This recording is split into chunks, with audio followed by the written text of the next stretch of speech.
Chapter 28:01. Unfortunately, the beautiful fairy was not interested in him, and he couldn't win her heart no matter how hard he tried. In a fit of anger, he used forceful means to snatch the woman in his hands, forcefully possessing her. Then, he used thunderous means to force the patriarch of the Beauty's family, making the patriarch have no choice but to agree to his marriage proposal. The arm could not resist the thigh, and the Beauty married him just like that. Although the Beauty had married him, she had always been depressed. He had thought of 10,000 ways to make her happy, but to no avail. Later, in a fit of anger, he neglected the Beauty and threw her into a remote courtyard, ignoring her. He, on the other hand, was indulging himself in wine and women, sleeping in the willows, living a happy life. He thought that since she married him, she would treat him as her sky no matter what and not always give him a cold shoulder. He probably thought that by ignoring her for a while, she would change her mind and truly fall into his arms. But the end result was that his wife ran away with someone else in the courtyard. When he found out, he was naturally furious. He tried every means to find the escaping pair of mandarin ducks and recognized that the one who made him a cuckold was her senior brother. Her lover's martial arts were average, but his appearance was very good. He was a real handsome guy. When the two of them were discovered, she seemed to have thrown caution to the wind and refused to admit defeat.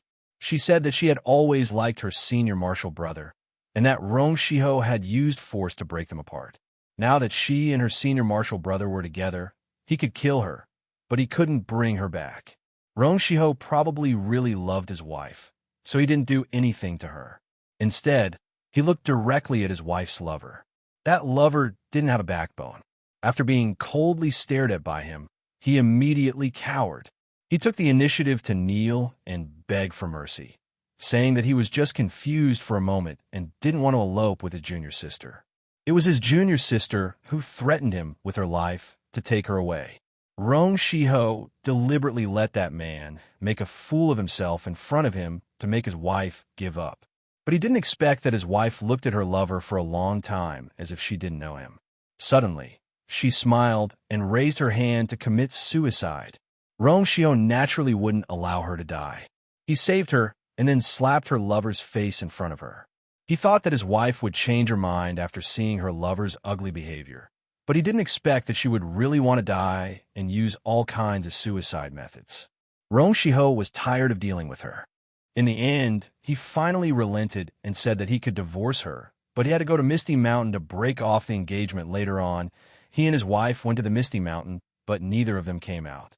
No one knew what Rong Shiho and his wife had gone through in the Misty Mountain that made them lose their lives. After Rong Shiho died, he turned into a vengeful spirit. He probably thought that his wife didn't like him because he was too ugly. So after he became a vengeful spirit, he began to devour vengeful spirits and kill other people who entered the mountain. When he met someone with a handsome face, he would remove their facial skin and melt the most beautiful part of them onto his own face. As a result, over the years, he had become a handsome man who had been assembled. He was completely different from his previous appearance. Rong Yu Tianlan had only heard of him. When she first saw him, she really didn't recognize him. Rong Yu Tianlan was only certain of his identity when he used his perverted skills on Ji Xinyu. If they were outside and this person was still alive, he would not be Rong Yu Tianlan's opponent. Chapter 28:02. But this was Misty Mountain. Not only could Rong Yu Tianlan not use his telekinesis, but he was also injured. He had no chance of winning against an abnormal person like Rong Shiho. And he couldn't just watch Ji Xinyu be humiliated, so he used the soul detachment technique again. The soul detachment technique was a forbidden technique that could only be used once a year. It would cause irreversible damage to the body. And this time, he had to use it for the second time in a day. Originally, when he used the soul detachment technique, he could leave a part of his soul behind to guard his body and not be disturbed. But this time, because he had to use his soul to fight a fierce battle, he could only leave all of his soul. In this way, his body was no different from an ordinary person's body and couldn't be damaged at all. So when Rong Yu Tianlan left his soul for the second time, he put his body in a lake far away from the battlefield to avoid being discovered by Rong Shiho. This battle was extremely difficult. Although Rong Yu Tianlan used the soul detachment technique many times, he didn't use it in a face-to-face fight. So he wasn't very proficient in it and wasn't as handy as his body. And the opponent was a vengeful spirit who was a top master when he was alive and had cultivated for more than 10,000 years after his death. So even if Rong Yu Tianlan's martial arts were much higher than Rong Shiho's in the real world, he still needed to use some methods and spend a lot of effort to win this battle. Fortunately, they won in the end. But he didn't expect Rong Shiho to use such an abnormal method of self-destruction before he died in order to protect Ji Xinyu. Rong Yu Tianlan's soul was injured by the explosion and couldn't return to his body for a long time. When he finally returned, the battle soul had become his main soul, probably due to his other souls being heavily injured. The battle soul's memories that had been suppressed in the clouds rushed into his mind. Ji Yu, Jun Lu Yi, Yi Qian Shang. Memories surged in his mind like a torrent, making him unable to react for a while. The guilt, heartache, and despair of the past seemed to have happened yesterday. Ji Yu's appearance was unprecedentedly clear. She was exactly the same as Ji Tianyu, and there was only one word difference between their names. Even their temperaments were similar. Smart, beautiful, innocent, and made people want to protect her well. Of course, Ji Tianyu had probably seen a lot of palace dramas, so she was more scheming than Ji back then. She would also use some methods to make him feel unfamiliar. But overall, Ji Tianyu and Ji Yu were very similar. If there was no accident, Ji Tianyu should be the reincarnation of Ji Yu. In her previous life, he had let her down and let her die in his arms with hatred. In this life, he had found her again. How could he let her down again? He originally wanted to properly sort out his feelings for Ji Xinyu, but after recovering this memory, he couldn't think about it anymore. Just take it as him feeling guilty toward her. It was impossible for them to have any further development. Fortunately, she didn't seem to have fallen in love with him. She still had so many friends by her side, and she still had her master. One less person shouldn't be a big deal to her. He directly smothered this unclear feeling of his to death in the bud. He was right to do so, he told himself. Towards things that shouldn't happen, feelings that don't belong to you should be cut off cleanly. They couldn't be sloppy. That would be the best for both of them. He did a good job and was very successful. Chapter 28:03. Originally, Ji Xinyu had already treated him like a friend, even throwing herself into his arms and performing mouth-to-mouth resuscitation in order to save him.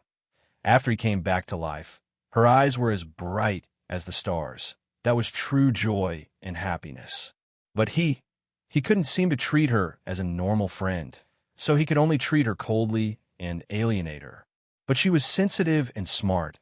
She must have noticed his coldness and alienation. Her starry eyes dimmed as she turned to leave.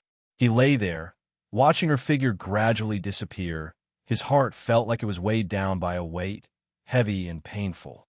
For a moment, he wanted to call her back, or at least give her a bottle of spirit medicine to apply on her wounds. However, his rationality stopped him. Since there was no fate, he should let go. The more contact they had, the more entanglement they would have. It was disadvantageous for both of them. He closed his eyes slightly. He should get up and meditate at this time, but he didn't have any strength. It was as if there was a fire burning in his heart. He didn't want to move for a while. His injuries were too severe. He felt a little dazed as he lay there, and the faint pain in his heart made him feel dry. There seemed to be some movement beside his ear. He suddenly opened his eyes. Looking at her who had returned, his heart skipped a beat. Ji Xinyu was holding 4 rolled-up straw mats in her hands, looking down at him. "Do you want to get up and meditate to recover?" Rong Yu Tianlan paused for a moment, then nodded. For a moment, he didn't understand the function of the straw mats in her hands. Ji Xinyu seemed to be too lazy to explain to him, and directly spread out a straw mat on the ground, then said lightly, "The ground is cold. It's not good for your recovery. Sit here and meditate." As she spoke, she helped him sit on the straw mat. Afraid that he would be too weak to sit, she also put 3 more straw mats on his back, left arm and right arm. The straw mats were obviously made recently. They still had a very light fragrance of plants seeping into the heart. Rong Yu Tianlan sat on the 3 straw mats. It was very stable. He looked at the straw mats beside him, then looked at her. His voice was slightly cold. You just made them? Actually, you don't have to spend so much effort. I just need to rest for a while, and I can meditate anywhere. Ji Shunyu was busying herself around him. When she heard his words, she paused for a moment. It's not that troublesome. It's just a few straw mats. The materials are all readily available. After a pause, she smiled and said, You don't have to take it to heart. After all, you became like this because you wanted to save me. What's more, you've taken care of me a lot along the way, so I should do something for you. He paused for a moment before continuing. If it were someone else like you, I would have done the same. So you don't have to feel like you owe me a favor. The sooner you recover from your injuries, the sooner we can break off this engagement. These words were said beautifully and appropriately. Rong Yu Tianlan couldn't say a word. After Ji Shunyu finished, she clapped her hands and turned to leave. He couldn't help but ask, Your injuries, I've already bandaged it, and I've also used Qilin resin, so it'll heal very quickly. Ji Shunyu's tone was relaxed, so you should also quickly get better. I don't want to stay in this damned place any longer. She strode away again, and he didn't know where she was going. Rong Yu Tianlan looked at her back for a moment, then finally closed his eyes and began to meditate. Chapter 2804. Although there were mountains, rivers, and trees in the scroll of the universe, it wasn't very big. The explosion just now had affected the entire environment. The forest was gone, and the small mountain was turned into a small hill full of rubble. Ji Shunyu forced herself to walk to the lee of the hill, and finally couldn't take it anymore. She staggered and sat down on a rock. Her body was in great pain, and her hands and feet were weak, so she just laid down on the rock. The dark clouds in the sky were still rolling, as if a storm was brewing. Ever since the explosion, the sky here looked like it was the end of the world, and it was no longer as bright as when she first came in. She opened her eyes wide and looked at the dark clouds, as if there was something on them that attracted her. Maybe it was because she had opened her eyes for a long time, but her eyes seemed to be misty and sore. She seemed to be tired and simply covered her eyes with her hand. After a while, she moved her hand away and looked at her palm. There was a little water stain on her palm. She was startled and wiped the water stain on her body. She hugged her knees for a moment, then suddenly laughed and shook her head. Ji Shunyu, you really thought too much. He was really good to you because of guilt and not because this person was so particular about perfection. Even a handkerchief that he used to wipe sweat was exquisitely embroidered, without a single wrinkle on it. How could such a person really fall in love with her, who was covered in bruises and even made her hair stand on end when she saw it? He was a playboy, and taking care of women was his noble demeanor, but it had nothing to do with his true feelings. He often said some ambiguous words to her, but it was just a playboy's behavior, but made her unconsciously think too much, and her heart that was as calm as an ancient well gradually became turbulent. However, he probably realized that he was about to go overboard, so he automatically stopped and became cold and distant towards her. At first, she was a little unaccustomed to it, but after sitting here for so long, she slowly got used to it. Fortunately, she hadn't fallen in yet. Fortunately, it was still not too late. Her emotional world was originally sealed in ice, but she didn't know when he had forcefully pushed open a crack, because the sunlight would shine in, but it turned out that it was all an illusion. The door to her heart closed again. She smiled. There was nothing wrong with this. She didn't have to worry about the messy emotions that she had been feeling lately. His swift and decisive action was well executed. He was free, and so was she. She thought that the reason why she was a little moved was probably because it was the first time in her life that someone had pampered her like a little girl. After finishing her apprenticeship, she had many companions every time she went out for adventures, but those companions were not as good as her. When they were in danger, she had always been their backbone, their pillar of support. She had always been the one saving them and taking care of them. She was disguised as a man, and those people treated her as their life and death brother, as their boss. When he was with Rong Yu at Tianlan, he always treated her as a real girl and took good care of her. He even flirted with her a little. This made her feel very new and warm. So she was a little moved. She didn't know who said that the stronger a girl was, the softer her heart was. Sometimes she would want to find a shoulder to lean on, and sometimes she would want someone to pamper her like a little girl, and Rongyue Tanlan happened to do this, prying open her heart that had been frozen for a long time. But now she understood what he was thinking. Chapter 28:05. But now she understood what he was thinking. He didn't have that kind of feeling towards her. She was just overthinking it. Then why should she be conflicted? Make life difficult for herself? She could live a carefree life on her own.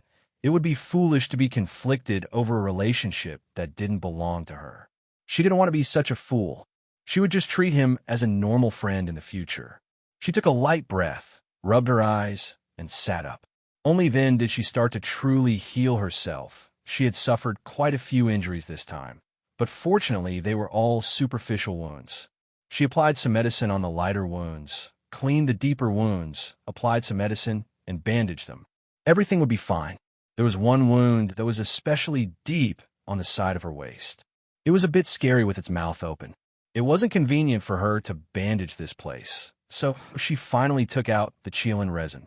It wasn't easy to get the Qilin resin, and it was such a small piece. If she really applied it to all the wounds, she would probably use it all up this time. Ji Shun Yu was often injured, so this thing was extremely precious to her. She naturally couldn't bear to use it all, so she only used it on places where it was inconvenient to bandage and where the wounds were deep. If not treated, it would be life-threatening. Even if she used it sparingly, she still used up more than half of it this time. Carefully putting away the rest, she looked at the sky, which was even darker than before. Suddenly, a bolt of lightning flashed across the sky, and thunder rumbled across the horizon. It was going to rain? Ji Shinyu jumped up. She jumped too quickly, and a light crack came from her broken leg. The pain was piercing to the heart. She frowned and stood in place, waiting for the pain to pass. The heavy rain came as it pleased, and after a few rumbles of thunder, the rain started to fall. This place was flat, and there wasn't even a place to hide from the rain. Fortunately, Ji Shunyu always brought everything with her, so she naturally brought an umbrella with her. She opened the umbrella and leaned against a large rock, acting as a barrier. The rain grew heavier, forming a curtain under the umbrella. Ji Shunyu took shelter from the rain for a while, then suddenly thought of something, and her expression changed. She took out an oiled paper umbrella from her storage space and braved the wind and rain to run towards the lake. No matter what, this person had saved her several times. She couldn't watch him get drowned by the rain when he was in trouble. After circling around a small hill, she finally saw him sitting by the lake from afar. Then, she slowly stopped in her tracks. The rain by the lake was even heavier, but Rongyu Ishinlin, who was meditating there, was not drenched by the rain. Above his head was a huge umbrella that Ji Shanyue had never seen before. The umbrella was painted with an ink landscape, and the surface of the umbrella was as big as a small pavilion. It protected Rong Yuetian tightly, and not a single drop of rain could get in. This person was indeed living the most exquisite life. Even an umbrella could be so unique. Ji Shinyu smiled and turned to leave. However, Rong Yutianlan seemed to have sensed something. She raised her head and looked over, only to see her leaving figure. The rain was pouring down around her. She held a plain and clean 64-page umbrella and walked away. Her hair was very long, almost reaching her ankles. It swayed gently in the rain like a curtain. This time, she had changed into a black outfit with black hair. Only the hand holding the umbrella was white. Her back was like an ink figure drawn by a famous artist, and she gradually disappeared into the distance. Rong Yuishinlin's eyes flickered slightly. She raised her finger slightly, as if wanting to call out to her. Chapter 28:06. Rong Yuetianlan's eyes flickered slightly. He raised his finger slightly, as if he wanted to call her, but he put it down halfway and closed his eyes to meditate again. He had always meditated very quickly, but this time, probably because of his serious injuries, he was restless. It rained heavily for an entire day. After a day, it finally cleared up. The mountains and rivers in the scroll of the universe could not be judged by common sense. It actually had the ability to restore. After a day and night of heavy rain, the woods, hills, lakes miraculously returned to their original appearance. Even the big crater created by the explosion disappeared. Everything seemed to have returned to its original state, but where were the people? They could not return. Both their moods had changed. Rongyue Tianlan's injuries were the most serious. A few days ago, he could not move at all. He would pant after taking a few steps. There was another problem with the scroll of the universe.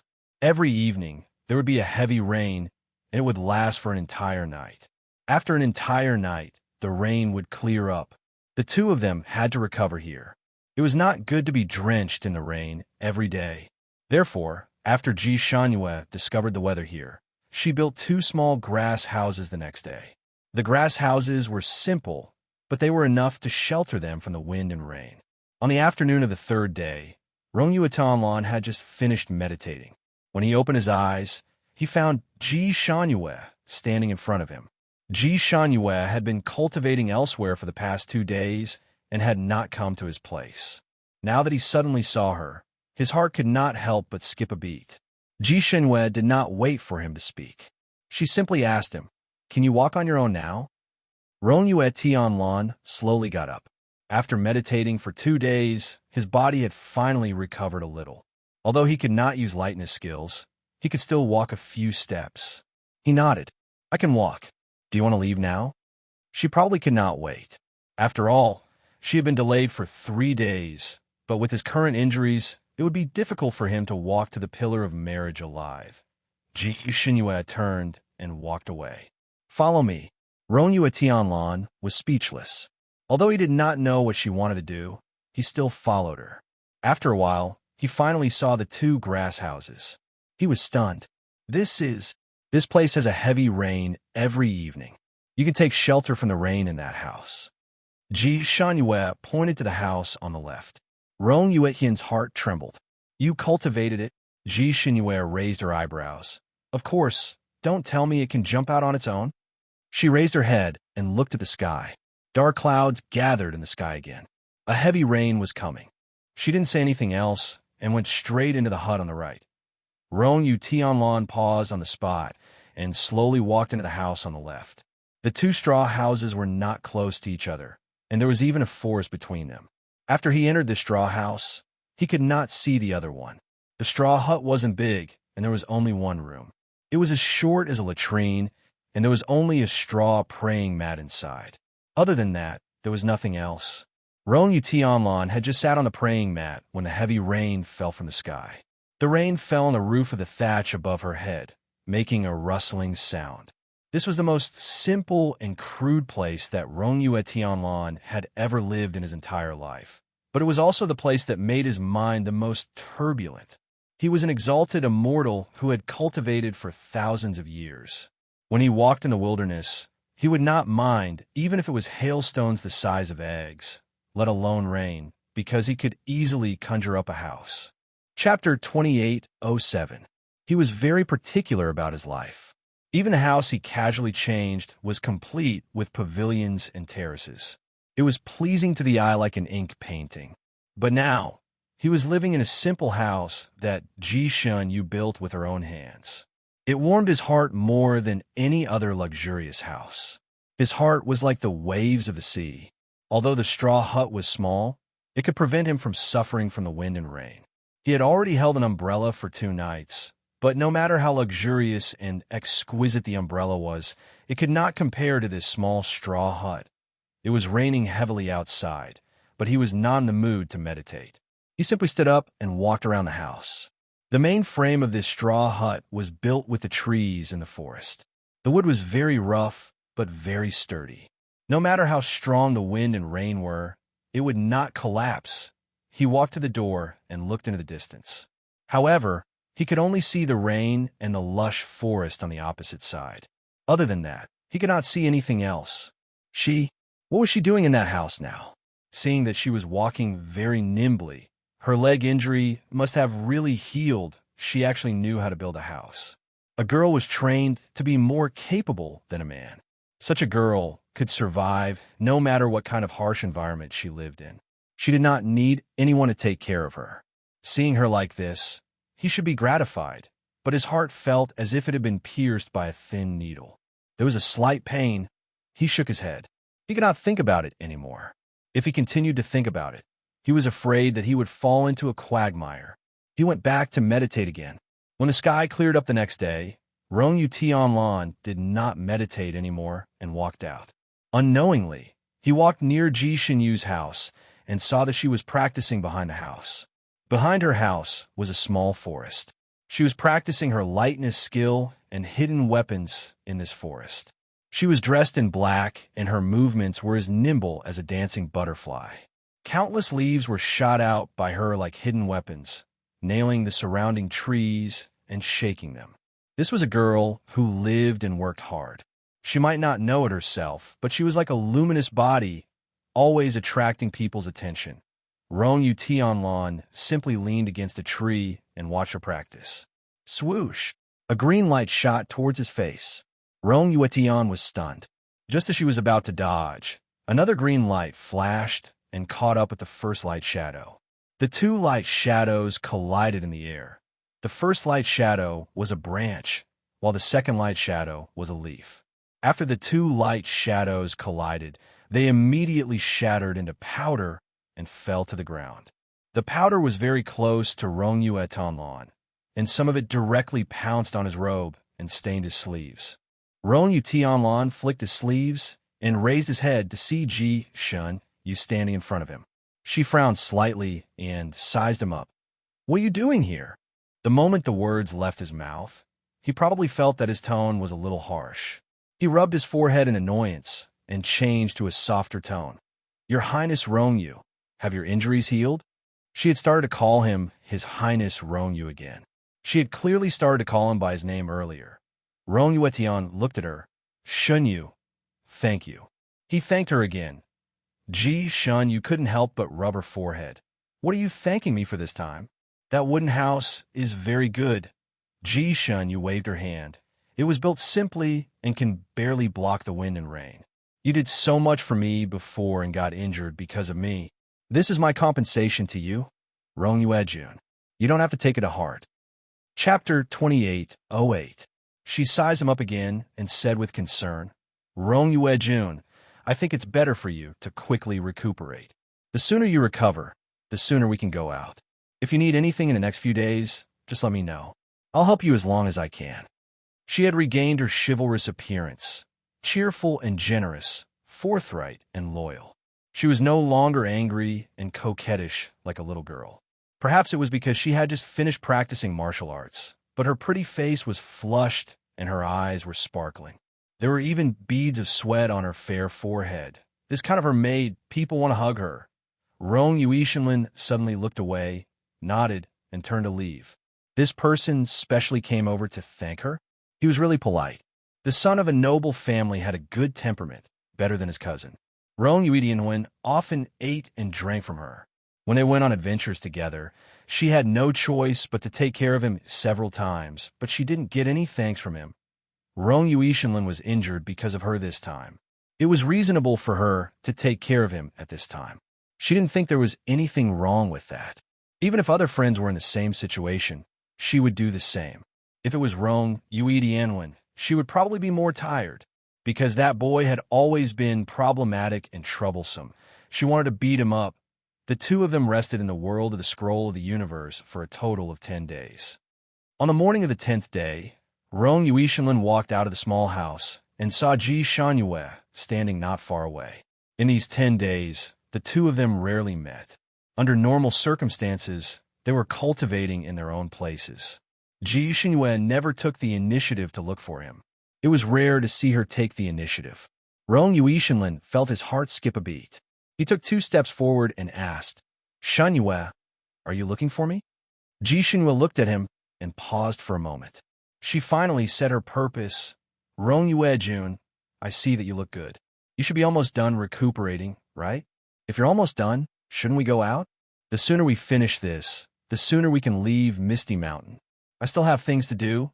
I really can't delay any longer." So, she came to urge him to go out. Rong Tian felt that his brain must not be online today, because he casually asked a rather brainless question. "Are you in such a hurry to go out to see your master?" Ji Shunyu stared blankly for a moment, but didn't try to hide it. I have to return before Master's birthday. She couldn't make it in time for her Master's exit ceremony, but she had to make it in time for his birthday. This master of hers was very particular about celebrating birthdays. Every time it was a birthday celebration, he would make sure that everyone was present. All of his disciples had to be present. If any of them dared not to go, getting a head full of bruises was considered a light punishment. Counting the days, there were still 5 days until her master's birthday. Even if she went out now, she would need to ride a fast horse to get there. Furthermore, she had not finished her business yet. She did not know what kind of problems the marriage pillar would give her. She might have to delay it for another 2 days. If they didn't leave now, it would really be too late. Rong Yu Tianlan paused for a moment, then turned around and left. Ji Shunyu didn't know what he was planning, so she followed him closely. I think you should have no problem with normal movement techniques now. How about this? When we get out, I'll be in charge of clearing the path. You just need to follow behind me. If the pillar of marriage gives us a problem, I'll help you solve it. Chapter 2809. Rong Yu Ishinlin suddenly stopped, and Ji Shanyue almost rushed into his arms. She hurriedly took 2 steps back and looked up at him. Even this won't work? Rong Yu Ishinlin turned and walked away again. Ji Shanyue was anxious. Rong Yu Ishinlin, what do you want? Are you afraid that you won't be able to walk out after the marriage agreement is broken? Don't worry about this. I've always helped people to the end. I'll still protect you down the mountain. Rong Yu Ishinlin didn't stop walking. Ji Shanyue simply flashed and blocked his way. Can't you at least say something? How could it not work? This way, he would take advantage of her. Rong Yu Ishinlin, who had taken advantage of her, didn't look too good. He faintly spat out a few words. We're now walking out of this map of the universe. Ji Shanyue was speechless. She finally breathed a sigh of relief and looked around. So you know how to get out of this map? These few days, she had actually been studying and turning over every inch of land here, but still couldn't find a way out. She didn't expect Rong Yu Ishinlin to know this. The two of them walked to the lake again. The lake had returned to its original depth, and at this moment, it was sparkling under the sunlight. Rong Yu Ishinlin stretched out his hand to her. Give me your hand. Ji Shanyue paused for a moment. You can just lead the way. She didn't want to have any physical contact with him now. Rong Yu Ishinlin looked at her. Haven't you always been indifferent to the difference between men and women? Why are you suddenly so particular now? Ji Shanyue raised her eyebrows. I've always been particular, okay? Even when she was dressed as a man, she tried not to have any physical contact with others, unless the other party was injured and had no choice. Rong Yu Ishinlin didn't want to argue with her about this topic anymore, so he went straight to the point. If you want to get out of this map of the universe, you have to lead one by one, and the person who opened it has to lead the way. He was the one who opened it when they came in, so naturally he had to lead the way out. Ji Shanyue was skeptical, but there was no better way now. She made up her mind and put her small hand in his palm. Let's go. Her small hand was not as soft as other women's. There were many calluses on her palm. Rong Yu Ishinlin held her hand and touched the calluses on her palm. His eyes deepened slightly. When you go out, there will be a whirlpool. You will feel a little dizzy. You can close your eyes. You can also... He swallowed the rest of his words. She could also hide in his arms. He couldn't bring himself to say those words. In fact, the whirlpool when they left was even bigger than when they entered, and it spun even faster and crazier. However, Ji Shunyu kept her eyes open the entire time. She only tried her best to maintain her balance in the whirlpool, not screaming, nor did she have any intention of hiding in his embrace. Fortunately, he managed to grab hold of her in time so that they wouldn't be separated and she wouldn't be trapped in the scroll of the universe forever. It was unknown whether it was because of the explosion in the map of the universe or because it could only allow one person to enter once. But after the two of them exited the map of the universe shattered into dust. This made Ji Shanyue's heart ache for a while, and she felt that she had let down the 3 Chi brothers. The wraiths outside had long disappeared. Ji Shanyue landed on a mountain ridge, and she felt like she had been reborn. Perhaps it was because there were too many obstacles along the way, but the rest of their journey was very smooth. Chapter 28:10. Perhaps it was because there were too many obstacles along the way, but the rest of their journey was very smooth. They met a few small evil beasts along the way, but Ji Xinyue took care of them with a few punches and kicks. At noon, the two of them climbed over a mountain and finally saw the legendary Pillar of Marriage. It was an irregular boulder that pierced through the clouds, hidden in a cloud of white fog. Occasionally, when the wind blew, it would reveal part of its figure. There seemed to be countless names flashing on the boulder, but if one looked closely, they would not be able to see them clearly.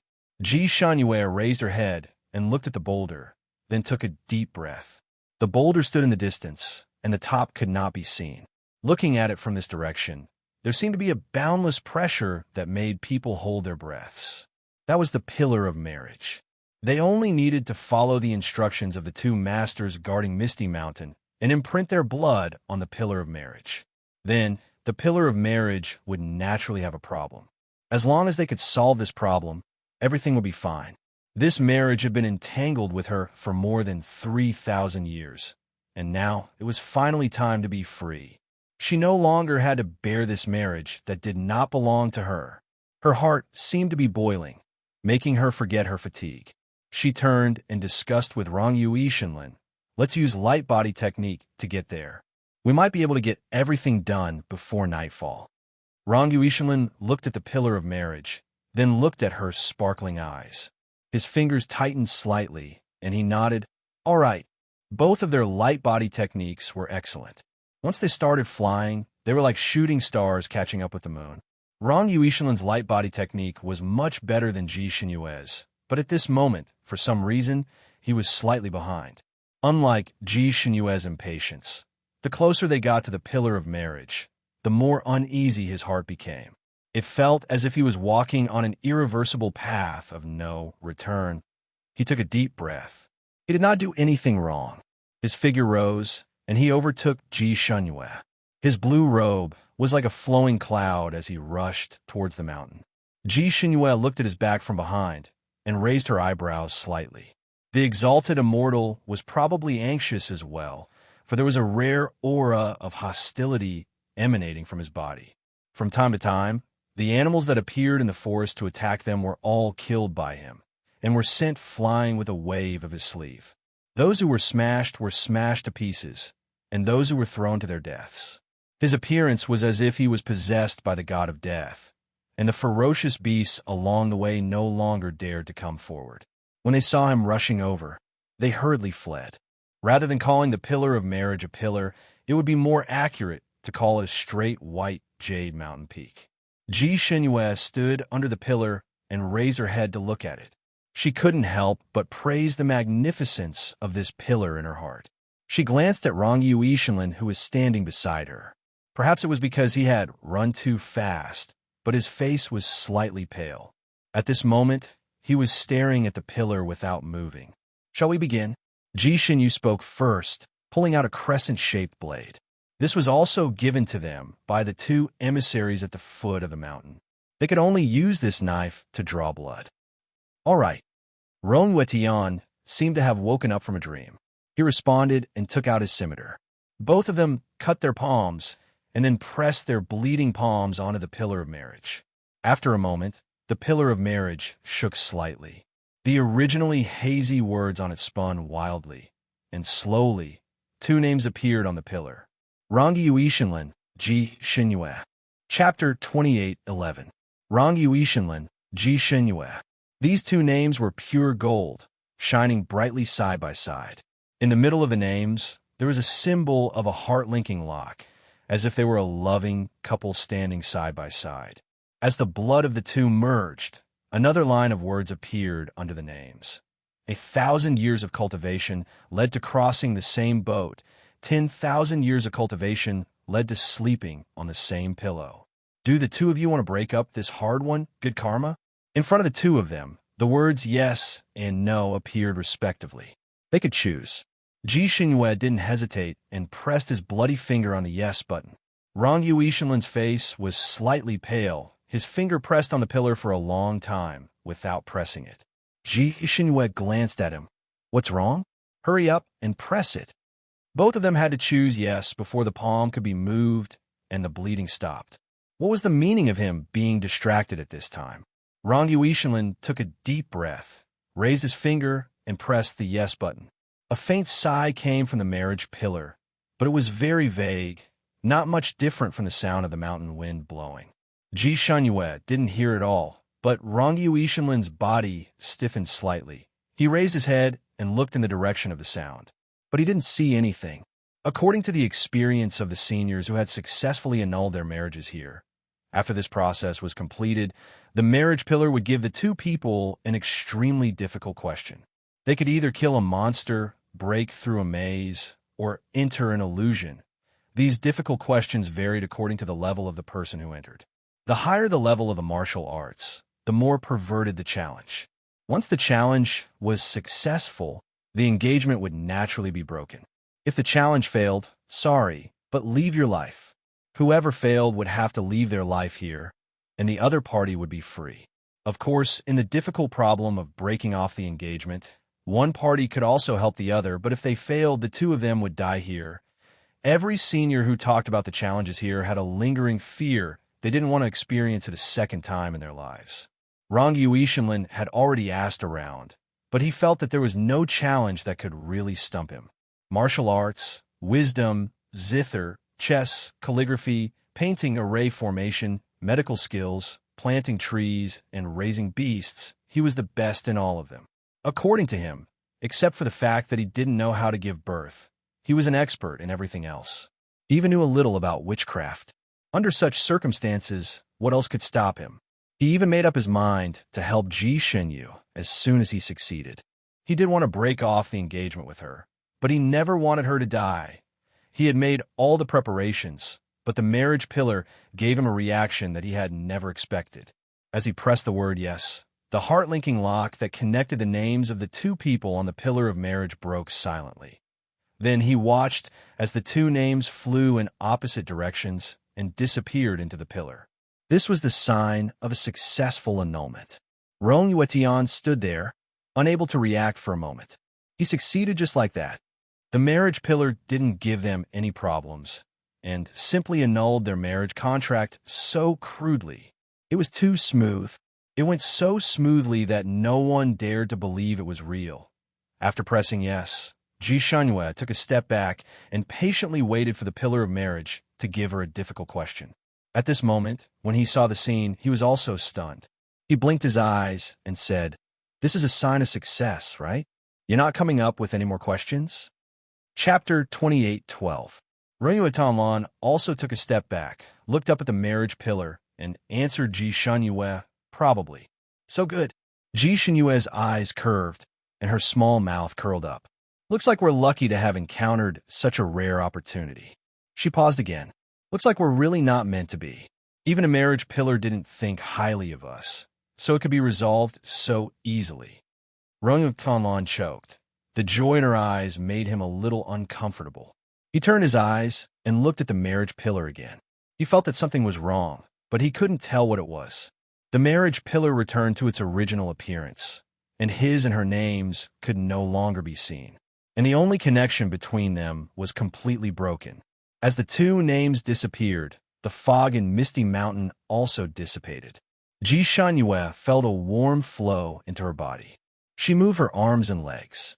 "Hey, my telekinesis has recovered." Yes, the marriage between her and him had already disappeared, so the taboo of the Misty Mountain had also disappeared. This was the real sign of the successful dissolution of the marriage. "Rong Yuejun, I have something to do, so I'll take my leave first. Goodbye." Ji Shunyue was eager to return home. She cupped her fists at Rong Yuetian, turned around, and wanted to fly away. Rong Yuetian was quick to react and pulled her back. "Wait, huh?" Ji Shunyue raised her eyebrows. "Is there anything else, Rong Yuejun?" Rong Yuetian took a deep breath. "You can't use your telekinesis yet. I'll send you out." Without waiting for Ji Shunyue to object, he grabbed her by the waist and flew down the mountain at lightning speed. Ji Shunyue was speechless. Ji Shunyue naturally knew what he meant by "can't use telekinesis yet," and struggled in his arms. "My injuries are almost healed, don't worry so much. Rong Yue Tianlan's arms were like iron hoops, and she couldn't move. His tone was also light. You just need to be careful for 3 more days. Do you really want that fish scale to be with you forever? The faint plum fragrance on his body made Ji Shun Yu feel annoyed for no reason. She and he were not even engaged anymore.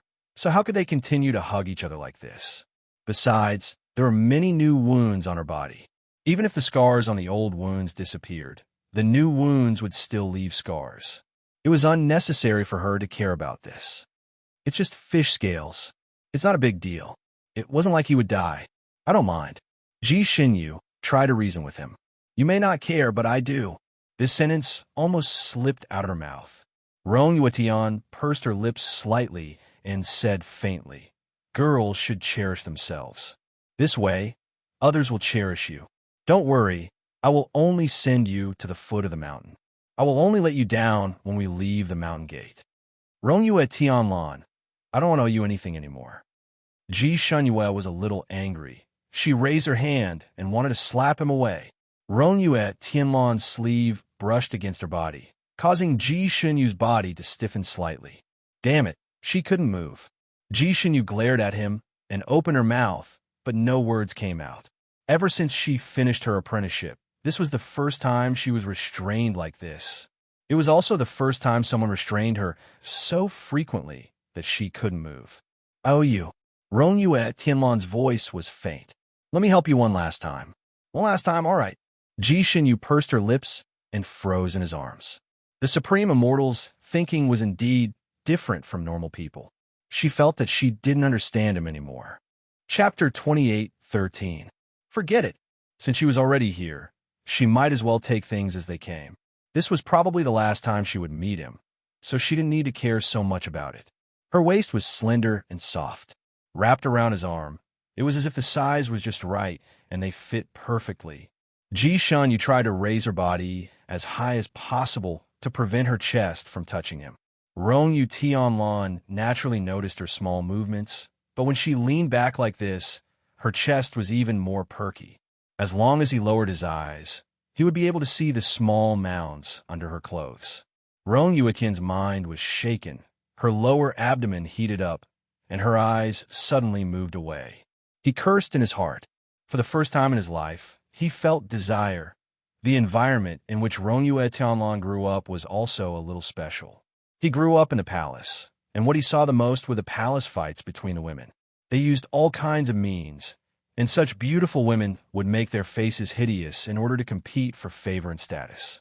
This caused him to have some psychological trauma towards women since he was young. He was born with a handsome face, and he was even more handsome when he was young. Anyone who saw her would want to hug her. Among them were his father's concubines, and there were even some who had designs on him.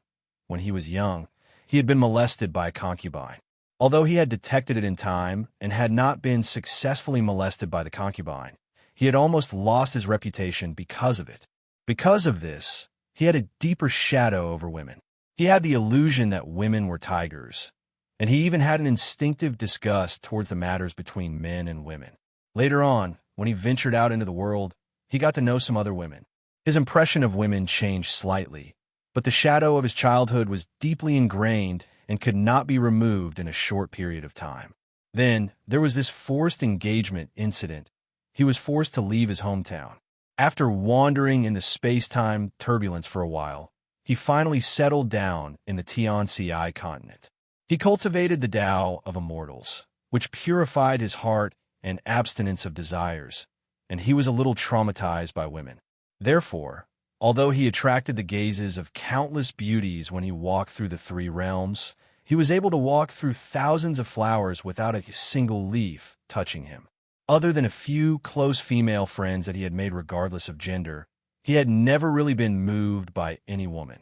Of course, she had never fallen in love with him. He had a wide range of interests, but he was not interested in the relationship between men and women. Later, he got to know Shanjuli, who had the least desire. Shanjuli often came to his island to eat and drink, and even occasionally enslaved him and made him run errands for him. However, Shanjuli still regarded him as a true friend. Intentionally or unintentionally, Shun Juli also taught him some martial arts, which benefited him a lot. The Almighty had many tricks up his sleeves. There was nothing he couldn't get. Rong Tianlan liked to refine treasures, so he lacked a lot of raw materials. As long as he asked the Great God would always think of a way to get it for him. Rong Yuetian had always thought that although he and the Great God had different temperaments, they were the same kind of people. They were immortals with the most celestial aura. She didn't expect that the Almighty would be so deeply in love with her that he was hovering between life and death. Although Rong Tianlan had never been in love before, he still understood women. He had also read a lot of love stories. He wasn't as pure as the Annie, so he could be the Great God's counselor in love. He gave him a lot of bad ideas. The Great God loved for 3 lifetimes and then flew away with his wife. This made Rong Tianlan quite envious. Only then did he start to face his own problems. When he dreamed in the middle of the night, he even wondered if he would also get a soul-stirring romantic love. Chapter 28:14. He had high expectations for love, so even though he had met countless women, he had never been moved by any of them. Of course, he had never fallen in love. For cultivators like him, his self-control was extraordinarily strong, and he had almost never had any physical desires. But now, he was hugging Ji Shunyu, who had broken off the engagement, and he had an indescribable desire. He had the urge to kiss her fiercely. He already had someone in his heart. He had loved that person so much that he could die for her. Now, he had fallen in love with another person. If Shun Juli knew about this, he would definitely despise him. The Almighty loved someone for 3 lifetimes, and it had never changed. But he had changed after loving for 1 lifetime, and was attracted to another woman. How could he face Jiyu, who had died tragically for him? Not to mention others. Even he despised himself for being a scum. If Ning Xuemon knew about this, he reckoned that she would directly label him as a scumbag. Rong Tianlan closed his eyes and took a deep breath to calm himself down. Ji Shunyu, who was in his arms, suddenly started to struggle. Even though her acupoints had been sealed, she did not struggle much, but he still sensed it. He glanced at her, only to see her hurriedly mouthing 2 words to him. Rong Tianlan did not react for a moment. What? Ji Shunyu could not say it, and in a hurry, she turned her head to look in a direction. Rong Tianlan also looked in that direction subconsciously. His expression changed. He was too distracted and did not see that there was a big tree in front of him, and he was running straight towards it. He was flying very fast and was less than a meter away from the tree. It was too late to dodge, but if he ran over like this, Ji Shunyu, who was in his arms, would be flattened. In this crisis, he had no time to think, and his body turned abruptly. Bang! With a loud sound, his back hit the big tree. The big tree could not withstand his thunderous impact, and with a crack, it snapped, and the upper half of the tree flew out. Rong Tianlan also almost fell out.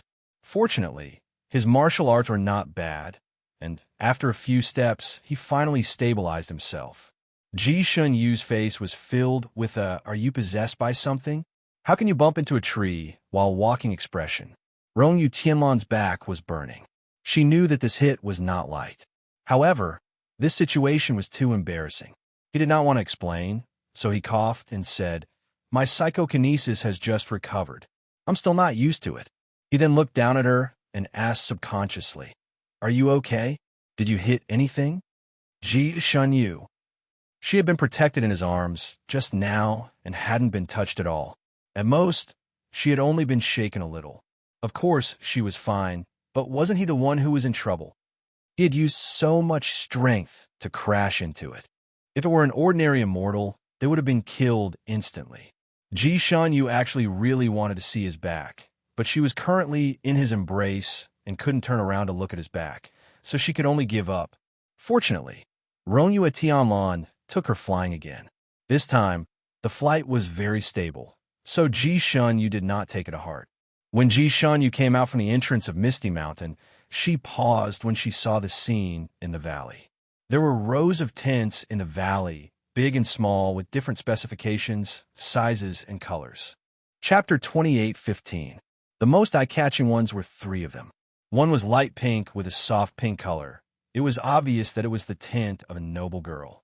There was also a sky blue tint inlaid with countless gems. It looked like it was inlaid with countless stars. It should be the tint of a king. There was also a snow white tint in the middle. It was like a crane and a flock of chickens. There was a huge pearl on top of the tint that shone faintly in the night. However, before Ji-shun, you could see the layout of the valley clearly. She was surrounded. The first to rush up were the three Chi brothers.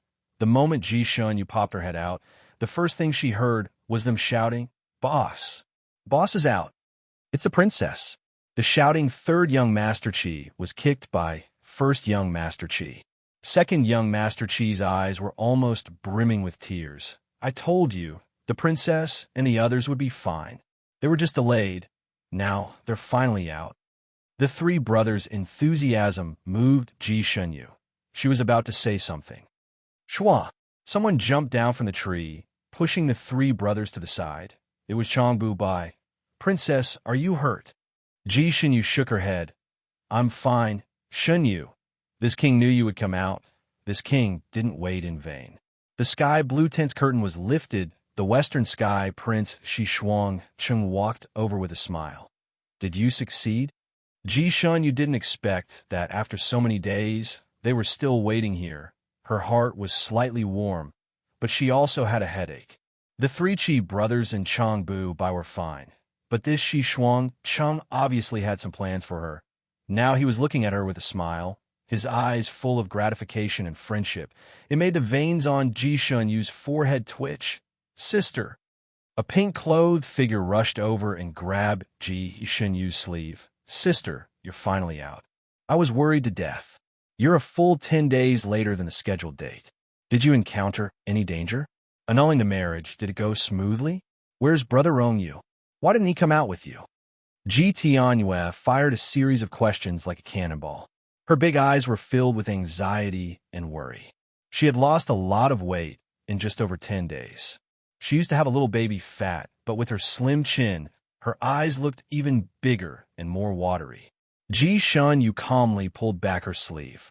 "Rong Jun is in the back. He'll be out soon. You go wait for him." Pushing her aside, she walked out. The others naturally followed her and asked her a lot of questions. Ji Tianyue was left hanging there. Ji Tianyue stood in place, startled. Although she was a little embarrassed, she could tell from Ji-shun Yu's words that the marriage had been successfully annulled. Brother Rong Yu is free. Brother Rong Yu was about to come out? Then she would be the first to welcome him and let him see her first. She waited directly at the entrance of the mountain without blinking. Ji-shun Yu was anxious to see her master, so she casually answered a few questions from the people around her, then cupped her fist to them. "Thank you for your concern. Shinyu can't thank you enough, but Shinyu has an urgent matter to attend to and needs to return to the Purple Cloud sect. So forgive Shinyu for taking her leave."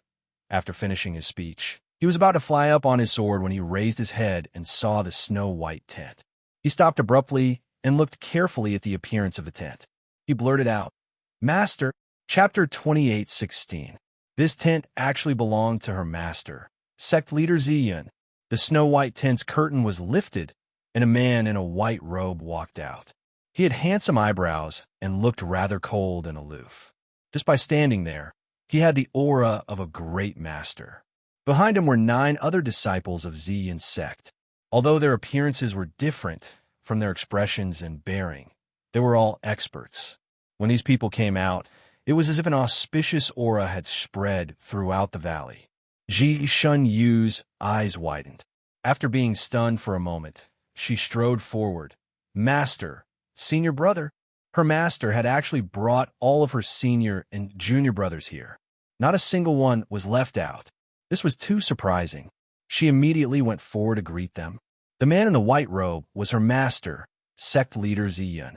He raised his hand and pulled his disciple in front of him. "Come here, let me see if you're injured." Her master actually came to see her in person, which made Ji-shun Yu feel flattered. Of course, she was also very happy. In order to reassure her master, she stood up and turned in a circle. "Master, I'm fine. Look, I'm still as lively as ever." Her steps were light, and when she turned in a circle, Her clothes fluttered as if she was about to fly. She really didn't look like she was injured. Her senior and junior brothers all laughed. "Master, we said that your worries were unnecessary. With little junior sister's strong martial arts, a mere Misty Mountain won't be a problem for her. Yes, little junior sister is blessed by the heavens. Nothing will happen to her. Senior sister's martial arts are top-notch. Even if this Misty Mountain is 100 times more dangerous, senior sister can still come and go as she pleases. Right, junior sister?" After Master came out of seclusion and heard that you hadn't come out yet, he rushed over without saying anything. If it wasn't for the rule that outsiders are not allowed to enter the mountain, I'm afraid that Master would have rushed into the mountain to find you. These few days, Master has been unable to sit still because of you. Ji Shunyu's senior brother Feng Wuji couldn't help but sigh. "Little junior sister, why were you inside for so long? If Master didn't see that your life was not in danger, because your life was not in danger, I'm afraid that everyone would be worried to death.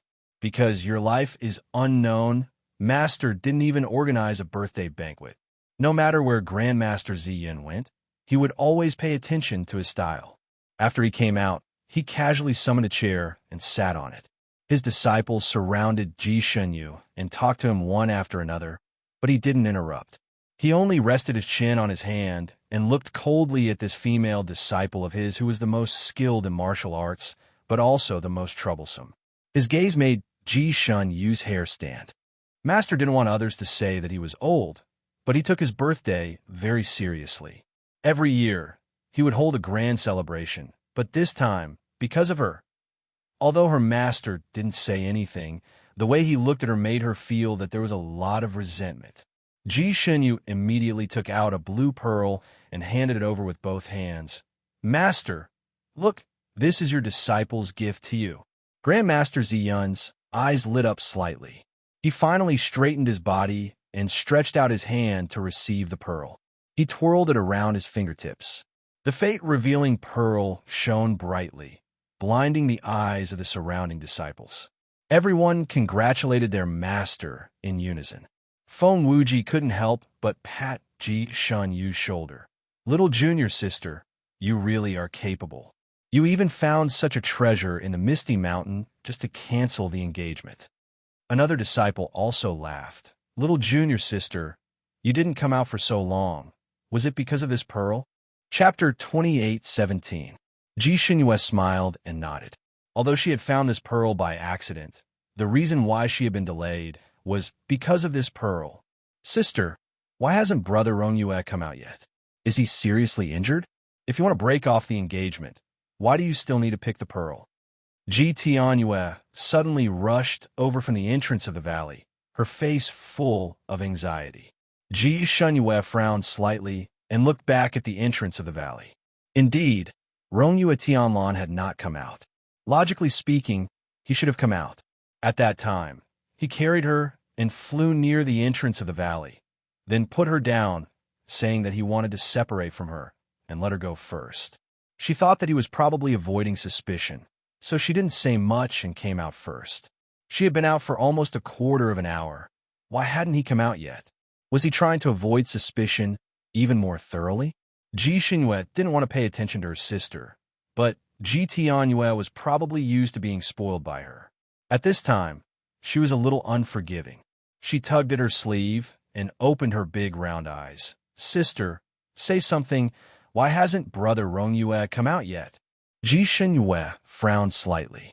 She was a little embarrassed for her sister to ask about her future brother-in-law in public. She was about to tug at her sleeve when her 9th junior brother Xie Fenglu suddenly smiled at Ji Tianyue and waved. "Tianyue, come here." Xie Fenglu had an extremely likable baby face, smiling all day long. He looked like a good-tempered Methriao Buddha, but unknowingly, he liked to trip people up. Jianghu people called him the Smiling Tiger. He had entered Nantian Palace with Ji Shunyue a few times and had seen Ji Tianyue a few times. He even played with her and gave her some fun things. Ji Tianyue was still not on guard against him, so she ran over.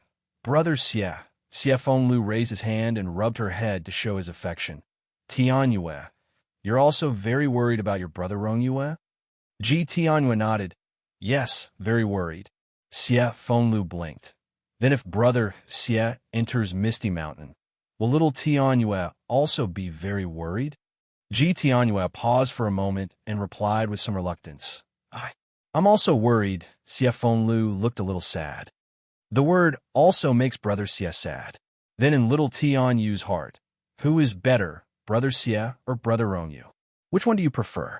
Ji Tianyue choked. This, a good child shouldn't lie. Even if brother Xie is sad, I hope you can tell me the truth, Xie Fenglu said sincerely. I like brother Rongyu more. Ji Tianyue's voice trailed off. Then what do you like about brother Rongyue? Speaking of this, Ji Tianyue's eyes lit up. Brother Rongyue's martial arts is the best. Brother Rongyu is the most handsome. Brother Rongyu is the most popular. All the girls in the continent want to marry him. Then little Tian, you also want to marry brother Rongyu. Ji Tianyue blushed. I'm still young. So you're saying that little Tian, you doesn't want to marry brother Rongyu? No. Little Tian, you also wants to marry brother Rongyu.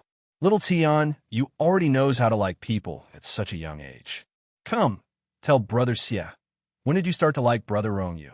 Ji Tianyue tilted her head and thought for a moment. Her face turned red again. Since brother Rongyu entered Nantian Palace, I liked him at first sight. Chapter 28:18. She was such an honest child. Xie Fenglu smiled and squinted his eyes. So you already liked him at that time. But at that time, he was still your brother-in-law. There's no such thing as sisters sharing a husband in the Fanine continent. So, you already wanted to steal a man from your third sister who loved you the most, right? The last sentence could be said to be malicious, but it also revealed the truth of the Fanine continent. Ji Tianyue was stunned for a moment. Then she pursed her lips. Third sister wanted to break off the engagement with brother Rongyue, so I didn't steal. But when you fell in love with him, your third sister hadn't broken off the engagement with him yet. At that time, your imperial father wanted to facilitate their marriage, right? Ji Tianyue was tongue-tied. Your third sister was so good to you. She wanted to give you all the good things and treated you so well. Is this how you schemed against your third sister? Little Tianyue, you're so young, but your skin is so thick? Is your heart so black? Ji Tianyue didn't expect that brother Xie, who was always kind and cheerful to her, would reprimand her with such direct words. She was stunned for a moment, and her little face turned green and white. I didn't. You didn't what? You didn't scheme against your third sister? Or you didn't fall in love with your third brother-in-law? Xie Fenglu pressed on. I didn't scheme against third sister. Brother Rongyue is not third brother-in-law. Ji Tianyue finally choked out a sentence. Little Tianyue, being thick-skinned is a good thing. I think as a princess, you should have this. You deliberately spread the news when Rongyue Tianlan was still your third brother-in-law, so that everyone would think that he came with you. You cried and made a scene in the palace, begging the South Heaven Emperor to help you and Rongyue Tianlan. You made the South Heaven Emperor force your third sister to break off the engagement. Wasn't this your scheme? Xie Fenglu had obviously investigated, and his words were sharper than the previous. Xie Fenglu exposed what Ji Tianyue had done in public. There were still many people present, and many of them did not know the inside story.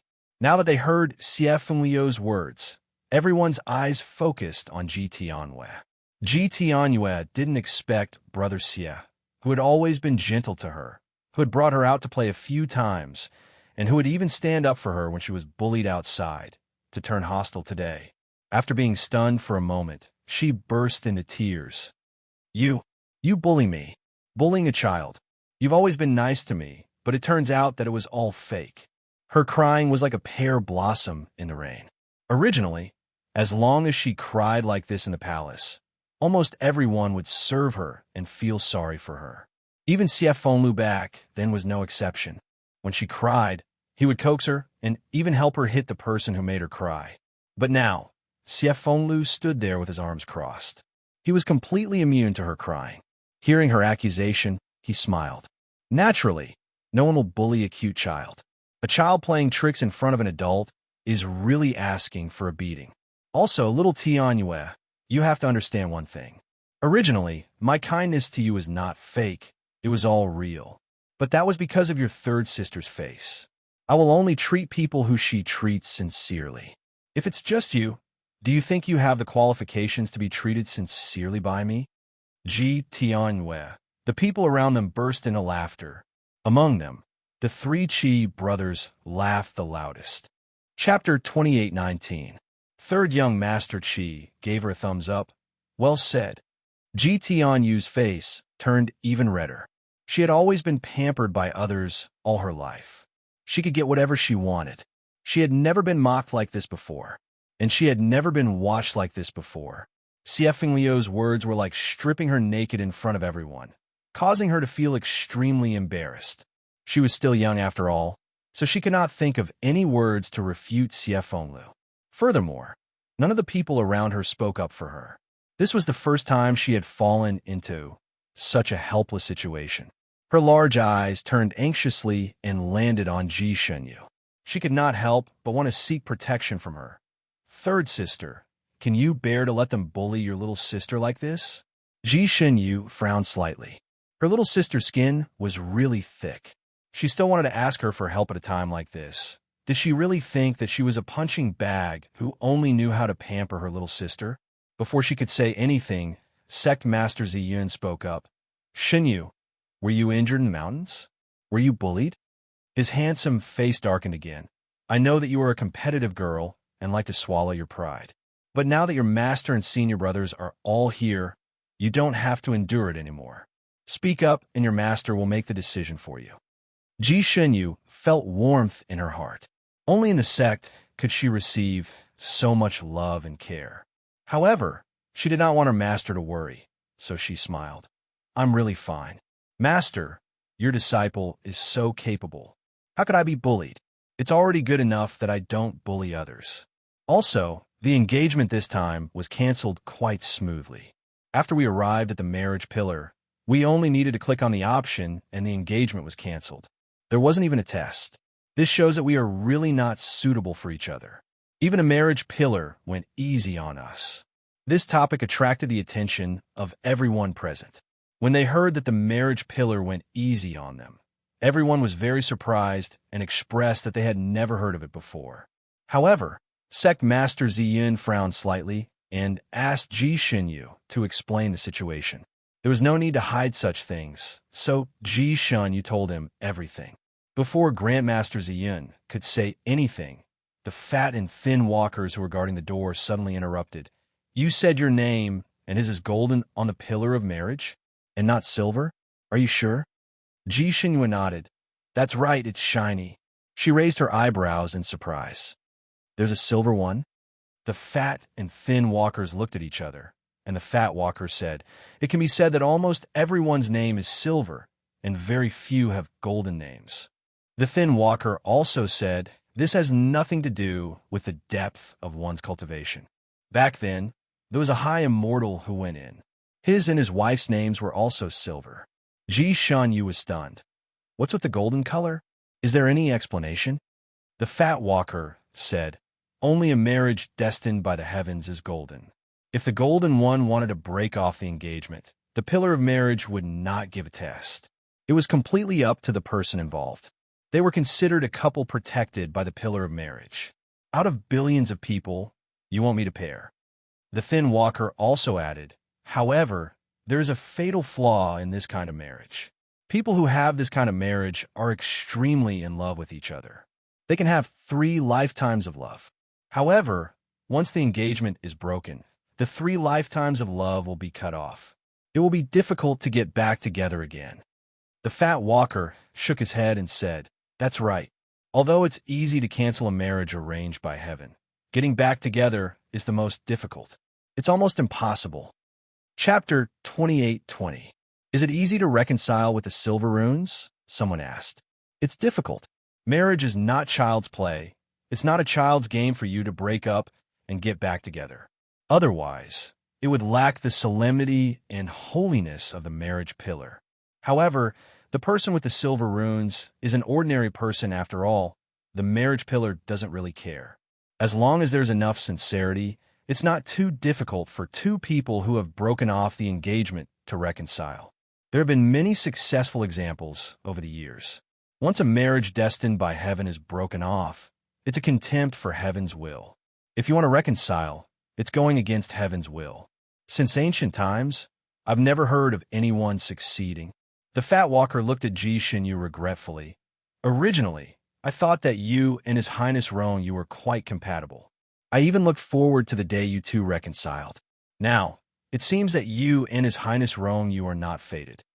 Ji Xinyu smiled and said, Fortunately, I've never thought of reconciling with him. I don't have to worry about this. Before she finished speaking, she suddenly paused, and her gaze fell on the entrance of the valley. At the entrance of the valley, Rong-Yu Tianlan was floating there. He was leaning against the stone wall and tapping the fan in his palm. He looked very free and easy, but his face was a little pale. No one knew when he came out, and no one knew how long he had been listening there. Brother Rong-Yu. Ji Tianyu finally saw him. As if she saw her savior, she cried out happily and pounced on him. Her figure was like a swallow returning to the forest. Rong-Yu Tianlan's eyes moved slightly. He gently raised his folding fan, and Ji Tianyu's body stopped in front of him, unable to take another step forward. Brother Rong-Yu. Ji Tianyu looked at him with grievance.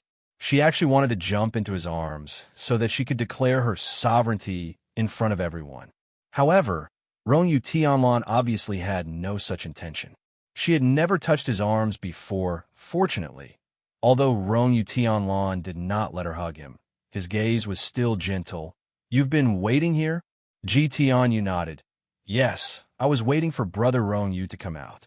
I didn't dare to leave. She pointed to the pink tent not far away. That's Tianyu's. Rong-Yu Tianlan glanced at the tent and nodded slightly. Pack your things, I'll send you back.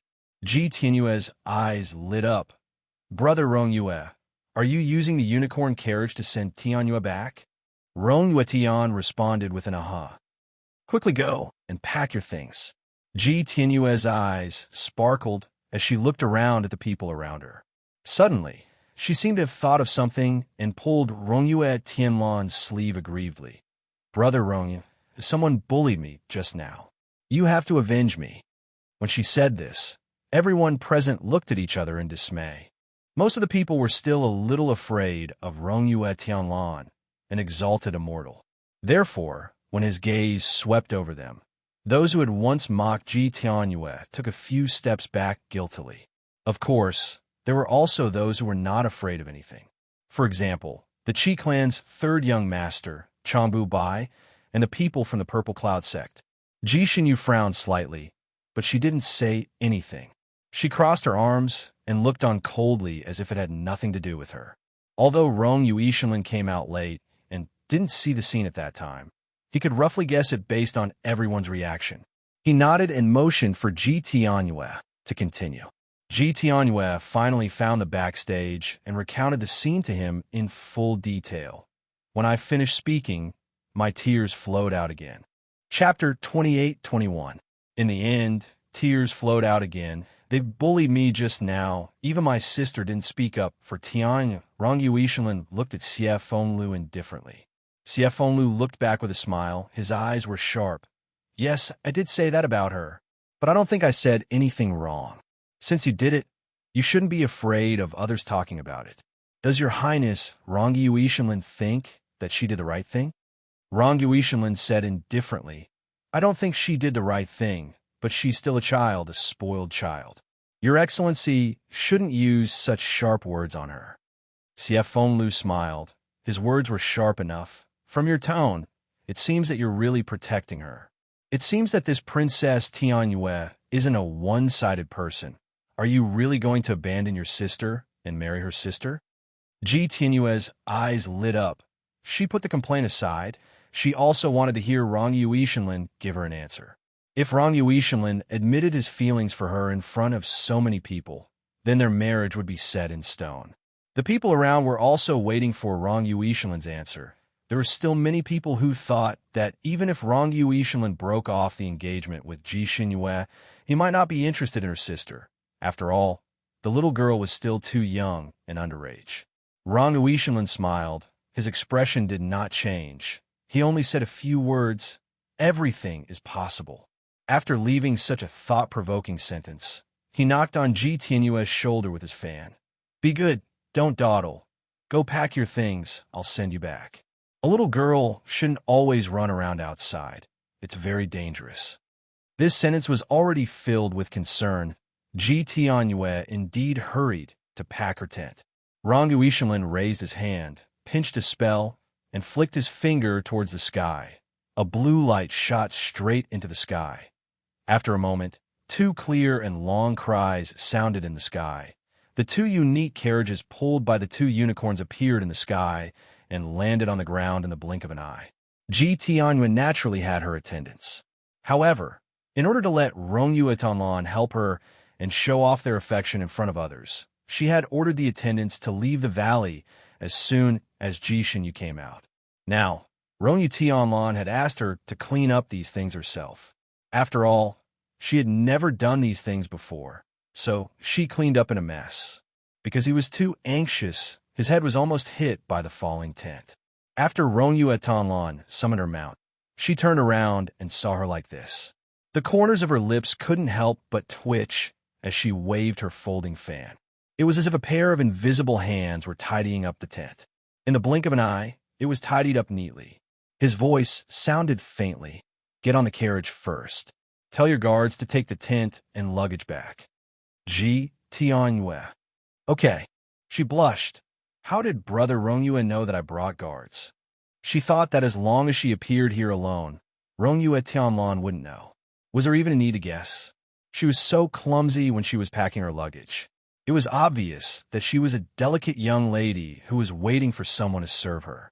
If she had been waiting here alone, the tent would have been turned into a pigsty by her. How could so be so clean and tidy? Rongyue Tianlan was too lazy to answer such an idiotic question. He turned around, got on the carriage first, and said 3 words, get on. Ji Tianyue got on the carriage with a red face. She looked at Rongyue Tianlan, who was sitting outside the carriage, and subconsciously wanted to sit beside him. Chapter 28-22. Tianyue, go inside and sit. Rong Yuishanlin frowned and stopped her. But I want to sit beside big brother Rongyue. Ji Tianyue pouted. It's windy outside. You won't be able to stand it. Be a good girl and go inside. Rong Yuishanlin's words were gentle, but her actions were forceful. She did not leave any space for Ji Tianyue. Ji Tianyue felt that Rong Yuishanlin's aura was a little cold, but she did not dare to disobey. She obediently agreed. Okay, Tianyue knows that big brother Rongyue dotes on me. Tianyue will be obedient. After saying that, she glanced at Ji Shenyu proudly. However, Ji Shenyu didn't even look at them. She was busy helping her master pack up the tent.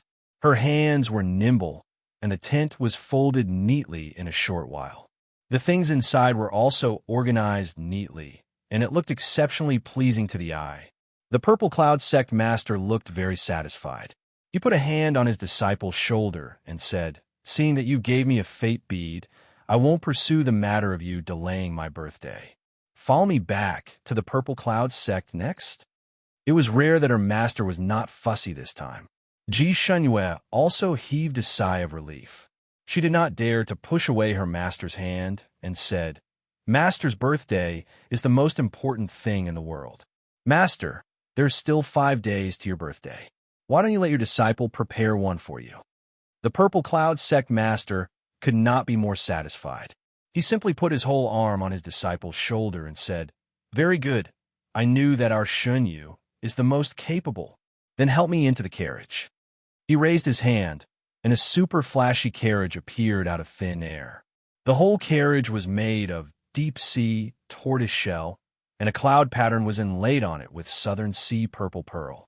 On the roof of the carriage stood a lifelike red-crowned crane carved out of an unknown material.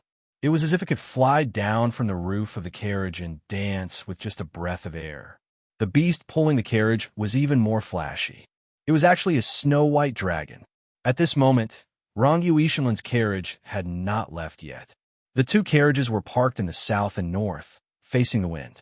No matter whether it was the grandeur or the luxurious level, it was actually the same, stunning everyone below. Everyone knew that the Purple Cloud sect was rich, but they didn't expect it to be this rich. Shi Chuang-chung originally wanted to invite Ji Xinyu to ride with him, as he felt that his own carriage would not disgrace Ji Xinyu's status. However, when he saw Grandmaster Ziyun's carriage, he felt a little ashamed of his own inferiority. He couldn't bring himself to say any more words of invitation. However, he had traveled a long and arduous journey to this place, so he naturally did not want to return empty-handed. He hurriedly took a step forward and said, "Xinyu, this little king will pay a visit to the Nantian Palace in a few days. At that time, we will be able to meet again. Unfortunately, I am not familiar with the Nantian clan. I wonder if Princess Shun, you can spare some time to accompany this little king for a stroll around the Nantian clan?" Ji Shunyue didn't say anything, but Xie Fenglu, who was beside her, narrowed his eyes and smiled. "Does the Twin Cities prince want to go to Nantian Palace to propose marriage? Have you taken a fancy to my senior sister?" This question was too direct. Shi Chuang-chung paused for a moment, but he didn't deny it. "Yes, Princess Xunyu is now a free woman. A gentleman would love to have a fair and graceful woman. I happen to be unmarried." Xie Fenglu raised his eyebrows and interrupted him. "Unmarried? I heard that you, little prince, have 8 wives by your side. How could that be? I only have 2 servants by my side." At this point, Shi Chuang-cheng's words suddenly stopped. Chapter 28-23. His 2 maidservants had always been secretly raised in the residence to take care of their physical needs. He didn't even give them a status, and their status was only slightly higher than that of his maidservants. He had sealed the news so tightly that no one in the outside world knew about it. Even his father, the emperor, didn't know about it. Who would have thought that he would be so stupid as to be provoked by Xie Fenglu to tell the truth? Shi Chuang-chung was originally a very scheming person, but even he couldn't believe that he would fall for such an obvious trick. Was there water in his brain? He glared at Xie Fenglu. "You used an eye technique." Xie Fenglu shrugged and didn't deny it.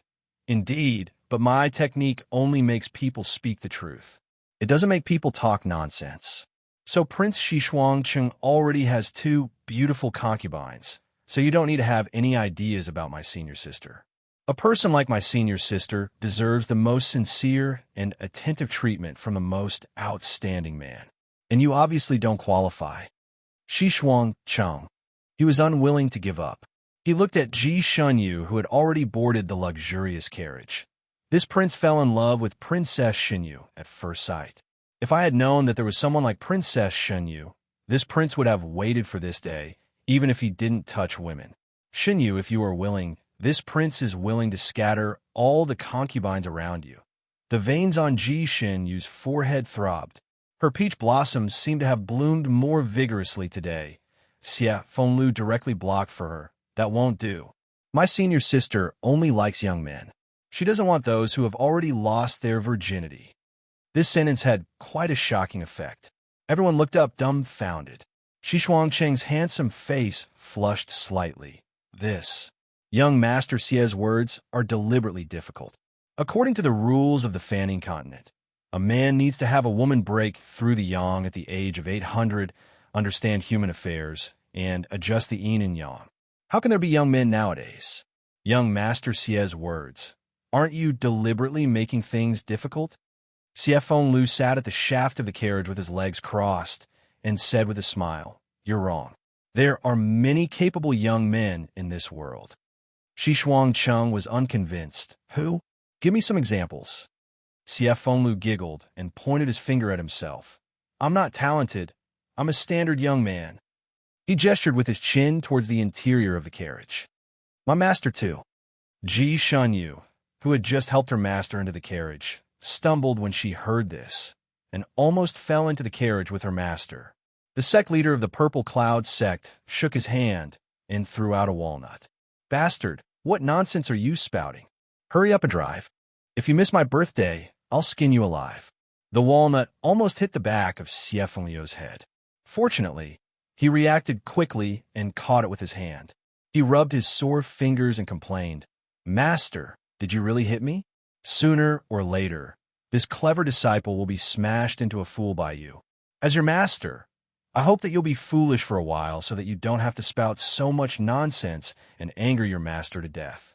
The purple cloud sect master's cold voice rang out. He seemed to have finally remembered something as he lifted the curtain of the carriage and flicked a gilded invitation card towards Rendezvous Audiobook, who was not far away. His tone was steady as he said, 5 days later, it will be my birthday. I hope that old friend can come and meet me. He didn't wait for Rendezvous Audiobook to answer and smashed another walnut on Sieffon Liu's head. Why are you in a daze? Hurry up. Yes, master. Sieffon Liu rubbed the back of his head and raised the golden whip in his hand. With a snap, the luxurious carriage rose into the air and flew away in the blink of an eye. Chapter 28-24. The other disciples of the Purple Cloud sect naturally rose into the air and followed. Feng Wuji was a reliable person. Before he left, he glanced at Xishuangcheng and said, Prince Xishuangcheng, my junior martial sister has cut ties with the Southern Sky royal family. Her marriage will be decided by my teacher. No one else is allowed to interfere. You don't have to waste your time in the Southern Sky Palace. After saying this, he also rose into the air and chased after his master's carriage. Xishuangcheng was speechless. He never expected this to be the outcome after waiting for so long. He had long heard that the disciples of the Purple Cloud sect were eccentric and mysterious, and none of them were easy to deal with. Now it seemed that it was true. For Ji Xinyu to be born in such a sect, it was no wonder that her temperament was so special, even more direct and fiery than men. Thinking of Ji Xinyu's skills and her stunning beauty, Xishuangcheng felt an itch in his heart, as if it was on fire. After being rebuffed like this, his competitive spirit was stimulated. He had to ask for this marriage. Even if Sieffon Liu and Sect Master Ziyun were virgins, they couldn't possibly become Ji Xinyu's husband, right? Sect Master Ziyun was Ji Xinyu's master, and the Fanning continent did not have a relationship between master and disciple, so Sect Master Ziyun could be excluded. As for this Sieffon Liu, he was just a disciple of a humble family. No matter how high his martial arts and intelligence were, he was not worthy of Ji Xinyu, who was of noble birth, right? Therefore, there was still hope for him, the favored prince of the Western Sky clan. After all, among the descendants of the 4 royal families in the Fanning continent, besides Rendezvous Audiobook, Xishuang City was ranked second. Regardless of identity, status, or appearance, they were all top-notch, worthy of Ji Xinyu. As long as he obtained Ji Xinyu's heart first, everything would be fine. Right now, the most important thing was to send people back to deal with the 2 concubines, and then he would think of a way. He had already made up his mind. When he looked up, he suddenly saw that Rendezvous Tianlan's car hadn't left yet. The unicorn was already impatiently pawing its 4 hooves in the air, while Rendezvous Audiobook was sitting in front of the carriage with a fan in her hand. She was looking at the misty mountain thoughtfully. As if sensing Xishuangcheng's gaze, he lowered his eyes and glanced at him. This gaze was like frost and lightning, causing Xishuangcheng's heart to tremble. Xishuangcheng calmed himself down and cupped his fists. Her Highness Rendezvous, but in his heart, he was pondering the reason why Her Highness had not left yet. But he soon found out, because he saw 2 women who looked like maids rushing in from outside the valley, panting as they saluted Rendezvous Tianlan's carriage. Greetings to your Highness, Rendezvous, Princess Tianyue. Rendezvous Tianlan turned around and asked Ji Tianyue, who was standing close to the carriage, which maid do you want to have serve you along the way? Ji Tianyue pouted and whispered, Tianyue doesn't need them to serve her. She just wanted to be alone with Rendezvous Tianlan and didn't want anyone else present. Rendezvous Tian didn't care. Childish words. You're a princess. What's wrong with having no one to serve you? Pick one. Ji Tianyue blurted out. My sister is also a princess. She has never allowed anyone to serve her. Rendezvous Tianlan glanced at her. How can you compare to her? He probably felt that this sentence was a bit harsh, so he changed his words. You 2 are different. She has lived outside since she was young and is used to being independent. You, on the other hand, have been living in the palace. I'm afraid that you won't even be able to eat. All right, I'm doing this for your own good. Pick one. We'll be on our way. Chapter 28-25. Ji Tianyue had no choice but to choose a maid who usually spoke little and had a weak presence, and let her come up. The servant girl was naturally very excited to be able to sit in such a dreamy carriage. Her eyes shone uncontrollably, and she was so nervous that she didn't know where to put her hands and feet. Rongyue Tianlan ordered her, "Help your princess sit inside." The servant girl agreed, and helped the unwilling Ji Tianyue into the carriage. A silver whip appeared in Rongyue Tianlan's palm. A circle of whip shadows flashed past, and the unicorn also flew away. Shishuangcheng was deep in thought. His Highness Rongyue insisted on having a servant girl in the carriage. Was this to avoid the awkwardness of being alone in the carriage with Ji Tianyue? To avoid arousing suspicion? Shishuangcheng was a Casanova, and he could guess the thoughts of others. He always felt that His Highness Rongyue's actions were a little strange and could not be judged by common sense. His Highness Rongyue seemed to have been paying attention to his ex-fiancée Ji Shenyue's movements. When Ji Shenyue carried sect masters Yun into the carriage, His Highness Rongyue's expression seemed a little bad, but he did not react. His Highness Rongyue's attitude towards Ji Tianyue was also a little vague. He seemed to want to treat Ji Tianyue well, but when Ji Tianyue threw a little princess tantrum, he suppressed the annoyance in his heart and coaxed her. There was even a flash of impatience between his brows, but his rationality made him impatient. His Highness Rongyue's actions were also a little contradictory. The wind was biting cold and the clothes were cold. The contradictory Rongyue Tianlan had been sitting outside the carriage. He sat in a carefree and unrestrained manner, with one leg slightly bent and one arm propped on his leg, supporting his cheek. He was still holding the gilded invitation in his hand, but his eyes were looking forward, and there was no expression on his handsome face. There was a faint sound coming from the carriage. It was not loud, but it could not escape Rongyue Tianlan's ears. "This is Brother Rongyue's carriage. You have no right to sit in it. Stand over there. Don't come over until I call you. Aya, your shoes are too dirty. Don't dirty Brother Rongyue's carriage. Don't step on it. Don't step on it. Hey, why are you taking off your shoes? Do you think your feet are clean? Stupid." The servant seemed to be at a loss and was about to cry. "Princess, what do you want me to do? Kneel.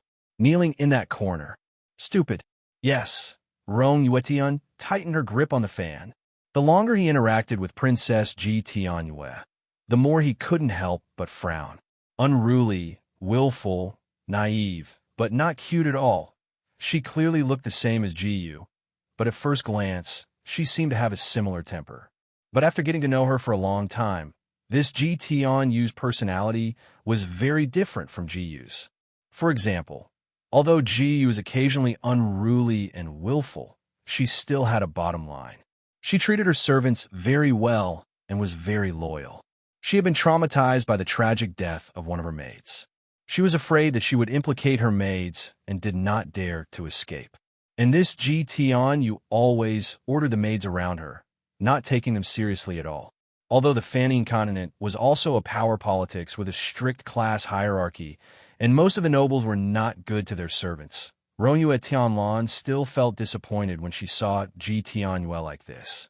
Another example was that Ji Yu had always been kind-hearted. She valued her family very much. Otherwise, she wouldn't have tried so hard to save her parents. For her parents, she seemed to be able to do anything. Chapter 28-26. It was also because of this that she went crazy when she saw her parents being beheaded, causing their relationship to go on a path of no return. Although Ji Tianyue was loved by the world, she was indifferent to family. She only liked to take and didn't like to give. Her parents' and sisters' love was a matter of course in her eyes, and she probably didn't even think about returning the favor. Rongyue Tianlan was still very good at judging people. He dared to bet that with Ji Tianyue's current temperament, if she encountered the same situation as Ji Yu, she wouldn't choose to sacrifice herself to save her parents. Her first thought would probably be annoyance that she was implicated by her parents. Most people's temperament would change after reincarnation. After all, their living environment was different, so their temperament would more or less change. Especially if it wasn't the reincarnation of the original soul, there was no guarantee. For example, Jun Liuye, who was reincarnated from his battle soul, had a different temperament from his original body. At least his original body didn't have any ambition to conquer the world, and he didn't agree with some of Jun Liuye's methods. He even considered that if his original body was reincarnated as Jun Liuye, he wouldn't be so heartless when dealing with his relationship with Jiyu, and wouldn't use his beloved to achieve various political goals. Therefore, it was understandable that Jiyu and Ji Tianyue had different temperaments. However, Rongyue Tianlan always felt that Ji Tianyue and Ji Yu were very different in nature, as if they weren't the same person. Sometimes, he even suspected that Ji Shanyu was the former Ji Yu. When he was with Ji Shanyu, he even took out her soul to take a look while she was asleep, but he couldn't see any difference between her soul and her original body. In his previous life as Jun Liuye, although his martial arts weren't bad, he didn't know any spells. He had never seen what Ji Yu's soul looked like, so he couldn't tell it all. Before he recovered the memories of that soul, he only had Ji Yu's general appearance in his mind. He thought that God had given him a good marriage and gave him a direction to look for. Therefore, when he saw Ji Tianyue, who looked like Ji Yu, he felt as if he had found a treasure and felt that he was really lucky. The Red Wand Star had sent him his sweetheart without him having to spend too much effort to find her. The heavens were indeed merciful. However, after interacting with Ji Tianyue for a while, he still couldn't find any feelings. Looking at Ji Tianyue was no different from looking at ordinary girls. At that time, he even suspected that the girl's appearance in his mind was a joke played by God to mess with his thoughts. Because in his mind, girls like Ji Tianyue were not outstanding at all. Even if he had not seen 100 girls like her in his life, he had seen at least 80. Facing Ji Tianyue wasn't even as good as facing Yunxi. Of course, his feelings towards Yunxi were that of a friend. He had never considered her as a lover. He never thought that one day he would fall in love with a girl like Ji Tianyue. In fact, he still hadn't fallen in love with her. Unknowingly, his gaze was attracted to Ji Shanyu, and he became more and more concerned about her. His thoughts revolved around her more and more, and he couldn't help but pay attention to her, and couldn't help but want to hug her. This was the first time he felt heartache for a girl. Before he recovered that melodramatic memory, he even wanted to get rid of that shadow in his mind and follow his own wishes. He wanted to get Ji Shanyu back and not cancel this engagement. There are still days. Chapter 28-27. However, just as he was about to make this decision, he recovered his memories of Ji Yu. The kind of pain, the kind of sorrow, surged in his mind, cutting his usually calm heart into pieces. It was so painful that he almost couldn't breathe. When he recovered his memories, his first thought was to never let her down again. He knew that some people might not look the same when they were reincarnated, but that would only happen when their souls were incomplete. For example, Jun Liuye, who was reincarnated from his soul, looked very different from him. However, if the other party's soul was complete, his appearance wouldn't change. At most, his personality would change due to the environment. It was impossible for two people to look so similar in this world, unless they were twins or had the same soul. Even their names were only one word apart. This definitely couldn't be explained by the word coincidence. In fact, Rongyue Tianlan had also reluctantly used the word coincidence to deduce her identity. She even took out her soul to take a look when this little girl was asleep. Her soul was the same as her body, and her face was exactly the same as Ji Yu's. Therefore, there could only be one answer. Ji Tianyue was Ji Yu. This answer was a little cruel, but Rongyue Ishinlin couldn't think of any other reason to refute this answer. Perhaps Ji Yu was also the reincarnation of Ji Shanyue's soul? But why did her reincarnation look so much like Ji Tianyue? Wasn't it too unreasonable for her to be reincarnated as a younger sister? Even if there were similarities between sisters, it shouldn't be to the extent that they looked like they were carved from the same mold, right? He looked down at the invitation and flicked it with his finger. Before he left the Sanine continent, he and sect master Ziyin were half-good friends and got along well. This sect master celebrated his birthday every year and was very happy. At that time, he also threw him an invitation every year. When he wasn't busy, he would also go there for a stroll. Of course, he wasn't busy at that time, so he only went there a dozen times in total. Now, this sect master threw him another invitation. He knew that he was used to it, but should he go this time? He knew that he had different feelings for Ji Shangyue, and his feelings had already shifted beyond his control. However, he couldn't let Ji down, so he decided not to meet her for the time being. Maybe his infatuation with her was only temporary, and it would cool down after a while. After cooling down for a while, perhaps he would treat her like a normal friend, just like how he treated Yunshi. He lowered his eyes and looked at the invitation card in his hand. Then, he wouldn't go to sect leader Zi Yun's birthday this time. He exerted a little force with his fingertips, and the gilded invitation turned into butterflies in the wind. Brother Rongyu. Ji Tianyue lifted the curtain and poked her head out, but before she could finish her sentence, she was blown back by the strong wind. Because the car was traveling too fast in the air, the wind was biting cold and frightening. Ji Tianyue almost fainted from the wind. She hurriedly lowered the curtain again, but was unwilling to give up. Brother Rongyu, cough, it's so windy outside. Why don't you come in? No need. Rongyu Etian responded with 2 words. But the wind will hurt you. Ji Tianyue's voice was full of concern. It won't. Rongyu Etian had set up a wind barrier around his body, so the wind couldn't actually blow him. Why don't you come in and warm up first? Let Xiao Rong drive the carriage outside, okay? I'm the only one who can drive this carriage. No one else can. Rongyu Etian finally spoke a few more words. Chapter 28:28. Ji Tianyue paused and pursed her lips. Although she and big brother Rongyu returned in the same carriage, one was outside the carriage and the other was inside, she didn't know if Rongyu Tianlan had to drive the carriage. But since he said so, she could only believe him. She paused and blushed. Big brother Rongyu personally drove Tianyue back. Tianyue couldn't bear it. Big brother Rongyu is an immortal and the prince of the Yi Sky clan. How noble is your identity? Rongyu Tianlan was silent for a moment and said indifferently, I only do things according to my interest. I never consider identity. Was this little girl only interested in his status? If he was an ordinary person and drove the carriage here, would this little girl be so happy and uneasy? He never cared about the identity of the person he liked. As long as he liked, even if the other party was a daughter of a poor family, he would still like her. It was just that the heavens seemed to be playing a joke on him, always involving him with the princess. From Ji Tianyue's words, Rongyu Tianlan could hear her snobbishness. His fingers holding the fan tightened faintly. Back then, Jiyu fell in love with Yi Qianshang, and in Jiyu's knowledge, he was just a Jianghu killer. Jiyu had no concept of a person's identity at all. Love was love. Even if he was just a wandering assassin, she would still wait to marry him with all her heart. If she was as snobbish as Ji Tianyue now, there wouldn't be all of this later. Big brother Rongyu, I don't care about a person's identity. Seemingly aware of Rongyu Tianlan's silence, Ji Tianyue hurriedly explained.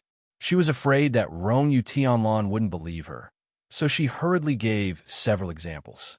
For example, when she saw beggars on the street, she would ask for alms, and when she ate in a restaurant, she would give tips. She said a lot of things. Rongyu Tianlan sat there, waving the folding fan in his hand and listening without interrupting. Ji Tianyue couldn't see his expression from inside the carriage, so she didn't know what he thought about what she said. She was a little nervous as she spoke. Big brother Rongyu, are you listening? Rongyu Tianlan responded, I'm listening, just say it. The more she spoke, the more he understood about her. Rongyu Tianlan was an old fox who had been in the Jianghu for a long time. He could tell which of Ji Tianyue's words were true and which were false. From her words, he could also read her inner world, her true personality and temper. Ji Tianyue and Rongyu Tianlan didn't have many chances to interact with each other. When they were together, she would try her best to cover up her shortcomings and show off her strengths, so that she could gain more points in his heart. However, she was still a child after all. Once she got excited, she would often reveal her own shortcomings. It would be better if Rongyu Tian didn't notice this, But once he started to seriously analyze her in his heart, she couldn't hide her foxtail anymore. Beautiful, naive, selfish, cold, liked to sow discord in words, liked to pretend to be innocent. This was Rongyue Tianlan's temporary evaluation of her in her heart. Perhaps she had some other problems, but Rongyue Tianlan couldn't tell from her words at the moment.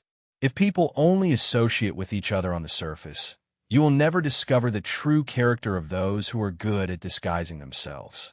If you really want to understand someone, you have to go through some things with her. Chapter 28-29.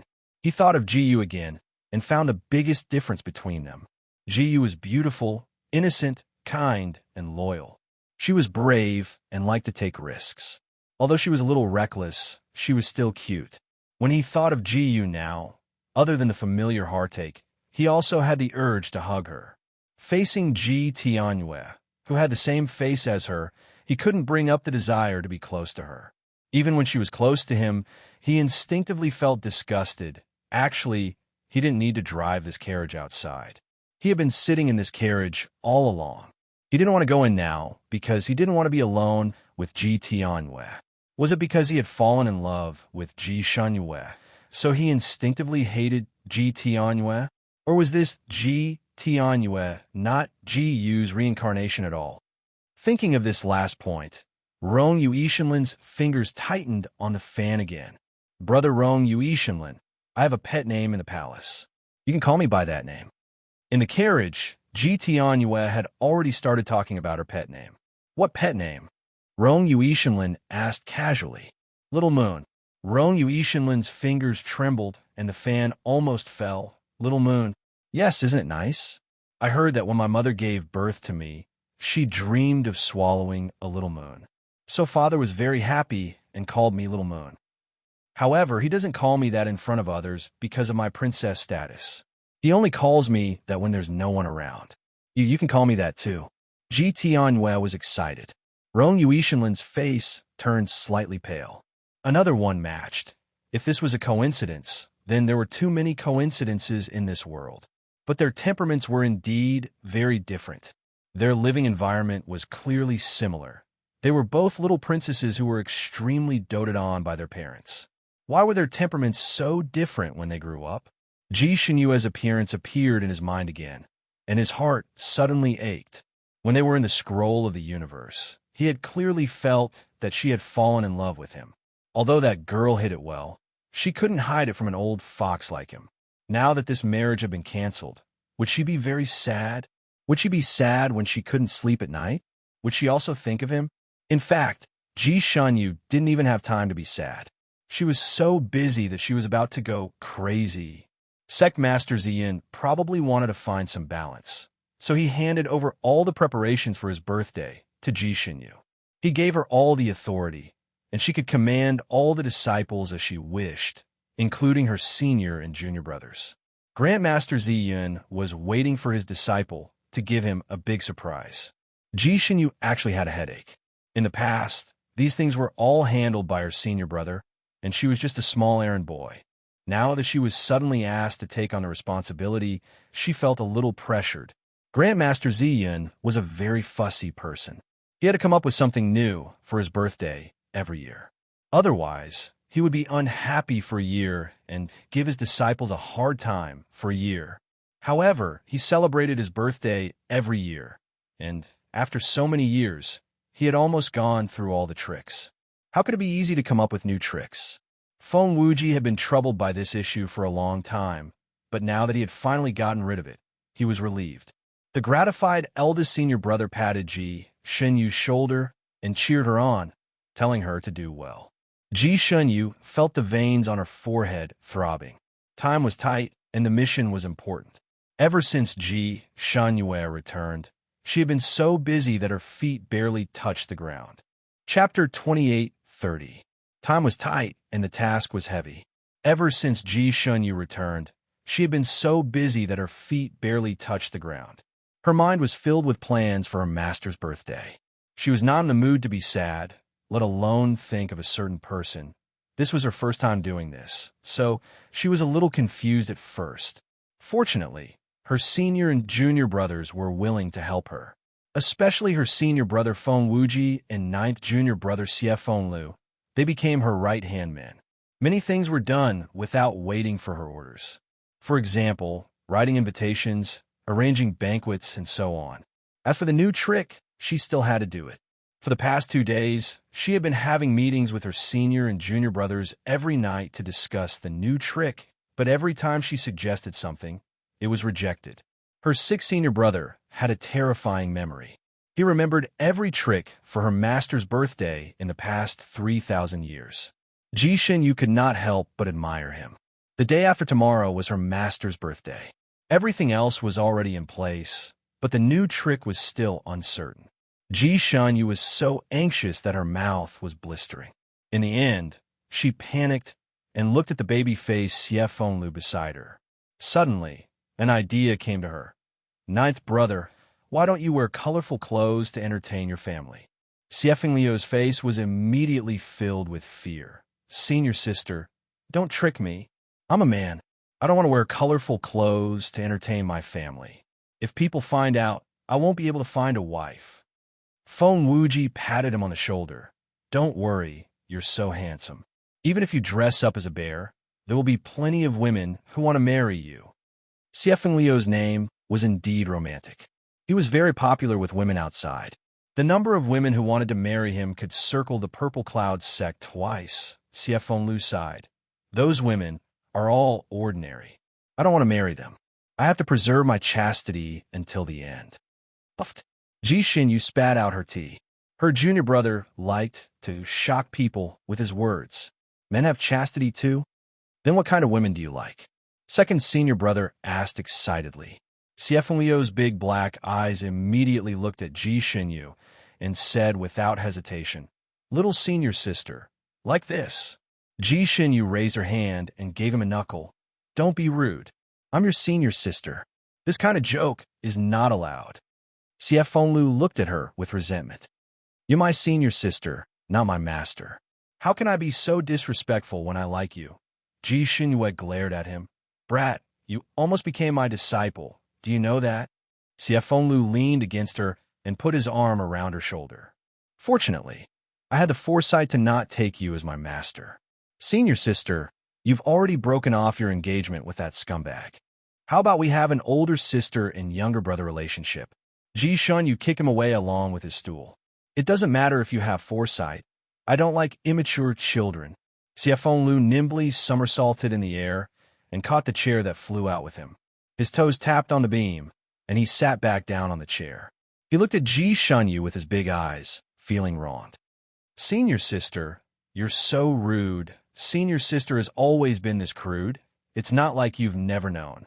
Ji Xinyu didn't think much of it. She had naturally taken note of his nimble movements. Old Nine, your martial arts have improved again. Xie Fenglu immediately held his head high and puffed out his chest. Of course.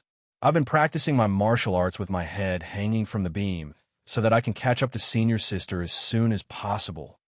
Chapter 28:31. It was just that she had painstakingly thought of a new idea to celebrate her master's birthday, but it was ruthlessly rejected by this brat, which made her a little sad. She even tried to persuade him, Old Nine, look at how beautiful you are. Once you dress up as a woman, you'll be devastatingly beautiful, and outsiders won't be able to recognize you. But Master will be able to. When the time comes, you can perform a dance in front of him. Master will definitely be very happy, and Senior Sister's mission will be completed. And he will also love you even more. If you help Senior Sister will also love you even more. Don't you want to learn a set of leg techniques from me? After completing this mission, I'll teach you. How about it? Xie Fenglu looked at her with his chin in his hands. Looks like Senior Sister is serious? Of course, I can't be more serious. The more Ji Xinyu thought about it, the better the idea was. Good. Xie Fenglu suddenly slammed the table, scaring the surrounding senior brothers. Ji Xinyu's eyes lit up. Old Nine, you're too good. Senior Sister didn't dote on you for nothing.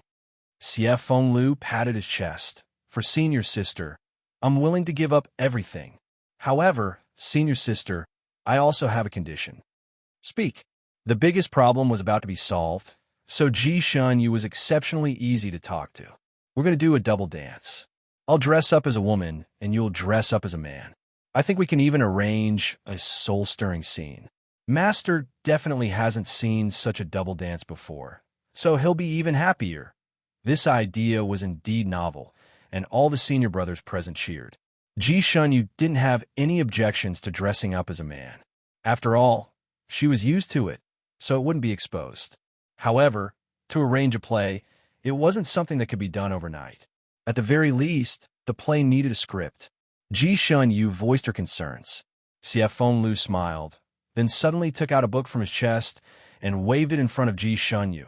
Senior sister, don't worry, I've already written the script. You just need to perform according to this.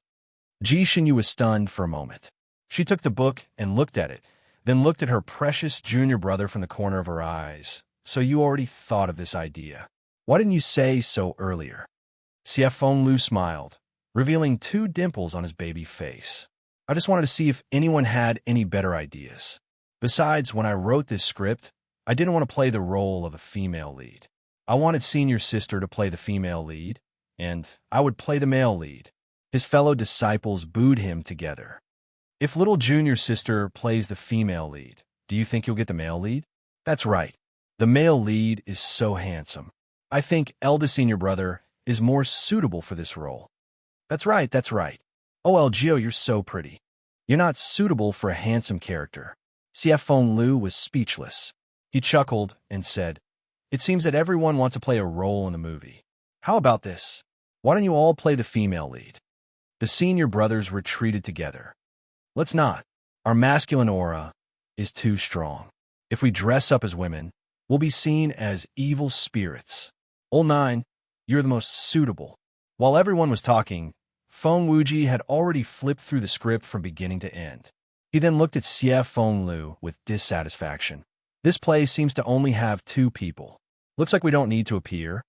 Xie Fenglu thought for a moment. Since it's a play for the birthday banquet, of course it has to be short. Of course, we'll kill off all the irrelevant people. However, if senior brothers really want to act as extras, I can arrange a few roles for you. Chapter 28:32. All the senior brothers expressed their interest and asked him what roles he wanted. Xie Fenglu thought for a while.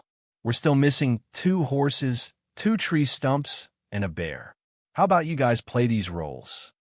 7 or 8 teacups were thrown at Xie Fenglu. Get lost. Go to hell. Little bastard.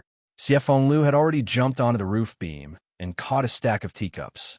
He smiled and said, Senior brothers, this is the first time we've done something like this. Master will definitely be moved to tears when he sees his obedient disciples going all out for his birthday. He might even be happy for an entire year. This birthday banquet was planned by senior sister. If Master is happy, senior sister will be happy too. Don't you think so? I even dare to act as a woman. You guys are just extras, acting as tree stumps or something. It's actually very easy. Xie Fenglu had always been eloquent. After such an eloquent lecture, all the senior brothers were finally moved. Master being happy was one thing, but if they could make junior sister happy too, it was worth considering. After all, junior sister had it too hard. Everyone finally agreed and was assigned roles. Apart from eldest senior brother, who needed to entertain guests from the outside world, the other senior brothers and junior brothers all took a role and went to prepare. Among them, Xie Fenglu was the happiest. Senior sister, you're going to be with me for the next 2 days. We have to rehearse. Are you happy? So this was the kid's goal. Ji Shunyu hugged her arms. Happy, of course I'm happy. Especially when I think of you swinging your sleeves and doing a beauty dance. I'm very happy. Xie Fenglu was speechless. He looked at Ji Shunyu with resentment. Senior sister, why do I feel like you're not happy, but gloating? Ji Shunyu smiled and patted Xie Fenglu's shoulder, almost knocking him down. Good boy, you know the truth. Xie Fenglu rubbed his shoulder.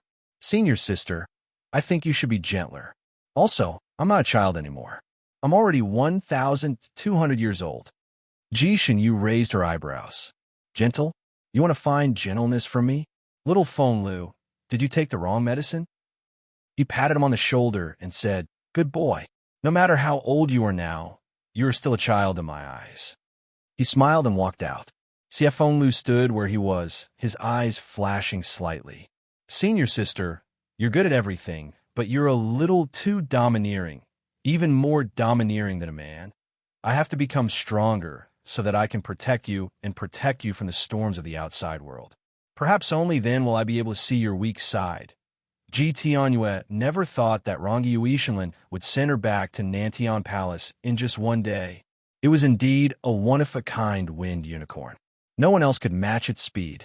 She originally wanted to spend a few days with Rongyu Tianlan and stay at a hotel or something along the way. However, she didn't expect that she would arrive above Nantian Palace in just one day. When the carriage slowed down, Ji Tianyue heard the cheers coming from below. She cautiously lifted the curtain and looked down. Then, she saw the familiar building. She was both regretful and happy as she laughed.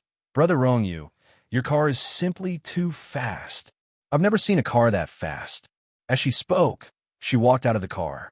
Then, she froze. Chapter 28:33. There was no one outside the carriage. Rongyu Etanlan, who was supposed to be driving the carriage outside, was nowhere to be seen. The wind unicorn pulled the carriage and quickly landed. The South Heaven Emperor had already heard the news and hurried over.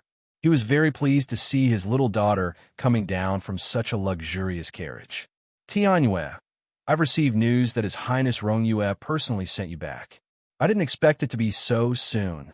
He looked at the carriage again and only saw the little handmaiden following behind. He was surprised to see no one else. Where is His Highness Rongyu? Ji Tianyue was tongue-tied.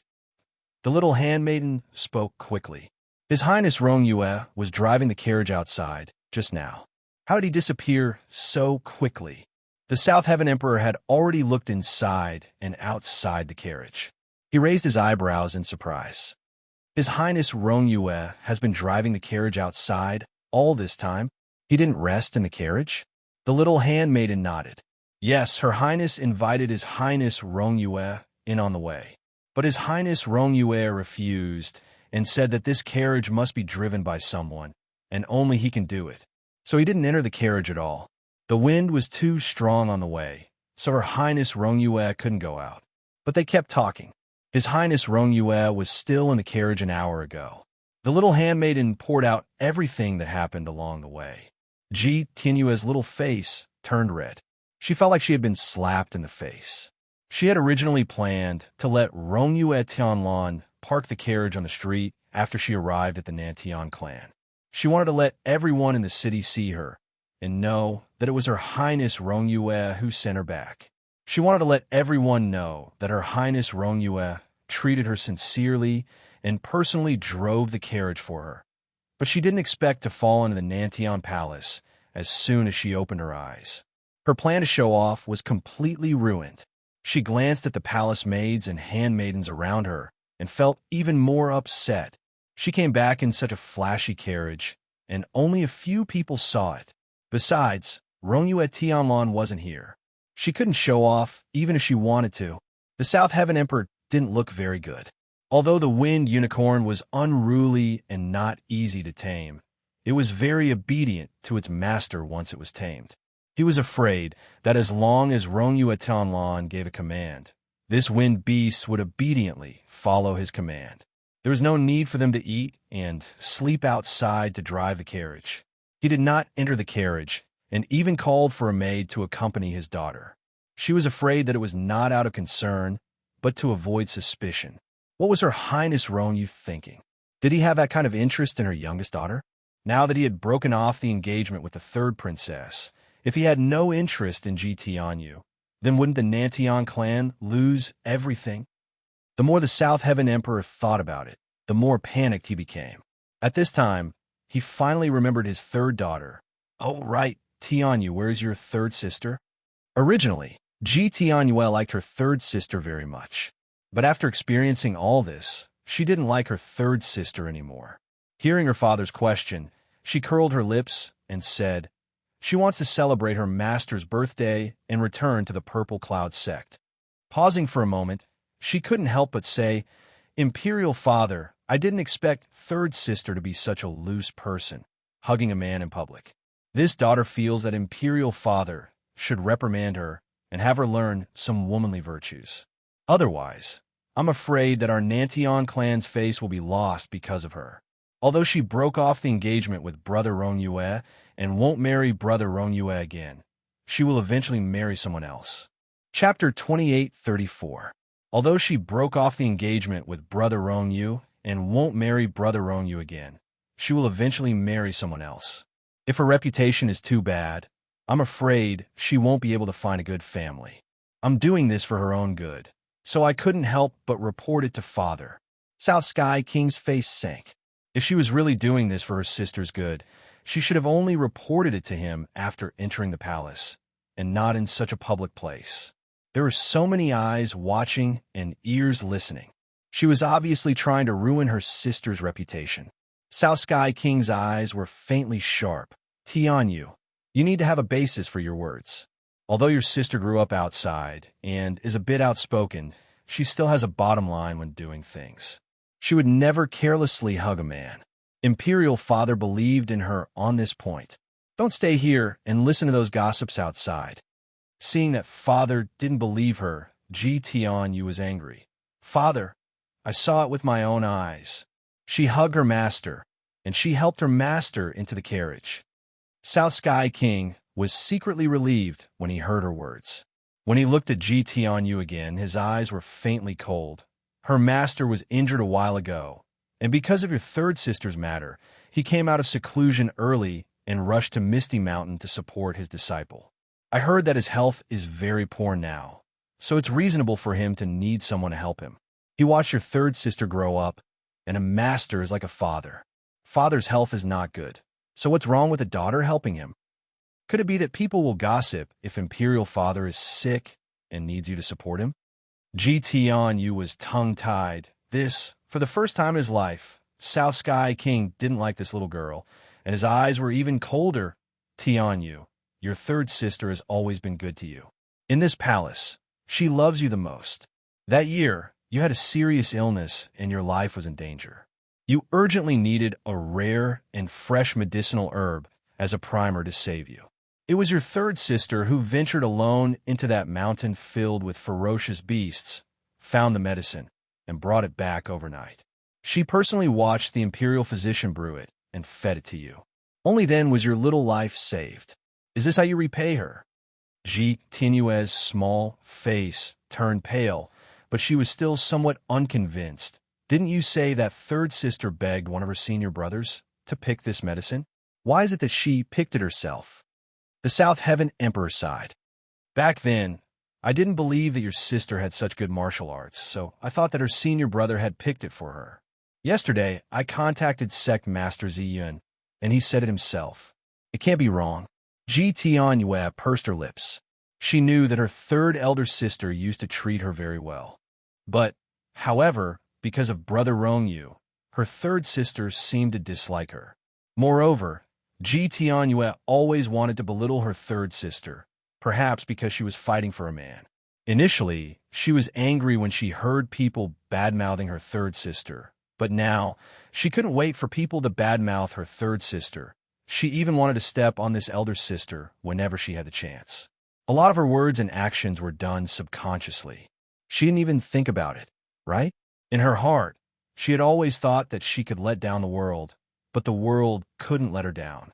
It was natural for her to let down others, but if others let her down, it was unforgivable and should be destroyed by heaven and earth. Chapter 28:35. Therefore, once the sister who loved her the most threatened her interests, she immediately became disgusted in her eyes. Third sister did love me, but there are some things that are unreasonable. Tianyue is also worried about sister. She subconsciously defended herself. South Sky King's face completely sank. You're still quibbling. It's Father who indulges you too much, making you unable to distinguish right from wrong. Go back to your own courtyard and reflect on it. South Sky King flicked his sleeves and left. Ji Tianyue, she cried loudly, and her crying was very loud. Naturally, it reached the ears of the South Heaven the Arch who had walked far away. South Sky King didn't come back to coax her because of her crying. He didn't even turn his head. But Ji Tianyue's following words made him stop. Father, Are you so angry because you didn't see Brother Rongyu send me back with your own eyes? Do you also want Brother Rongyu to abandon me? South Sky King slightly closed his eyes. He definitely couldn't lose Rongyu Tianlan as his son-in-law. There was already no hope for his third daughter. Was his youngest daughter also going to be lost? No, he definitely couldn't let this matter fall through. He turned around and looked at his daughter, who was crying like a pear blossom in the rain. His gaze became complicated. Rongyu Tianlan felt that there was something fishy about this matter, but he couldn't find out what it was. Thinking about it, he suddenly thought of Shun Jiuli and his wife. In Jun Liuye's previous life, he was just an ordinary person who didn't even know spells. Naturally, he had never seen Ji Yu's soul. Logically speaking, if Ji Yu is also a reincarnation of someone else's soul and spirit, even if Ji Yu's appearance changed, her soul or spirit would still have the shadow of the original body, and even be no different from the original body. Just like him, Jun Liuye was a reincarnation of his soul. Although Jun Liuye's appearance was different from his, if Jun Liuye's soul was taken out, the soul's appearance would also be like Rongyu Tianlan, and not continue to be like Jun Liuye. If Ji Yu is also like this, then her soul should also be like the original body, and not be exactly like Ji Yu. Then who would her original body be like? Would it be like Ji Shunyu? This last thought was like a raging fire that quickly ignited his blood. He felt that he couldn't wait any longer. He really wanted to return to the Tianxi continent immediately and consult the great god and the others. After all, they had witnessed everything. It would not be easy to return to the heavenly bestowal continent. He would need to pass through the space-time gate multiple times. The amount of telekinesis he would need to expend was not small. Naturally, it would require a lot of stamina. If he was fine, these were all side dishes that he wouldn't care about. However, he was still injured and did not even have half of his psychokinesis left. He needed to rest for a few more days before he could make such a plan. Back then, his back had crashed into a tree, directly breaking a large tree. His back was actually badly injured, but he forced himself to be strong and did not show it. Sending Ji Shunyu to the entrance of the valley and saying that he wanted to leave with her was just an excuse for him to recuperate alone. After Ji Shunyu left, he found a secluded place and checked the injuries on his back. They were more serious than he had imagined. If it was in the past, he had the divine skill to protect his body. Even if the impact was several times stronger than this, it might not be able to hurt him. However, in a situation where he had yet to recover from his injuries, the impact was undoubtedly one disaster after another. There were 3 or 4 large bloody wounds on his back, and fresh blood soaked his entire back robe. Chapter 28:36. He had the best medicine, so it was not difficult for him to treat his external injuries. After applying the medicine, he was supposed to meditate for a few hours to recover, but he was afraid that the people outside would think too much if he did not go out. Thus, he used a spell technique to cover up his wounds and went out. Then, he sent Ji Tianyue back to Nantian Palace. It was only now that he had the time to properly recuperate. What he needed was a quiet place to meditate. After looking around, he chose a cave.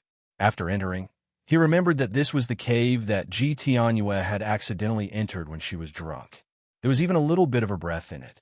At first, he thought that he would not be able to calm down after smelling her breath, but he did not expect that after sitting down and smelling her breath, he would feel at ease, as if she was protecting him. Thus, he decided to stay in the cave.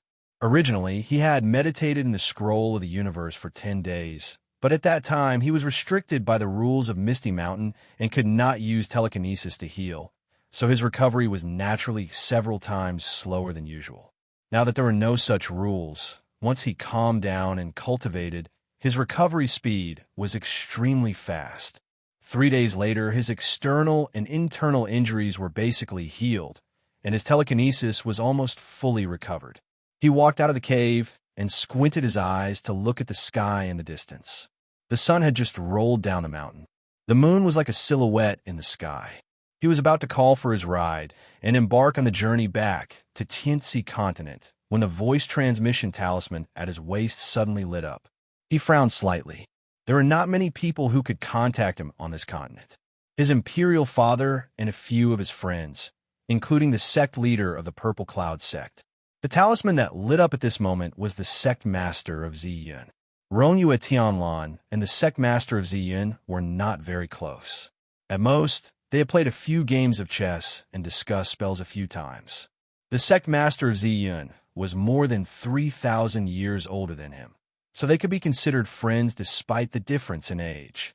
At that time, the sect master of the Purple Cloud sect admired him very much. He had once joked that if he had a daughter or a female disciple, he would definitely let her marry him and let him call him father-in-law or uncle. Let's see if you still dare to be arrogant in front of me. At that time, Rongyue Tianlan didn't take his joke to heart.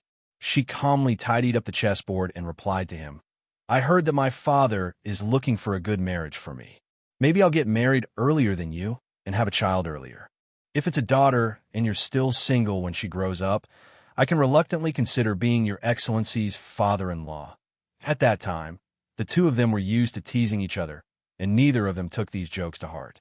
Moreover, not long after Rongyue Tianlan said these words, he was forced to marry by his imperial father, who wanted him to be betrothed to a baby wrapped in diapers. He was so shocked that he didn't even look at whether the baby was round or flat and immediately ran away.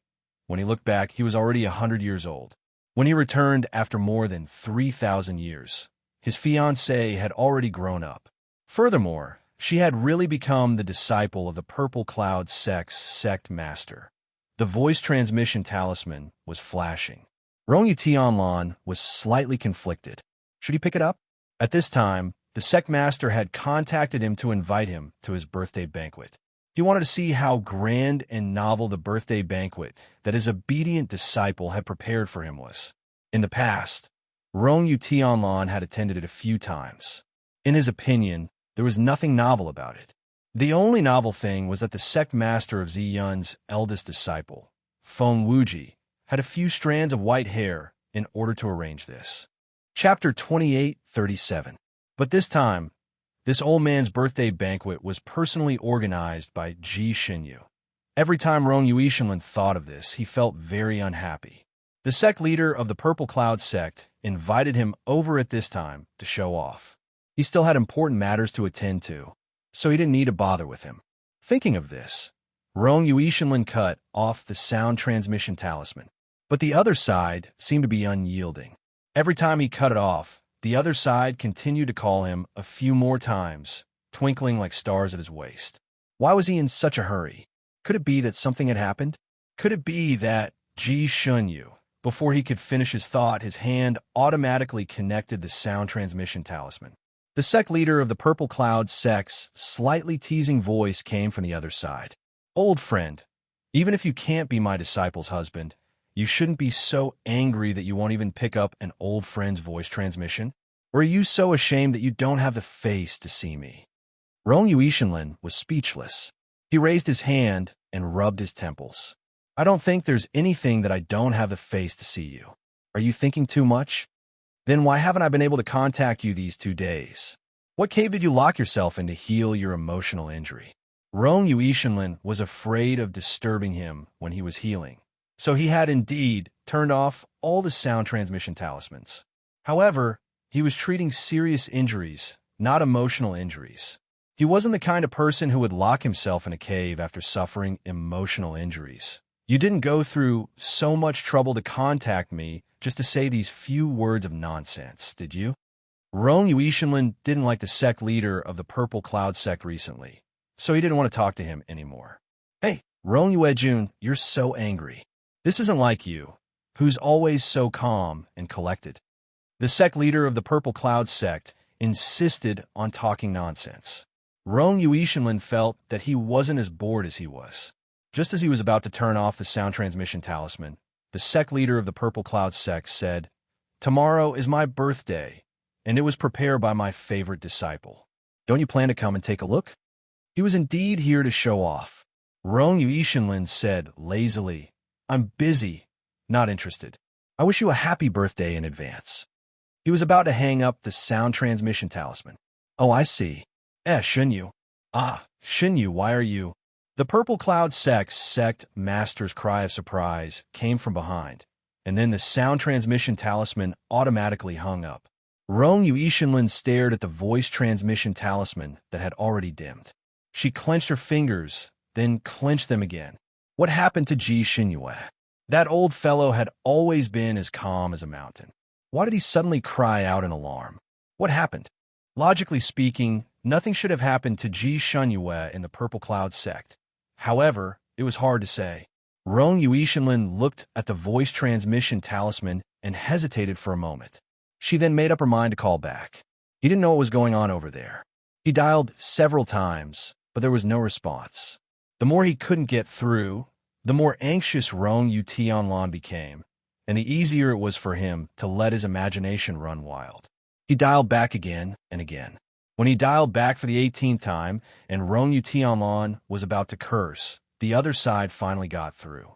However, even though it was connected, there was only the sound of heavy breathing, and no one spoke. Rong Yuetian asked a few questions in succession. Other than the increasingly rapid panting sound, there was no other sound at all. Later on, the sound transmission talisman was completely cut off and could no longer be connected. Rong Yuishinlin's expression changed. That panting sounded like the panting of someone dying. Could something serious have happened to the Purple Cloud sect? That Ji Xinyue. He raised his hand and called for his own carriage. After sitting in it, he calmed down.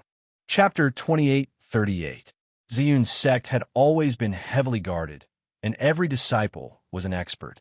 Even if there was a powerful demon who wanted to harm them, it would not be able to be taken down in a short period of time.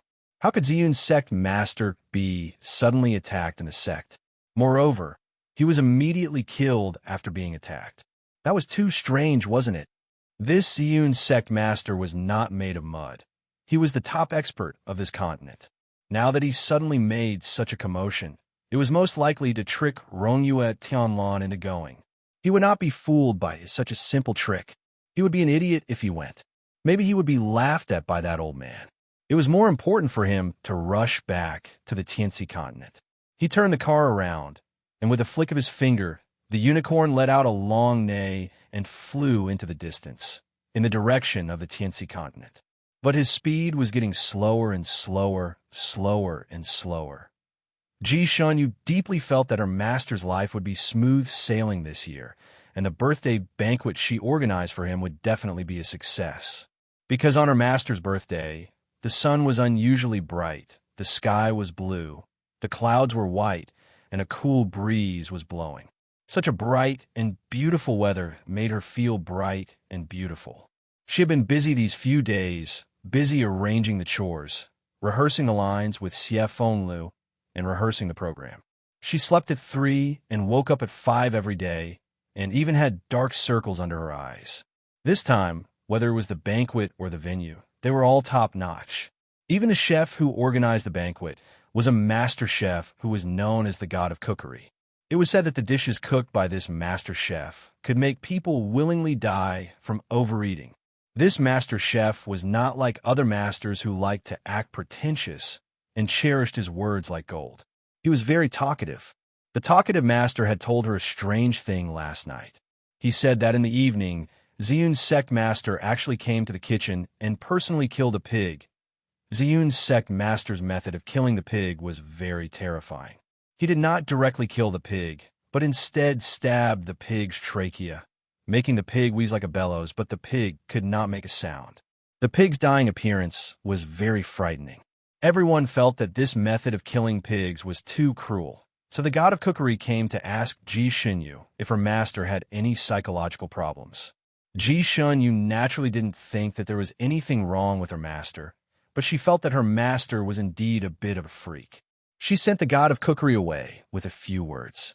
Then, she was still worried and went to check on her master. While he was paying his respects to his master, he quietly observed his master's expression.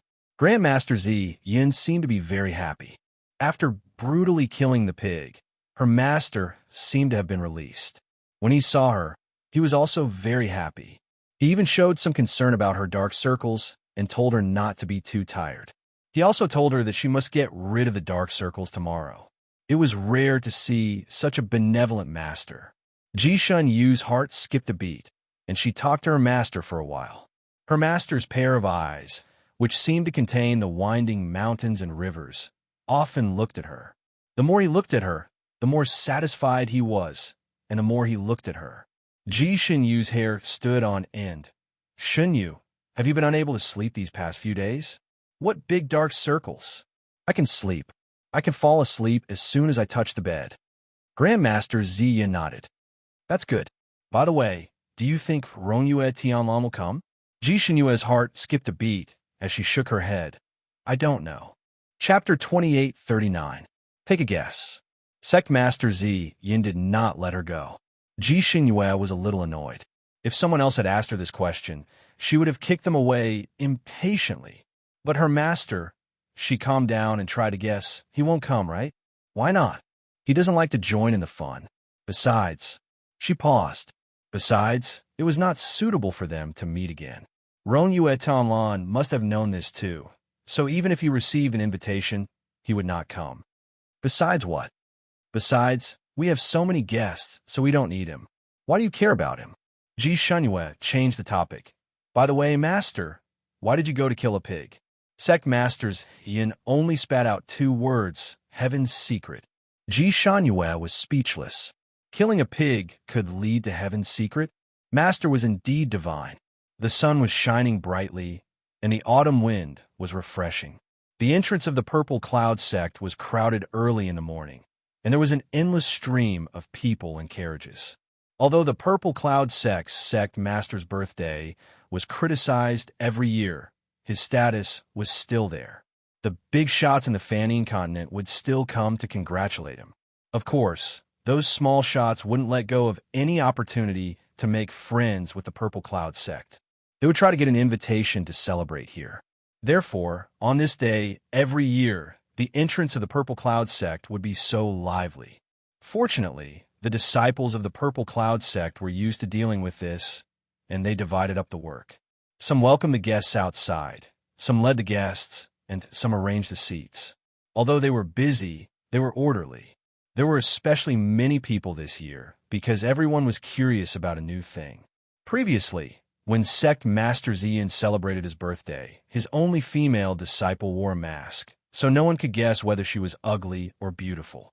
But this princess had been exposed a few days ago, so this time she would not wear a mask when she came out again, right? Many people did not see the excitement on Misty Mountain, so this time they took the opportunity to come and take a look. The banquet was held in the special hall of the Purple Cloud sect. This hall was specially prepared for Sect Master Ziyan's birthday and was twice the size of an ordinary sect hall. In the hall, there were special seats specially prepared for the birthday boy and very famous people, and there was also a special stage. When it was almost noon, there were almost 1,000 tables in the hall, and almost all the guests had arrived. Sect Master Ziyan sat at the head of the table with his chin resting on his hand, looking at the guests in the hall. His expression was a little lazy. He wanted to celebrate his birthday, so he didn't pay much attention to the gifts from others. Originally, he would not celebrate his birthday with such fanfare. Usually, he would just call some of his good friends and disciples for a gathering. What he wanted was that kind of atmosphere. But this time, his invitation cards were scattered all over the place. Almost all the young geniuses on the Sanskrit continent received one.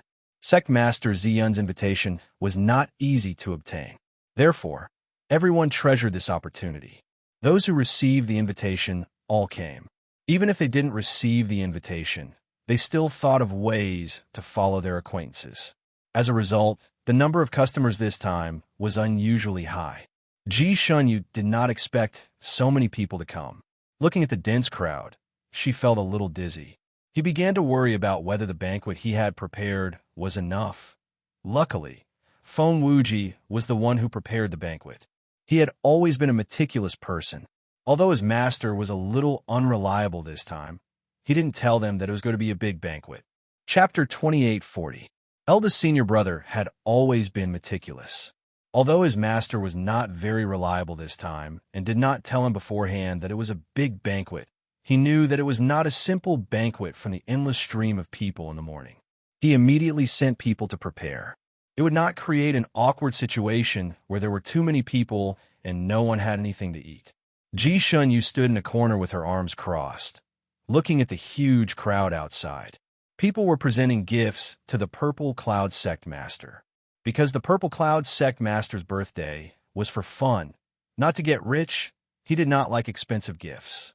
When he asked outsiders for gifts, his number one request was novelty. As long as it was novel enough, he would be happy even if they gave him a cricket cage. It was the same this time. People gave him all kinds of strange gifts. There was a pocket-sized horse less than a meter tall, a mouse as big as a cat, and even a poisonous snake with 5 heads. Ji Shunyu rubbed her forehead. Most of these novelty gifts looked good, but were not useful. Her master would throw them to Feng Wuji after playing with them for a while and let him handle them. As long as they were not damaged, they could be thrown into the storage palace. However, these living creatures often gave Feng Wuji a headache. Raising them was a problem. Later, Feng Wuji decided to do something violent. He threw all these living creatures into a valley with abundant water and plants, leaving them to fend for themselves. These animals killed each other in there. It was a natural selection. Usually out of 10 animals thrown in, it would be good if one could survive.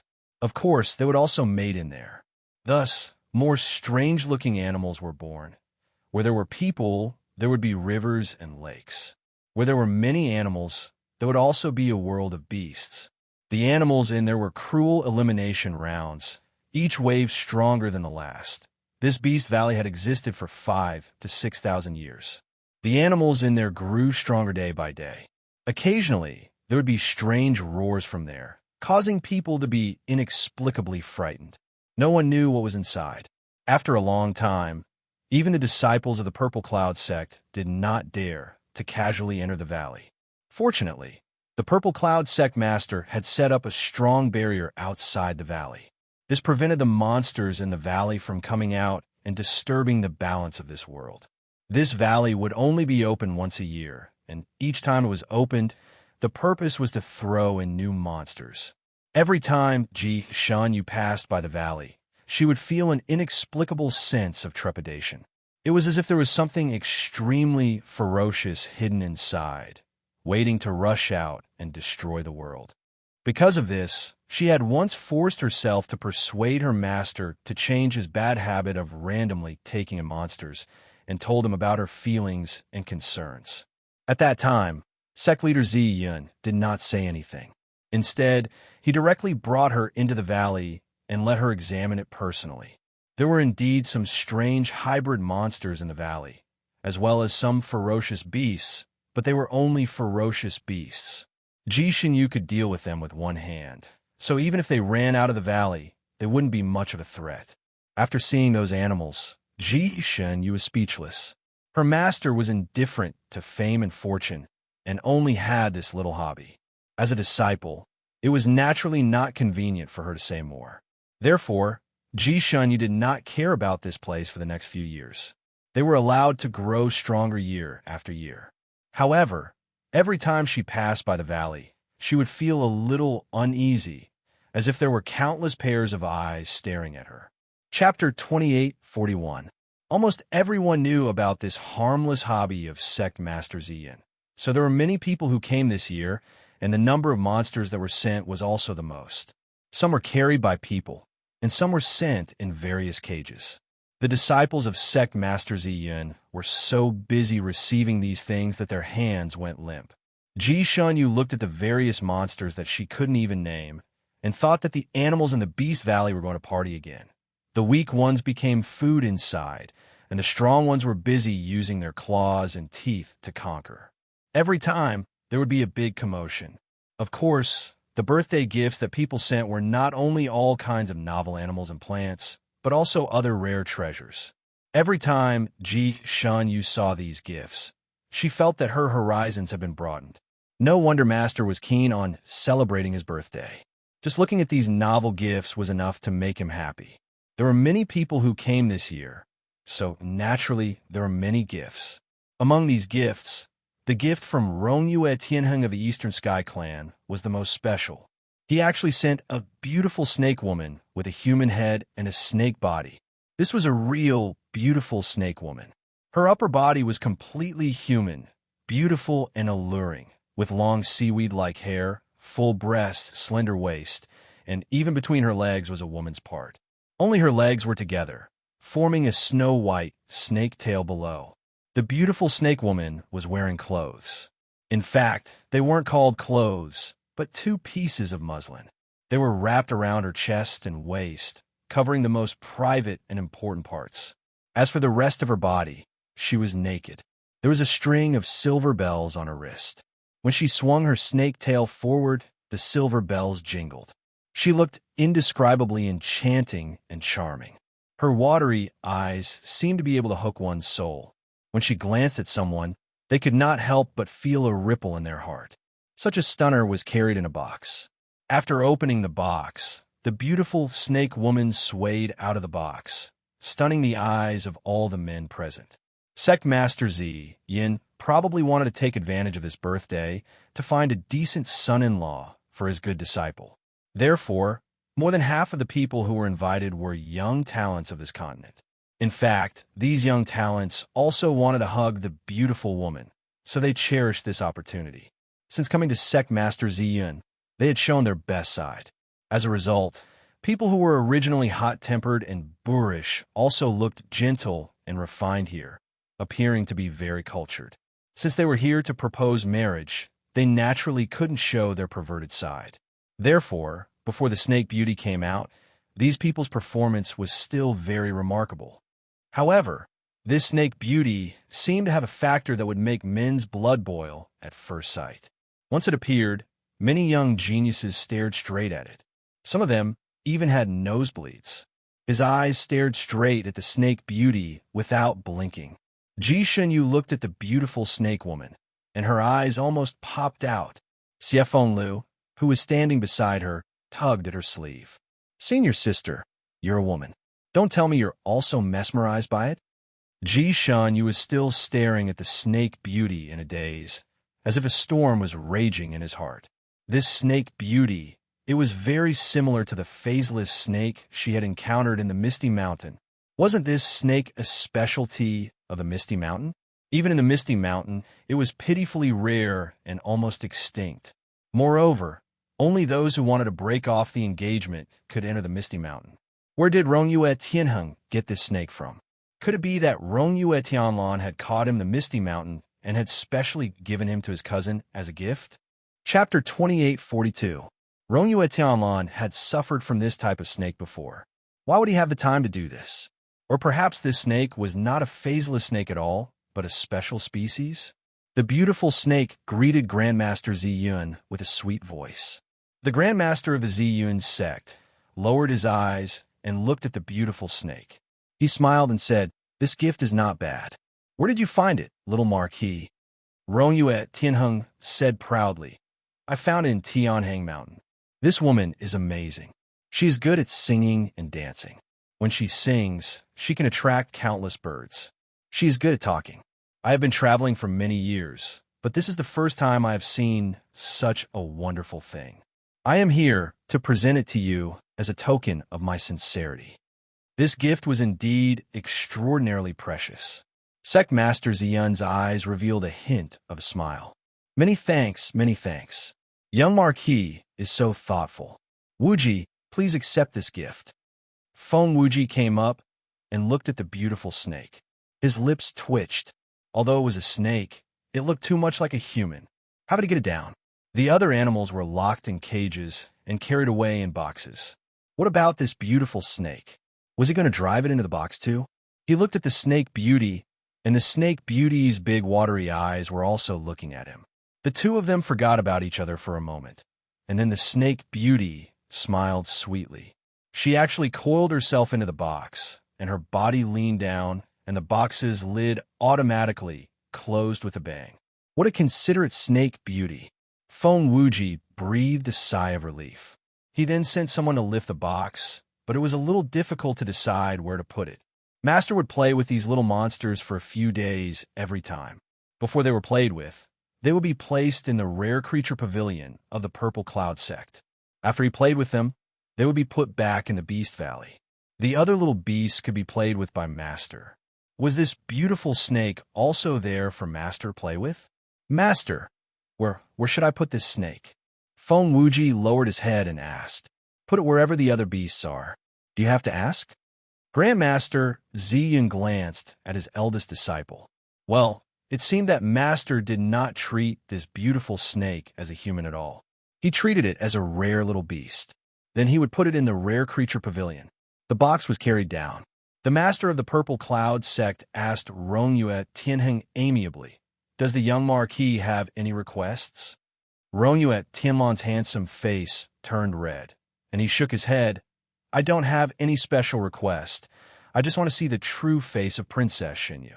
This request was unanimously agreed upon by everyone, and the surrounding people nodded in agreement.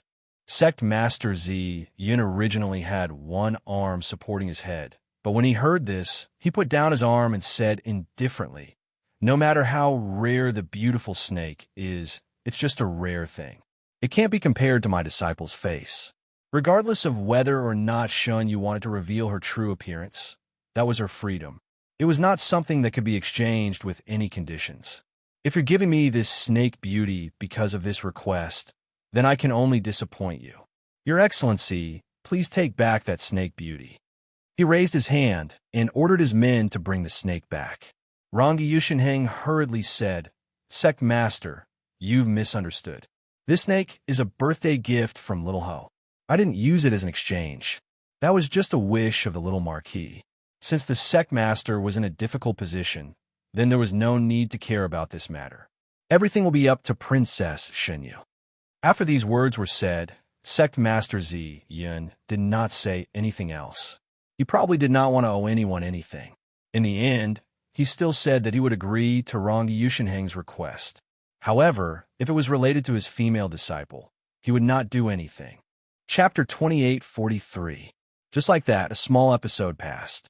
The guests finally knew what Sect Master Ziyun's bottom line was. His female disciple was his bottom line. No matter what, nothing could compare to his female disciple. Ji Shunyu pursed her lips and looked at her master from behind the curtain. She felt tears welling up in her eyes. In this world, only her master was truly good to her.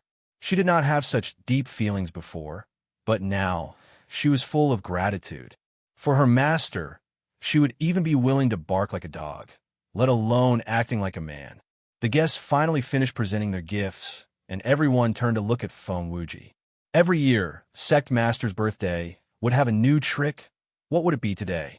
Sect Master Ziyan also turned to look at his eldest disciple. What about your new trick? Feng Wuji bowed. I was about to present it to Master. I hope Master will like it. Sect Master Ziyan rested his chin on his hand and looked interested. Let's wait and see. Feng Wuji was actually not very confident. After all, his master did not like to watch plays. At most, he would listen to storytellers telling stories. He clapped his hands twice, and the stage was filled with the sound of a huqin, followed by the sound of an eru and a flute, as if it was the prelude to a play. A look of surprise appeared in everyone's eyes. It was normal to invite a troupe to perform on a birthday.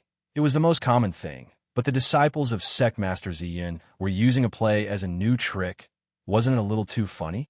Sect Master Ziyan only raised his eyebrows and continued to wait with interest. His disciples all knew that he did not like to watch plays. They should not have arranged a normal play to deal with him. They should have some big trick up their sleeves. Ji Xinyu and the others rehearsed in a secluded mountain, far away from the valley where Sect Master lived. Even if they played the suona loudly, Sect Master Ziyan might not be able to hear them. Furthermore, Sect Master Ziyan never peeked at the things his disciples prepared for him. According to his own words, the surprise on the day was the most important. If he knew in advance, it would be meaningless. Thus, Sect Master Ziyan did not know what Ji Xinyu and the others were doing for 2 whole days. As the music played, all the lights in the hall suddenly went out. While everyone was still in shock, a huge, colorful flower slowly rose into the air. When it reached the top, the petals slowly bloomed, revealing the golden boy and jade girl in the center of the flower. It wasn't an exaggeration to say that they were a golden couple. Jade Maiden was wearing a 7-colored long skirt with flowing cloud sleeves. She had big eyes and cherry red lips. Each and every one of her movements revealed a kind of enchanting charm. Especially her pair of eyes.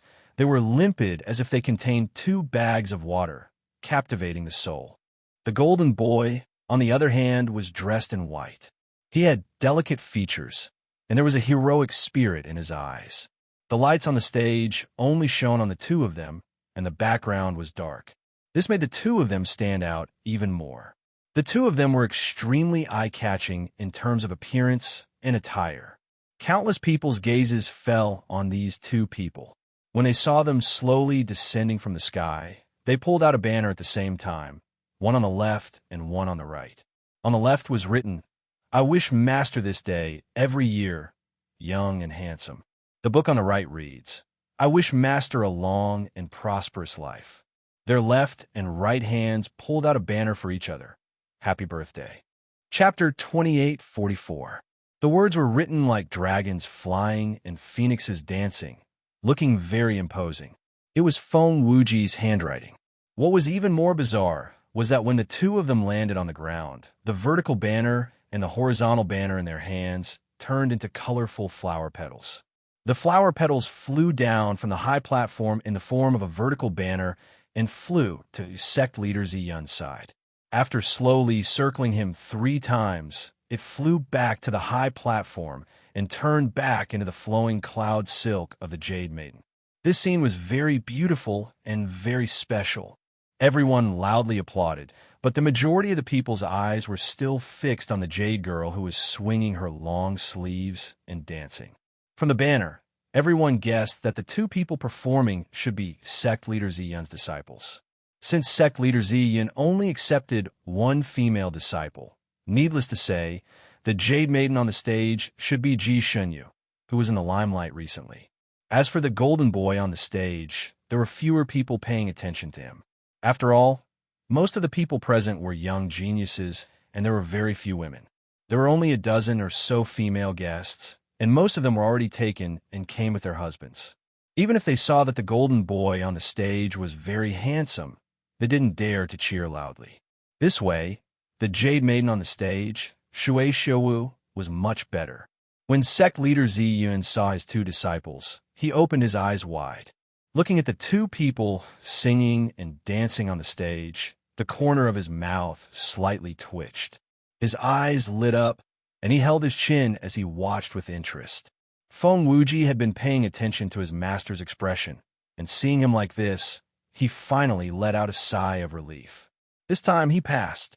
His gaze also looked at the stage, and he couldn't help but give his 9th junior brother a thumbs up.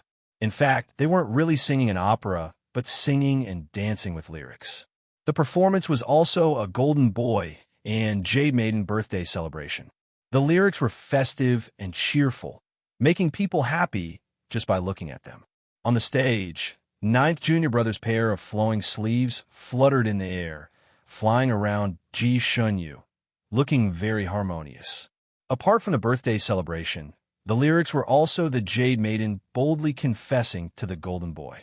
The Jade Maiden on the stage was very bold and romantic, chasing after the golden boy. The Sanning continent was very traditional. Men chasing after women was the absolute majority, and there were almost no women chasing after men. At least, there weren't any on the surface. On the other hand, the Jade Maiden on the stage was extremely bold. Her behavior was refreshing. Everyone at the scene was dumbfounded. Rongyue Tianheng looked as if he had been struck by lightning. Princess Ji Shanyue was actually such a bold and unrestrained woman. As for her appearance, she was indeed beautiful. He was similar to the rumors, except that the lines on his face were a little more robust, and he looked very heroic. He glanced at the golden boy again, and his heart skipped a beat.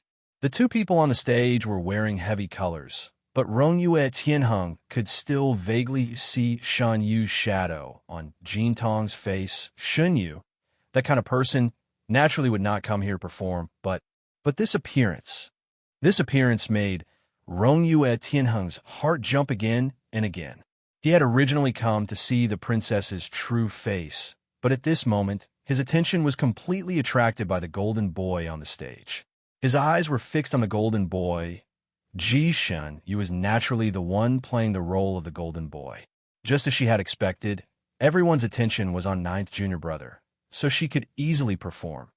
Her ears were sharp, and she could even hear the discussions of the people below the stage amidst the music. Most people are marveling at the princess as boldness and boldness. Chapter 28:45.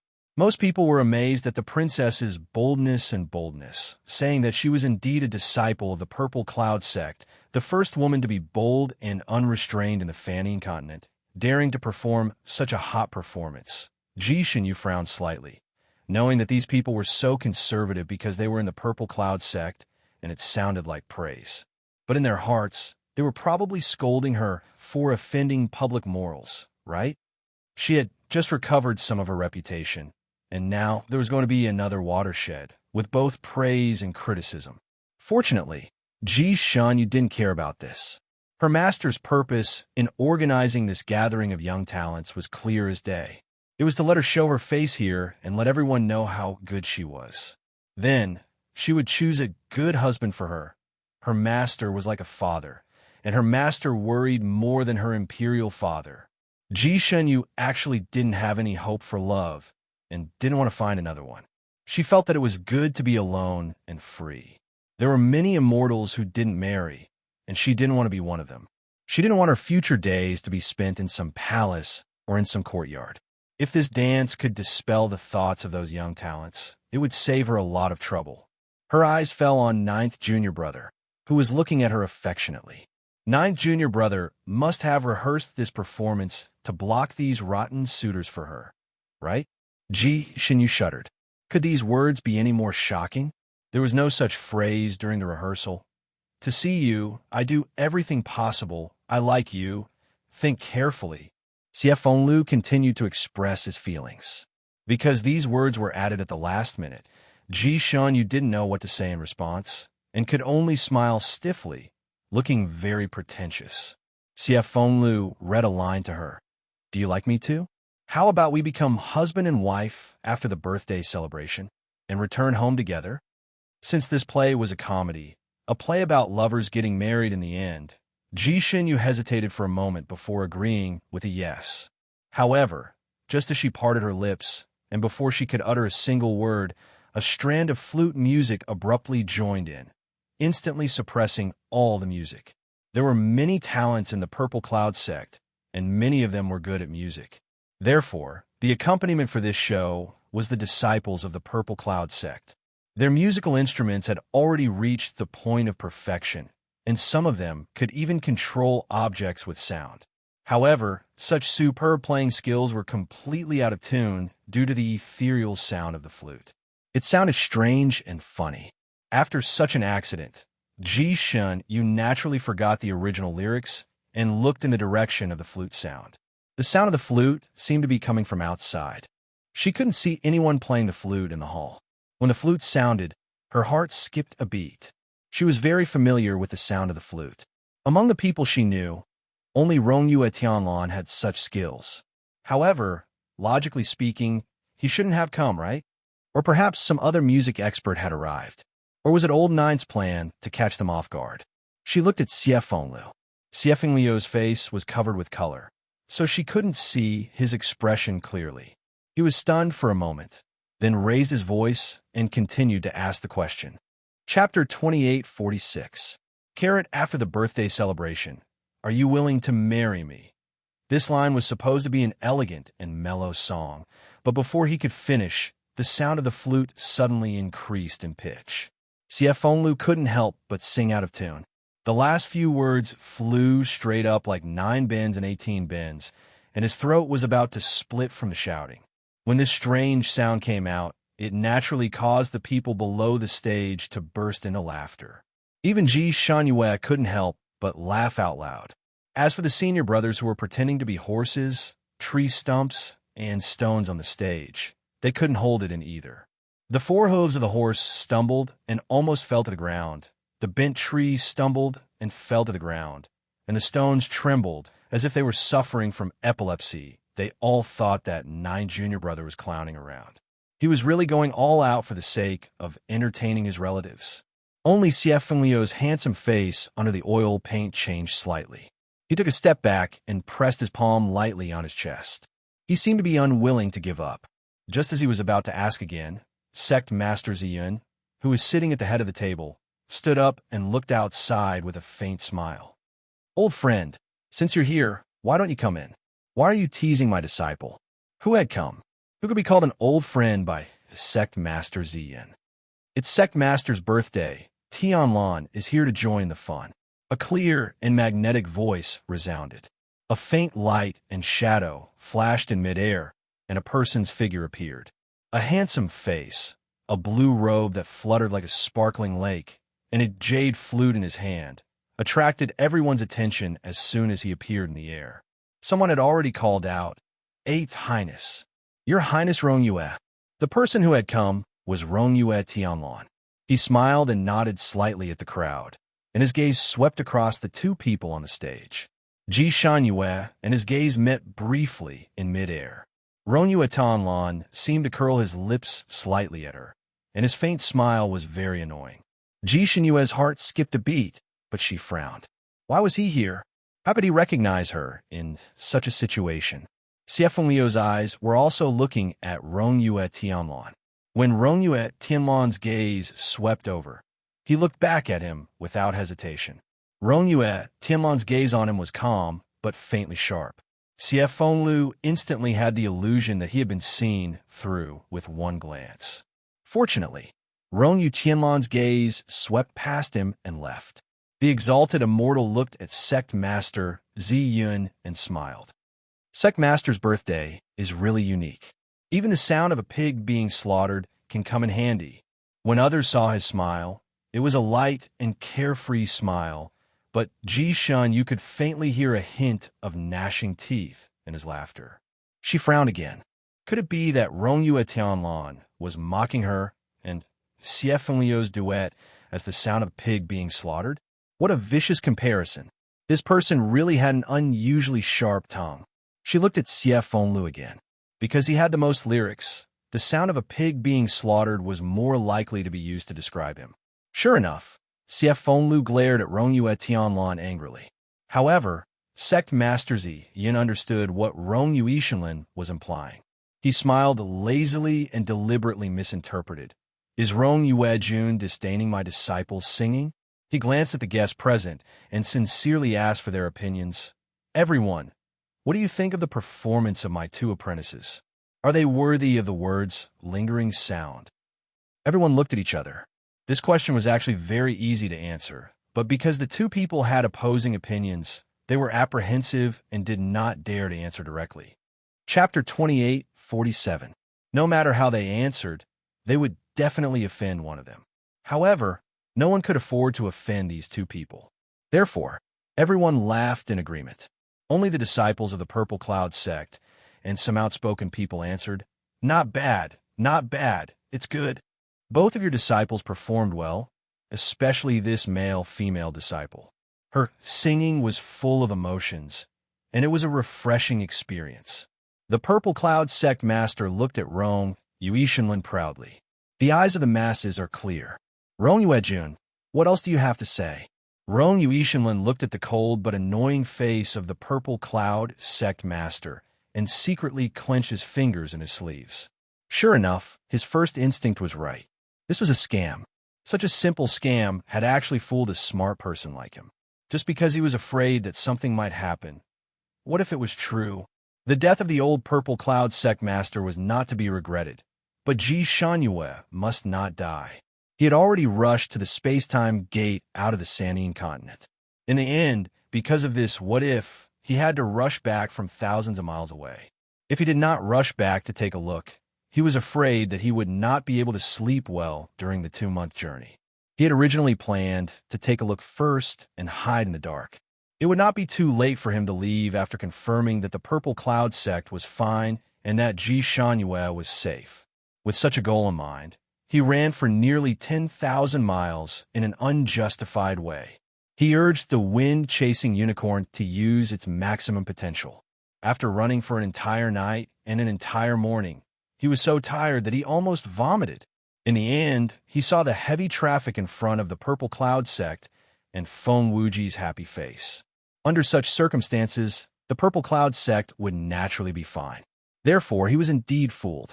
Rong Yuishinlin heaved a sigh of relief and clenched his fists.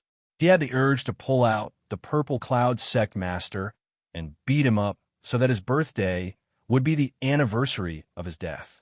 He walked around the Purple Cloud sect and heard the Purple Cloud sect master's ferocious butchering in the kitchen. Naturally, he understood what he had heard. He touched the pig slaughtering knife and began to consider the possibility of stabbing the knife into the Purple Cloud sect master's neck. He walked around again. Originally, he wanted to leave quietly so that the old man would not laugh until he got cramps. However, he did not expect to hear the sound of opera coming from the front. He knew that Grandmaster Zi Yin usually did not listen to operas. He also wanted to see what kind of birthday present Ji Shinyu had prepared for her master, so he hid himself in the air to take a look.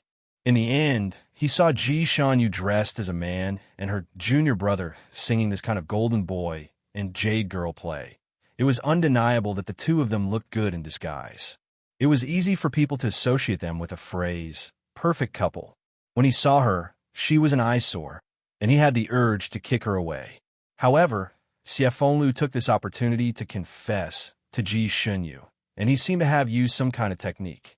Once Ji Shinyu agreed, he might even get married to her, but that stupid girl didn't notice this and actually jokingly agreed with the word okay.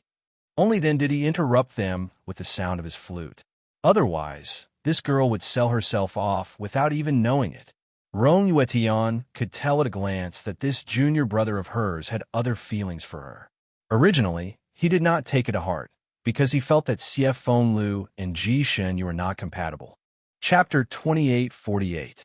They belonged to the type of drama where the falling flowers had feelings for the heartless brook. But now, Rong Yuetian's gaze swept over Xie Fenglu again, his eyes faintly cold. After all, he was an exalted immortal who had cultivated for thousands of years. Once he released the pressure of an exalted immortal, he could still completely suppress Xie Fenglu, who had just cultivated to the supreme god level. Xie Fenglu didn't want to be afraid of him, but under the pressure of the other party, his legs couldn't help but go soft, and he almost knelt down. His eyes flashed, his body swayed, and he suddenly fell towards Shun Jiyue. Shun Jiyue subconsciously supported him. Xie Fengliu's body went soft, and he took advantage of the situation to fall in her arms. The two of them were originally singing an opera. They were wearing costumes and had makeup on their faces. At this moment, Xie Fenglu, who was playing the role of the Jade Maiden, fell into the arms of Ji Shunyue, who was playing the role of the Golden Boy, which immediately caused the audience below to cheer. However, just as the cheers rushed out of their throats, another shocking change occurred on the stage. Just as the Jade Maiden fell into the Golden Boy's arms, the Golden Boy suddenly stepped back. The Jade Maiden was caught off guard and fell onto the stage with a plop. This fall wasn't light for the Jade Maiden. She fell there and curled up and couldn't help but cry out in pain. This cry of pain was a standard male voice. It was abnormally abrupt in the stunned silence of the audience. Everyone heard it. Why was the Jade Maiden's voice a man's? Could it be that the Jade Maiden wasn't played by Ji Shunyue, the only female disciple? Everyone stared at the stage with wide eyes, and then they saw a godly turn of events. The makeup on the Jade Maiden's face on the stage seemed to be washed away by a pair of invisible hands. A moment later, her true appearance was finally revealed. It was a delicate face. Although the eyes were watery and there were dimples on both cheeks, it was a man's face. He's not Princess Shinyu. Some people who had seen Ji Shinyue's true appearance in Misty Mountain cried out.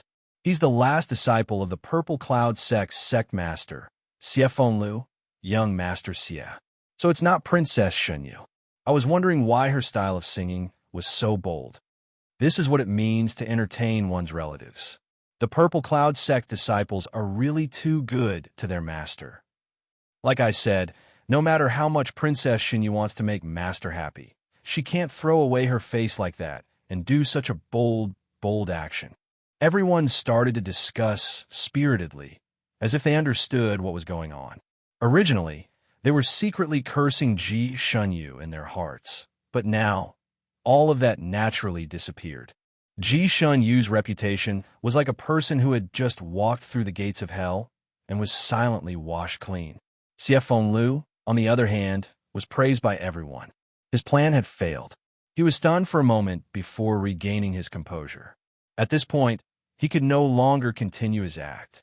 Xiefeng Liu took the opportunity to say a few words of congratulations to his master, and then left with Ji Shunyu. Sect Master Ziyan glanced at Rongyu Yishinlin with a complicated look in his eyes. He originally wanted to embarrass this guy and avenge his precious disciple, but he didn't expect this guy to have the ability to easily resolve the awkwardness. At this moment, he swaggered to the seat of honor not far away from him, looking like he was going to calmly watch the show. Although the other guests present had just seen a good show of a man playing a woman, they still didn't see Ji Shunyu. They couldn't help but feel regretful. Someone asked Ji Shunyu, as the only female disciple of Sect Master Ziyun, what surprise would she bring to their master? Chapter 2849. The purpose of these words was none other than to see Ji Shunyu, even if she came out to say a few words of congratulations. Sect Master Ziyun's expression did not change. Before he could speak, Rongyu Yishinlin had already opened her mouth while waving her fan. Princess Shunyu has already prepared a birthday present for her master, and she has already presented it to him. The blue pearl on Sect Master Ziyun's feather crown was given by her. The pearl is for the Pearl King, and this pearl is worth hundreds of years of Sect Master Ziyun's birthday present. Sect Master Ziyun, don't you agree? Sect Master Ziyun. Most of the onlookers knew how difficult it was to obtain this Pearl of Fate. Gasps could be heard everywhere. Although it was a pity that they could not see Ji Shunyu's true face, they still felt that Rongyu Yishinlin's words were reasonable. Sect Master Ziyun glanced at Rongyu Yishinlin and said with a faint smile, Rongyu Ejun really cares for my disciple. As expected, you have the bearing of an exalted immortal. Perhaps it would be better if Shinyu thanked you in person. He clapped his hands twice. Shinyu, come out when you're done. Ji Shunyu had originally wanted to go out alone to celebrate her master's birthday. Hearing her master's call, she walked out.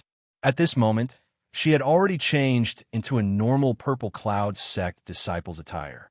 She wore a light purple dress with rolling clouds, and her long black hair was casually tied up with a hairband. In the middle of the headband, a purple pearl was embedded in her forehead, making her eyes shine like stars. It was clearly a very ordinary attire, but on her, it was extremely outstanding.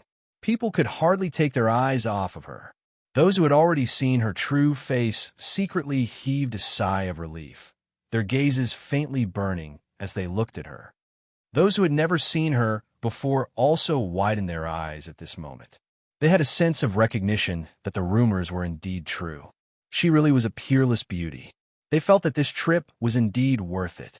Those young talents who had not yet married looked at Ji Shunyu with even more burning eyes and were already planning how to win the heart of this beauty. Shunyu, this exalted immortal Rongyu, is Master's good friend. Originally, he was unable to raise his head in front of Master because of the wrong marriage with you. Fortunately, your marriage has been annulled, and he is now your elder. You two can get to know each other again, Sect Master Ziyun said. Ji Shunyu was slightly startled, but as expected, she stepped forward and bowed. Senior Rongyu, greetings. Rongyu Yishinlin's lips twitched. Before he had the chance to say anything, the Purple Cloud Sect Master once again spoke up kindly. Shunyu, don't call him senior. It makes him sound old and distant. It's better to call him uncle. Ji Shunyu readily accepted his advice and was about to address him as uncle when Rongyu Yishinlin decisively said, just address him as you did before. Don't change it. He did not want to be Ji Shunyu's elder. He had never thought about it. He also didn't have Shan Juli's heavy taste, who liked to flirt with the younger generation disciples. When he thought of this, he himself froze.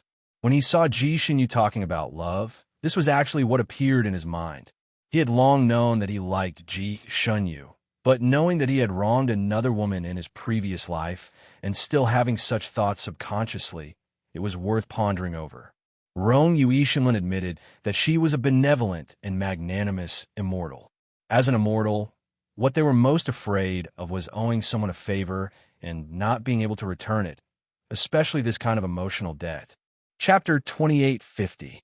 He had originally planned to bring Ji Tianyue back to the Tianxi continent and raise her by his side, just like how the great god raised Ning Xuema. He thought that since he could fall in love with her in his previous life, he would definitely fall in love with her now. All he lacked was time. Perhaps after a few years, he would be able to develop feelings for her. By then, it would not be too late to talk about marriage.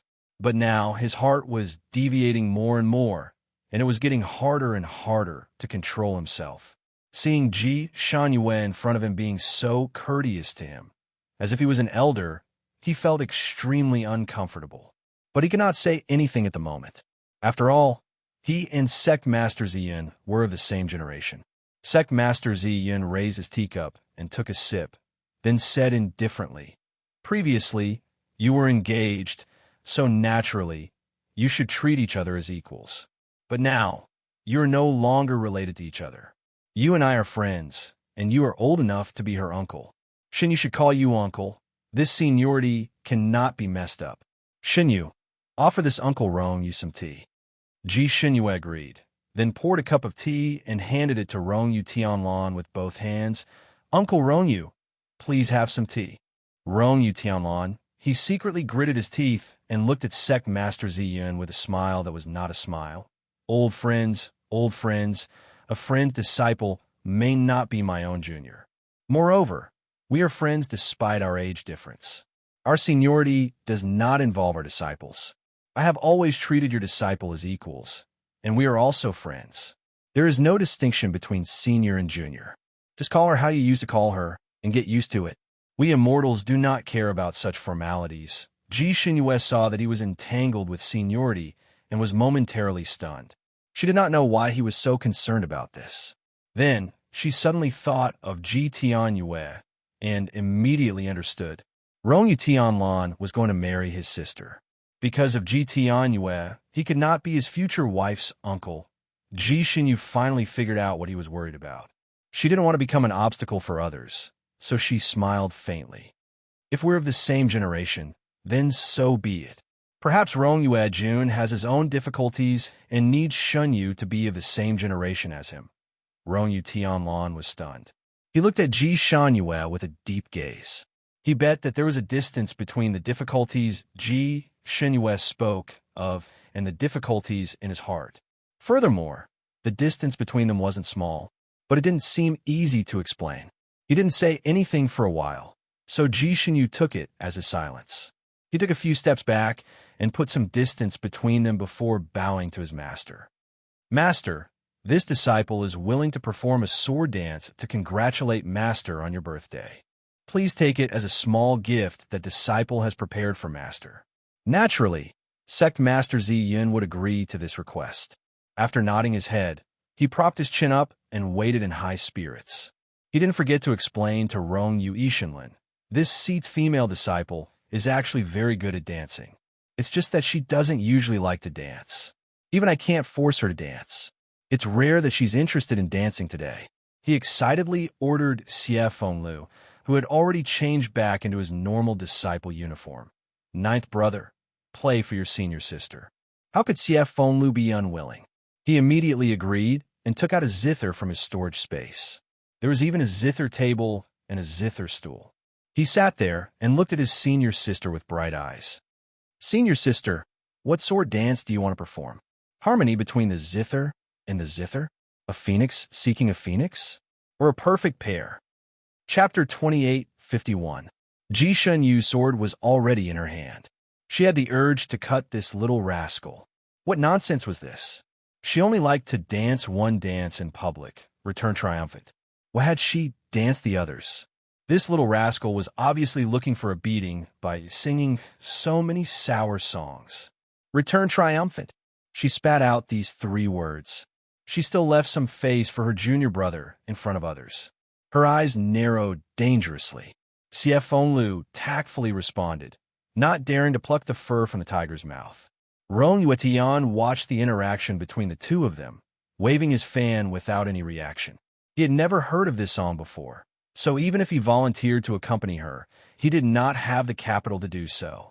But Ji Shun Yu's dance.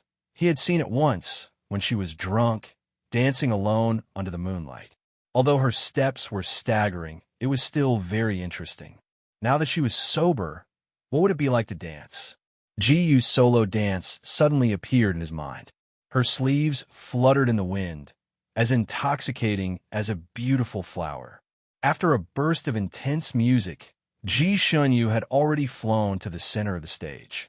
Kicks, bends, splits, twirls, the sword flashed like flying frost, the figure spun like falling snow. Her dance had the gentleness of an ordinary dancer, but also the freedom and casualness of a swordsman. Rong Yuetian looked at the graceful figure on the stage and could not help but think of Ning Xuema's poem that described sword dance. Hu Rui shot the 9 sunsets, like a group of emperors flying in the sky. It came like thunder, it stopped in anger, it stopped like the clear light of the blue sea. Rather than calling it a dance, it would be better to call it a swordsmanship. The combination of swordsmanship and dance was flawless. The surrounding people were all mesmerized and amazed by her movements and stillness. They were reluctant to even blink their eyes. Rong Yuetian was very accomplished in singing and dancing. He had seen countless songs and dances in his life, but this was the first time he was so engrossed in a girl's solo dance. The fan in his hand could not help but beat to the beat. It was his first time seeing this dance, but he felt that it was inexplicably familiar. It was as if he had seen some of her movements a long time ago. He thought of Ji Yu again. Ji Yu's dance was completely different from her dance style, but the flexibility of her body, the degree of bending, and even the movement of her fingers. There were similarities between the two, especially the orchid finger formed by the left hand, which was different from the orchid finger formed by ordinary dancers. It was unique. Ji Yu and Ji Shun Yu's orchid fingers were shockingly similar. Rong Yuetianlan stared at her delicate little finger, and her heart seemed to be in turmoil. If Ji Yu was only the reincarnation of Ji Shun Yu's soul, then even if they had no memories of each other, their deep-rooted habits would still exist. For example, the current dance was clearly 2 different styles, but they had some small overlapping habits. Could it be that Shun Yu was Ji Yu? Did he get the wrong person? But if Ji Yu was the reincarnation of Ji Shun Yu's soul, why didn't she have any resemblance to Ji Shun Yu in terms of appearance and personality? Why was she exactly the same as Tian Yu? This didn't seem to make sense. Could it be that Ji Shun Yu is also envious of Ji Tian Yu? Envy that she can easily obtain the love of her parents. Envy that she can grow up innocently and care freely. Because of envy, it formed an inner demon, and when one of her souls escaped, she was reincarnated as the little princess Ji Yu. Because she was so envious, this reincarnated Ji not only looked exactly like Ji Tian Yu, but also imitated her personality. Chapter 2852. Was that so? Was that so? Rong Yuishanlin's fingers turned white as he held the fan. If Ji Shanyue was really Ji Yu, then his previous rejection of the marriage, was he not asking for trouble? However, as long as Ji Shanyue was Ji Yu, even if he was asking for trouble, he would accept it. He would rather she had been Ji Yu. He would rather work 10,000 times harder to remarry her. It was better than them not being the same person. Could they be the same person? Rong Yuishanlin pondered as he watched the song and dance. If she became a demon in her heart because of envy, causing a part of her soul to escape and reincarnate, then the soul that escaped must be her heart soul. The heart soul was responsible for envy, jealousy, and other emotions. The appearance of the heart soul could indeed be different from the main soul. If it had been reincarnated, then this heart soul would retain the appearance of its previous life. In other words, if he guessed correctly, her current heart soul would be like Ji Yu's. He only needed to find an opportunity to take out her heart soul to take a look, and he would know. He looked at Ji Shanyue, who was dancing gracefully, and his heart was burning. He felt that he could not wait any longer. He twisted his fingertips, and the jade flute appeared in his palm. Sect Master Zian glanced at him and transmitted his voice. "What is Rong Yue-jun doing?" "Good dance, good music. I will accompany her." "Do you know this song?" "After listening to it once, I know it." Rong Yue-shinlin answered simply. He had already heard Xie Fenglu play it once, and it was enough for him to remember the tune. The flute sounded leisurely and tactfully joined in. The flute was low and melodious, but the guqin was sonorous and powerful. Logically speaking, the guqin could only suppress the flute, but the flute could never suppress the guqin. However, after a while, the guqin could no longer be heard in the audience, only the flute's sound lingering in the field. The flute's sound naturally replaced the guqins. They were obviously two very different instruments, but the switch did not feel abrupt at all. It was as if this song should have been played by the flute in the first place. The sound of the zither just now was actually very good, but compared to the sound of the flute, it was like the difference between the sound of nature and ordinary music. The latter could be completely ignored. Xiefenlio's baby face was slightly red. He tried his best to take back the initiative, but even though he had played with all his might, the sound of the zither was still drowned out by the sound of the flute. He was so close to the zither, but he could not hear his own music clearly. Now, it was no longer a competition of musical instruments, but a secret battle of psychokinesis. It was obvious that Xie Fenglu had been completely defeated in his anger. Xie Fenglu played a few wrong notes in succession. Fortunately, the sound of the zither was suppressed by the sound of the flute. Even if he made a mistake, he wouldn't be able to tell. Because the transition between the two instruments was too natural, Ji Xinyu, who was dancing to the music, did not notice it at all. She only felt that the music made her movements smoother and more natural. Even her heart was swaying along with the music. Unknowingly, she was completely immersed in the dance. It was as if she had put on a pair of red dancing shoes. She could no longer stop, nor did she want to stop. Other than the melodious sound of the flute, the hall was completely silent. Everyone held their breaths, not even daring to breathe too loudly. They were all intoxicated, completely immersed in the flute's dance, and could not bear to wake up. Rong Yue-shinlin had already stood up at some point, and while playing the flute, he walked around Ji Shunyu. His feet naturally followed the beat, and his clothes fluttered. His body movements were in sync with Ji Shunyu's. He was not dancing, but he was more harmonious than any other man dancing with her. Chapter 28:53. Ji Shunyue was completely immersed. At this time, she forgot the knot in her heart that she had for Rong Yue-shinlin, forgot that she had secretly vowed to stay away from him, and also forgot the honor and humiliation that this person had brought to her. She naturally jumped along with his steps, the sword light flashing, but not a single sword light touched the corner of Rong Yue-shinlin's clothes. As the two figures staggered, Rong Yue-shinlin's fingers stroked her hair. This stroke was also a light one, as light as a feather. Not only did others not notice it, even Ji Shunyue herself did not notice it.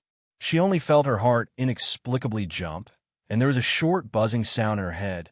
He was too close to her, so close that she could smell the faint plum fragrance on his body. Rong Yue-shinlin's body turned and suddenly retreated. The sound of the flute in his mouth missed a beat. And Ji Shunyue seemed to have finally reacted, and he could not help but stop in his steps. The sword in his hand was originally slanted to the left, but because of the wrong step, the sword stabbed straight towards Rong Yue-shinlin in front of him. Rong Yue-shinlin's reaction was a little slow at this time. He could have easily dodged it, but he actually reacted before he remembered to dodge. After all, he was a little late, and it was too late for him to dodge. He could only use his fingers to pinch it. He pinched the bright blade of the sword. Ji Shunyue's sword was bestowed by the Purple Cloud Sect Master. It was a divine sword, and it was said that it was made from the bones of some strange beast. It contained the evil spirit of this strange beast, and not only could it cut through hairs, but it could also break all protective enchantments. Therefore, although Rong Yue-shinlin pinched the blade of the sword, the blade also cut his fingers. Fresh blood dripped down, dyeing the bright blade of the sword red. Ji Shunyue's expression changed slightly, and his wrist paused, not daring to move at all. He looked at Rong Yu Ishinlin's pale face. Perhaps it was because of the injury. Rong Yu Ishinlin's face was extremely pale. He took a step back and quickly wrapped the sword wound in his palm. He took another step back and tripped on something, and his body staggered, almost falling. Ji Shunyue felt guilty and quickly reached out to support him. "I'm sorry, are you okay?" Rong Yu Ishinlin took another step back and forced a smile. "I'm fine, it's my fault. You don't have to take it to heart." Indeed, he could only blame himself. He had practically bumped into the tip of the sword himself. "Brother Rong Yu!" An exclamation came from the direction of the door. A small figure rushed in and grabbed Rong Yu Tianlan's sleeve. Her pretty face was full of heartache. "You're injured." She then raised her eyes to look at her elder sister, and without thinking, she blurted out, "Third elder sister, why are you so careless?" The one who ran in was Ji Tianyue. Ji Shinyu looked at her sister, who had suddenly barged in, and frowned slightly. Today was the Purple Cloud Sect leader's birthday. In order to welcome the guests, the gates of the Purple Cloud Sect were open to the public. Therefore, as long as everyone had an invitation, they could enter and leave at will. As for Ji Tianyue, she probably didn't have an invitation, but a few years ago, she had followed her sister to the Purple Cloud Sect out of curiosity. The little girl was lively and active. She had only stayed in the Purple Cloud Sect for 5 or 6 days, but she had already gotten along well with everyone in the Purple Cloud Sect. During those days, she often went in and out of the Purple Cloud Sect. The disciples guarding the gate already knew her and were very familiar with her. The gatekeeping disciple didn't know that Ji Shenyu and her sister already had a grudge against each other, and even treated her as a respected guest. Chapter 2854. Therefore, after she arrived, she told the disciples guarding the door that she wanted to give her sister a surprise, and the disciples let her in.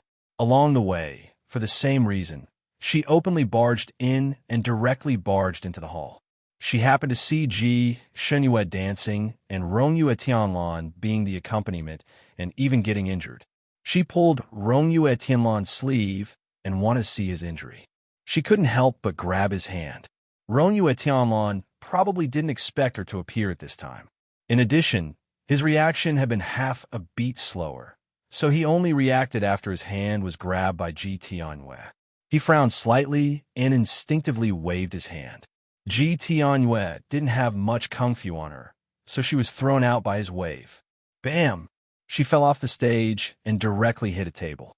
The dishes and wine on the table were all served and filled to the brim. After being smashed by her, the plates and cups all flew up and clattered. Some of them fell to the ground, and some of them clattered onto her body. Fortunately, Rong Yu Tianlan just waved his hand subconsciously and didn't use any telekinesis. Although she fell in a sorry state, she didn't suffer any injuries. The little girl jumped down from the table with her head and body covered in soup.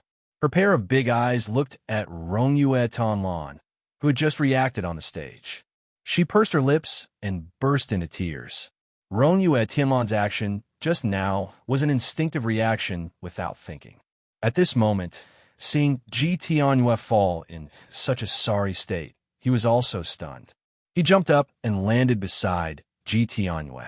He endured the pain in his fingers and cast a cleaning spell on her body, wanting to tidy up the little girl again. But after all, he had just used a spell and was injured.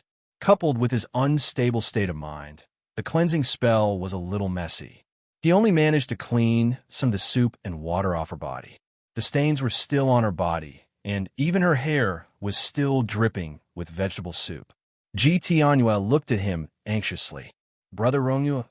She wanted to grab Rong Yu Tianlan's sleeve again. However, she had just suffered a loss and was still a little scared. She only tried to pull it. Rong Yu Tianlan stepped back, and Ji Tianyue grabbed nothing. She was stunned for a moment, and the tears that she had just stopped came out again. The veins on Rong Yu Ishinlin's forehead popped a few times. He secretly took a deep breath and finally calmed down. "Tianyu, why are you here?"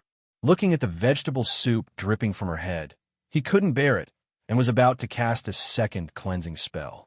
Casting the cleansing technique required him to form a series of hand seals. His palm was injured, so he couldn't help but touch the wound. He frowned again. Let me do it. Ji Xinyu finally couldn't stand it anymore. Her sister had made such a big fool of herself, and she also lost face. She made a series of hand seals and cast a spell. After a faint flash of light, Ji Tianyue's body finally felt refreshed. Ji Tianyue brushed her hair and shook her skirt to make sure that there was nothing wrong. Only then did the tears on her pretty face stop. She softly said the reason for her visit. It's elder sister's master's birthday. Imperial father asked Tianyue to come and celebrate the birthday of elder sister's master. Tianyue has been rushing for the past few days, but I didn't expect that I would still be late. Her reason was quite reasonable. Ji Xinyu frowned slightly, but didn't say anything else. She glanced at Rongyue Tianlan's hand. Rongyue Tianlan's finger injury was not light, and because it was caused by the divine sword. Chapter 2855. Rongyue Tianlan's finger injury was not light, and because it was caused by the divine sword, it was not easy for the wound to heal immediately. At this moment, blood had dyed the bandage on her hand. She paused, thinking that her medical skills were average, and Rongyue Tianlan was a divine doctor himself. Such a small injury should be nothing to him, and he did not need her concern. Therefore, she only nodded slightly at Rongyue Tianlan. When she turned her head, she saw Xie Fenglu bleeding from the corner of his mouth. She was shocked and walked over quickly. Old Nine, are you injured? Xie Fenglu was injured because his zither could not withstand Rongyue Tianlan's flute music. He refused to admit defeat and insisted on resisting. In the end, he was hit by the zither music and suffered internal injuries. Blood had been flowing from the corner of his mouth for a while, but because too many things had happened, everyone's attention was on Ji Xinyu, Rongyue Tianlan, and Ji Tianyue, who came on later, so no one noticed him.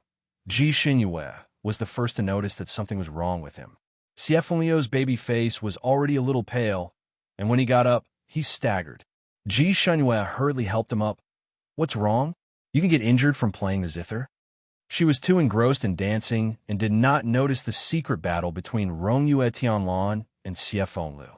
After she helped him up, she was about to let go of him when Xie Fengliu's body tilted and fell toward her again. Ji Xinyu could only support him again. What's wrong with you?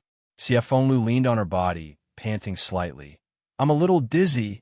Ji Xinyu casually took his pulse and found that his pulse was light and floating, and it was beating much faster than usual. It was indeed a symptom of internal injury. How did you get injured? Ji Xinyu asked as she helped him off the stage. Xie Fenglu looked at her sadly, then looked at Rongyue Tianlan, who was still standing on the stage. The corners of his lips curled up slightly, and he leaned closer to Ji Xinyu. He did not want to say that he was defeated by Rongyue Tianlan. He only answered vaguely. Playing the zither consumes a little more telekinesis. It's okay. I'll be fine after some rest. Sect Master Ziyun, who had been watching everything from the sidelines, rested her chin on her hand and looked at Ji Tianyue. It's rare for your imperial father to be so considerate. I wonder what gift he has brought for me. Ji Tianyue was circling around Rongyue Tian. She had to answer Sect Master Ziyun's question. She could only bow and present the gift that the South Heaven Emperor had asked her to bring, a fist-sized luminous pearl. The luminous pearl was a rare item, but it could be found everywhere in the Purple Cloud sect. The Purple Cloud sect master glanced at it and gestured for Feng Wuji to take it. He then said, "This luminous pearl is not bad. Put it in the stable to light up the horses." Feng Wuji nodded and left with a luminous pearl. No matter how naive Ji Tianyue was, she knew that the night-luminescent pearl that her imperial father fished out of the House of Treasures on a whim was not well received. She grumbled in her heart that her imperial father chose such an unpresentable gift while glancing at her elder sister. Ji Xinyu was busy treating Xie Fengliu's injuries and did not pay attention to her. She pursed her lips and smiled sweetly at Sect Master Ziyun. Tianyue is willing to dance for Sect Master as a birthday gift. Sect Master Ziyun did not object. It's rare for you to be so considerate. Dance then. Ji Tianyue pursed her lips again. I wonder if Tian Yue can ask the senior brothers of the Purple Cloud sect to accompany me? Chapter 2856. Sect Master Zi Yin did not object, so he let the music disciples prepare and let Ji Tianyue say the name of the song. But after Ji Tianyue said the name, no one knew the song. Ji Tianyue looked at Rongyue Tonlon eagerly. Brother Rongyue, you're probably the only one who knows this song, but your hand is injured, so playing the jade flute will be a hindrance. Why don't you say the song and let the musicians here play it? Not everyone in this world was as smart as Rongyue Tonlon, who could play any song immediately after hearing it once. Even if Rongyue Tonlon wrote out the score directly, those people would have to practice it a few times. Rongyue Tonlon casually glanced at Ji Shinyu, who was beside Xie Fenglu, asking about his well-being. He took out the jade flute and said indifferently, "No need for them. I'll accompany you." Ji Tianyue's eyes lit up, and her little face was full of joy. "That's great. Thank you, Brother Rongyue. But your injury? It's just a small injury. It's not a problem." Rongyue Tianlon had already calmed down. He glanced at Ji Shenyu, who was focused on Xie Fenglu at the moment. She was using telekinesis to heal him, so she did not look at him at all. Rongyue Tianlon's lips twitched slightly, as if he was smiling, but he did not know if he was smiling at himself or at someone else. He had already sensed that the injury on his hand had damaged his tendons and veins, and even some of the bones in his palm had been cut. At the moment, the pain was unbearable. The sword belonged to Ji Shenyu, so she should know the consequences of injuring someone with this sword. But she chose to ignore it and care about Xie Fenglu, who was far less injured than him. It was as if she did not see that his palms were bleeding nonstop, even though the blood had already stained the gauze. Rongyue Hanlon lowered his eyes slightly.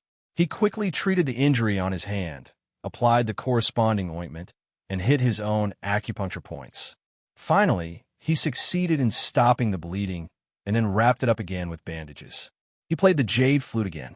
This time, it was just a normal play, and he did not use any telekinesis. Ji Tianyue danced to the sound of the flute, and the song she danced was the same one she had danced in front of Jun Liuye that year. Her figure was graceful and beautiful. Everyone present was an expert in this field, so they could naturally see the pros and cons seeing that Ji Tianyue could perform such a standard dance at such a young age. Everyone gave her a warm round of applause. Ji Shenyu's dance was a combination of hardness and gentleness. It had the strength of ice and snow, but also the gentleness of a willow. When the two were combined, it gave off a shocking effect. On the other hand, Ji Tianyue's dance was graceful and feminine. Her waist was like a willow, and her arms were like soft silk. She had the soul of a superb dancer. The dance of the two sisters could be said to have their own characteristics, and there was no distinction between them. This was Ji Tianyue's best dance.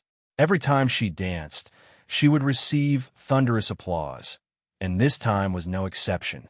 It wasn't until the thunderous applause rang out that Ji Shun, you noticed the commotion over here. She just happened to see her sister's fluttering skirt fall to the ground, and Rongyue Tonlon had just finished playing the last note. She had just put down the jade flute in her hand. Ji Tianyue was in high spirits as she slightly bowed towards the crowd. Her etiquette was thorough, and her smile was as sweet as honey. And Rongyue Tianlon's gaze was also looking at her, the corners of his mouth hooked up in his usual smile. Ji Shinyu also smiled. Her little sister was indeed talented in dancing, and it was common for her to win applause. She was also the pride of her imperial father. Every time there was a state banquet or a major festival, the South Heaven Emperor would always let her little sister dance. Chapter 2857. A few years ago, before her cultivation went berserk, she had envied this and secretly practiced this dance. Now that she thought about it, it was just a joke. Why did she have to learn from others? Everyone had their own strengths and weaknesses, and they were good at different things. Why did she have to follow others' footsteps? Because she had thought about this, Ji Shun suppressed this dance to the bottom of a box in her mind. She felt embarrassed dancing it herself, let alone performing it in front of others. Therefore, no one in this world knew that she could dance this dance, and she was not prepared to let anyone know. Ji Tianyu's dance won countless praises. Words like this dance could only be found in heaven, and how many times could it be seen in the human world, and so on were not plentiful.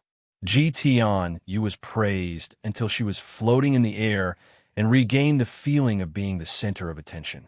There were also people who were unconvinced. I think Princess Xinyu's sword dance was better and more imposing. There were also people who retorted, of course the sword dance is better, but the word dance is about gentleness and beauty. The sword dance is slightly lacking in this aspect. I don't think it's lacking. Princess Tianyu's dance can actually be performed by dancers, but Princess Xinyu's dance is unique. No one can compare. There were also people who agreed. That's true. I believe Princess Xinyu can also perform this dance. But Princess Xinyu definitely can't perform Princess Xinyu's sword dance. Naturally, Ji Tianyue heard the discussion below. She couldn't hold back her anger and retorted, "No one can dance this dance of mine. There's so many dancers in the palace who want to learn this dance, but none of them can." Xiefeng Lu had already returned to normal under Ji Xinyu's treatment. At this moment, he could not help but chuckle. That's because those dancers are too stupid. If it was my senior sister, she could learn this dance immediately.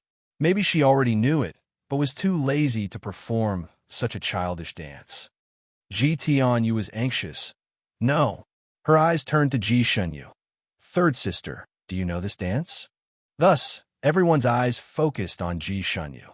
Even Rong Yuishenlin's gaze turned over, as if waiting for her to explain.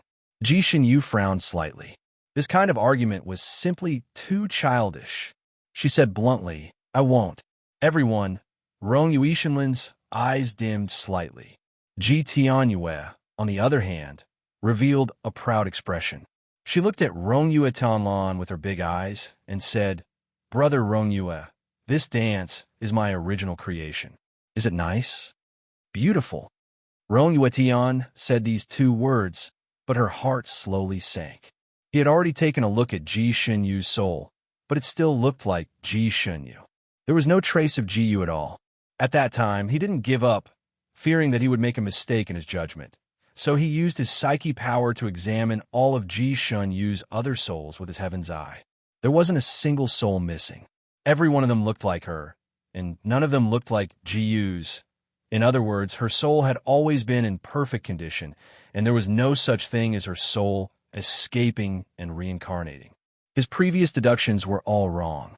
Ji Xinyu was Ji Xinyu. She was not Ji Yu. His hopes were dashed. Although Ji Tianyu's temperament was becoming less and less like Ji Yu's, her characteristics were becoming more and more like Ji Yu's.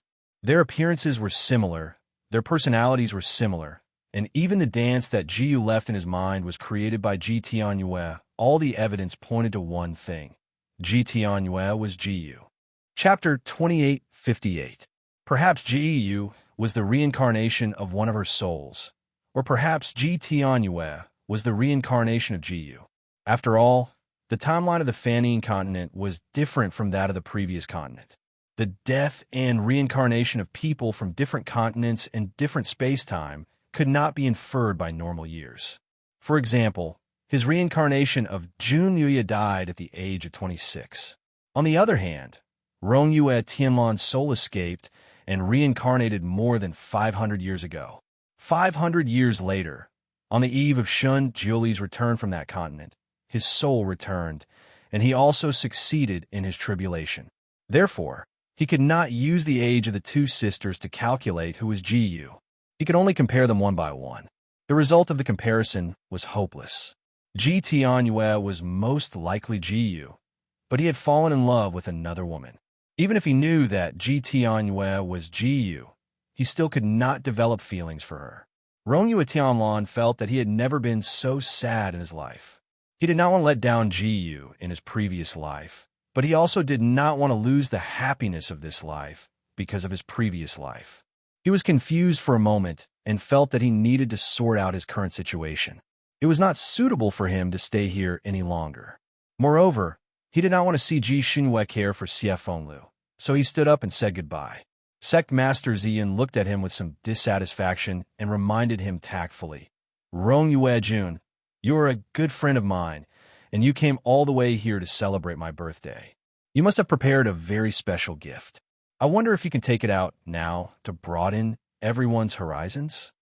Rong Yue Tianlan was stunned. He had suffered too many setbacks today, so his reaction was always half a beat slower. After thinking for a while, he realized that Sect Master Ziyin was asking him for a birthday gift. He came in a hurry and did not prepare to show up at this birthday banquet, so he did not prepare any gifts.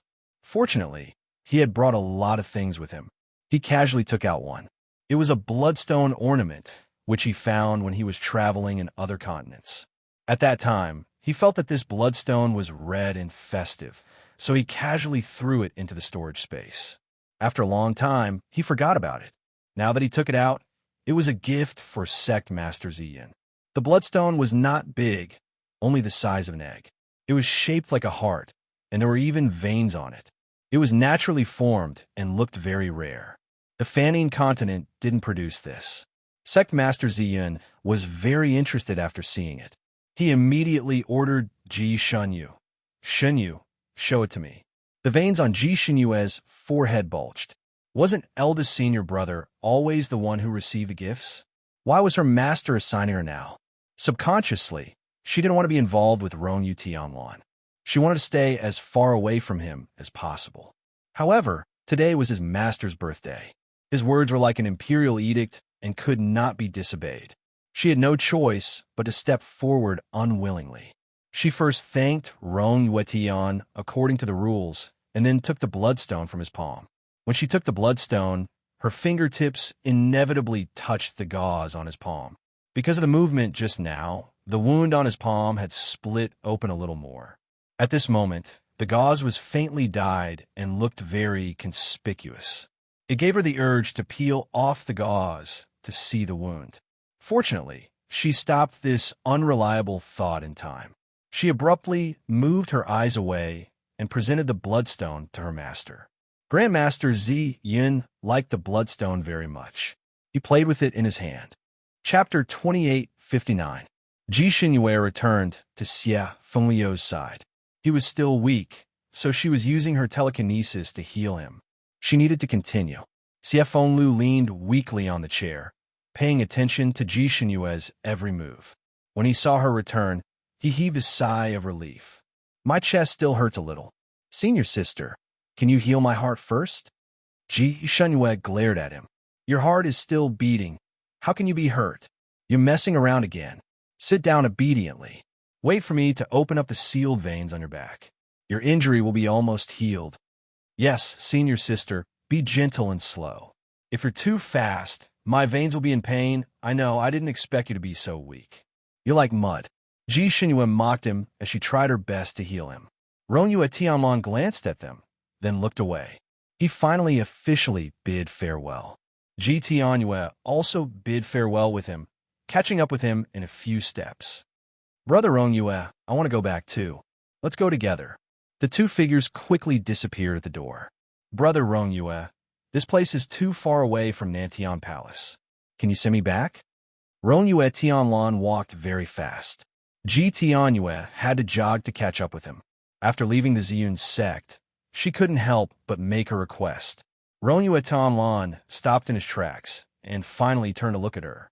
His gaze was somewhat cold, making Ji Tianyue's heart tremble. Rong Yue Tianlan looked at the little girl and suddenly felt a little funny in his heart. He, Rong Yue Tianlan, had lived a carefree life. When had he ever been unable to let go of his feelings and been schemed against by a little girl? Because he felt that she was Ji-Yu, and also because of the guilt from his previous life, he tolerated her many times.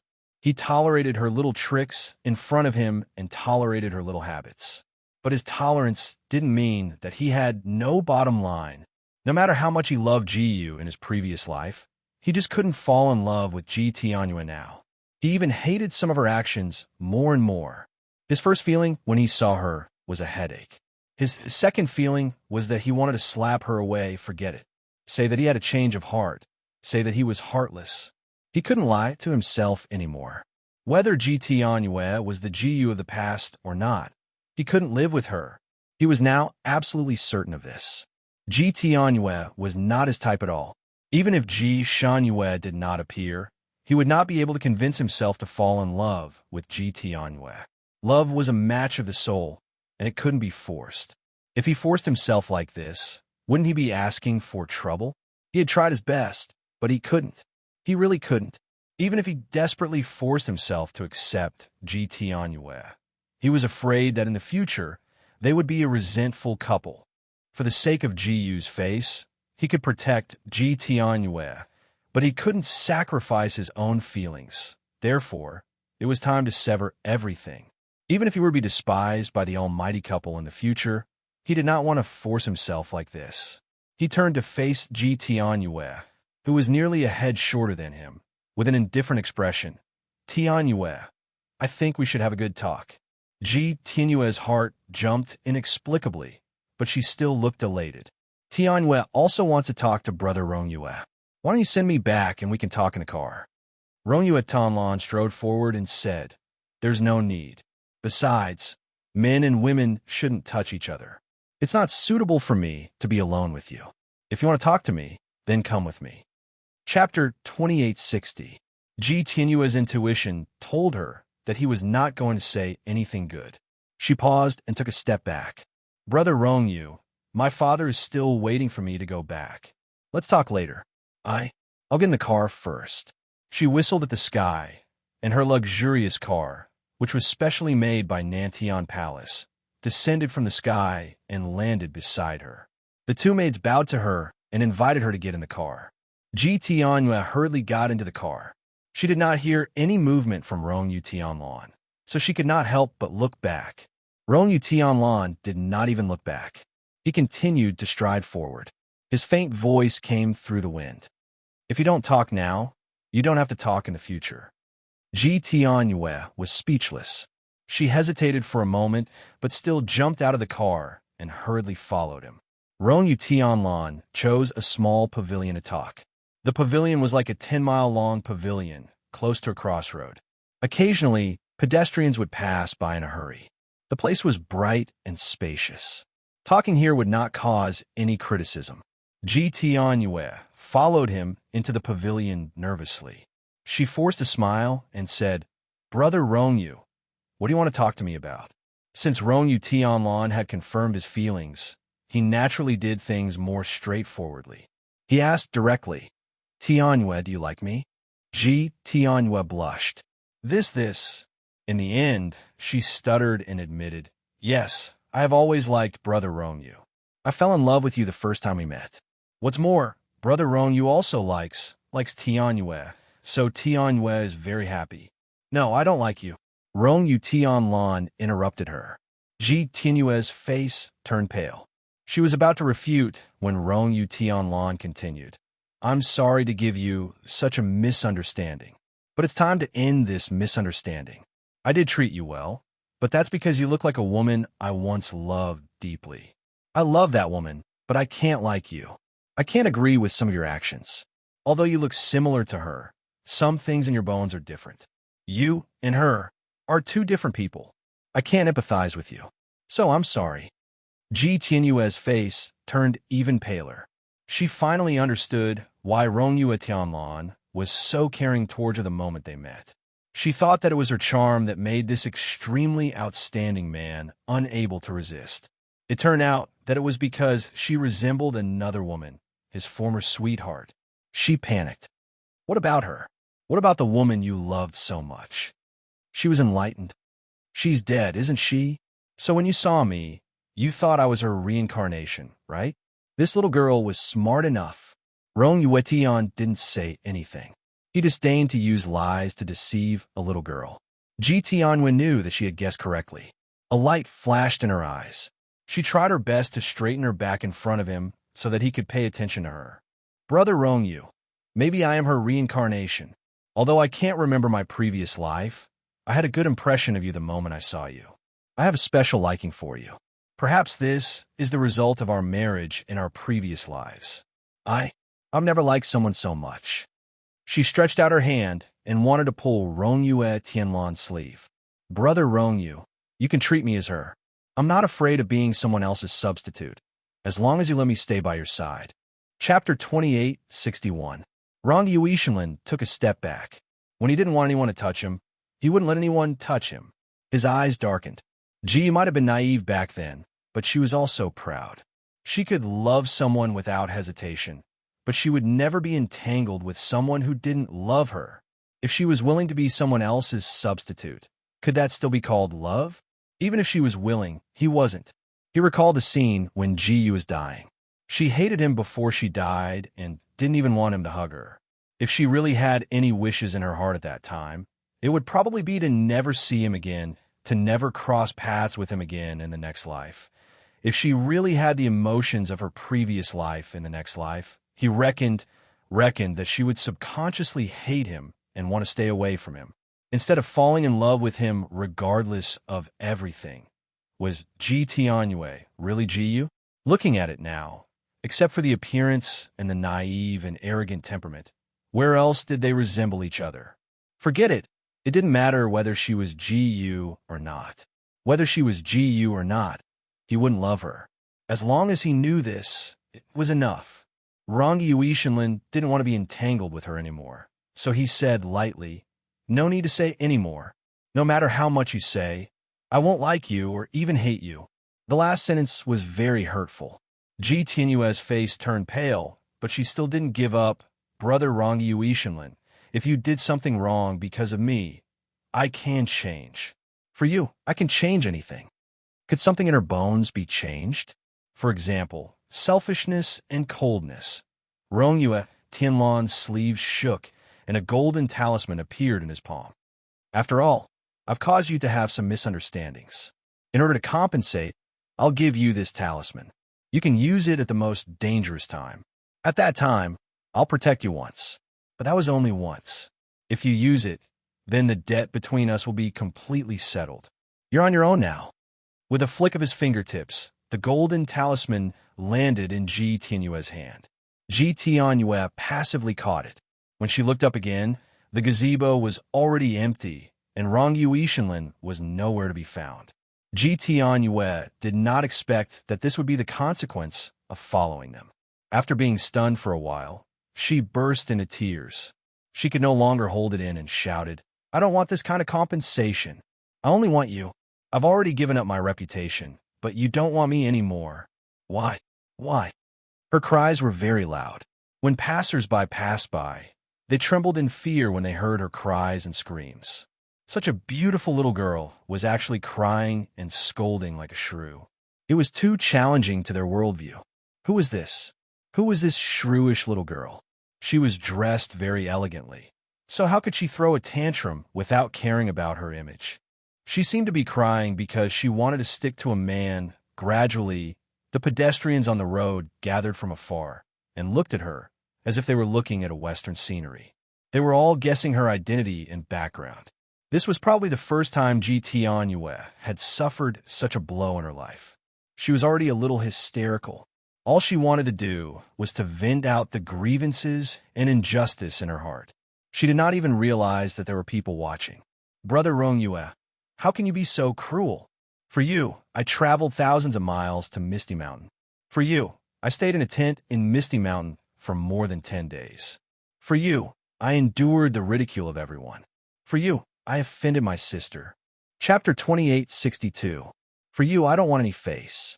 The whole continent knows that I like you, but you don't want me anymore. We're even. How can this be? You should be mine. She was crying loudly here. Her maids had already run over and wanted to persuade her to go back to the carriage, so as not to lose the princess's decorum. But Ji Tianyu had nowhere to vent her anger. The maid's persuasion only added fuel to the fire. In her anger, she pulled out her sword and slashed at the two maids. "Scram! Scram! Don't care about me. You're not good people."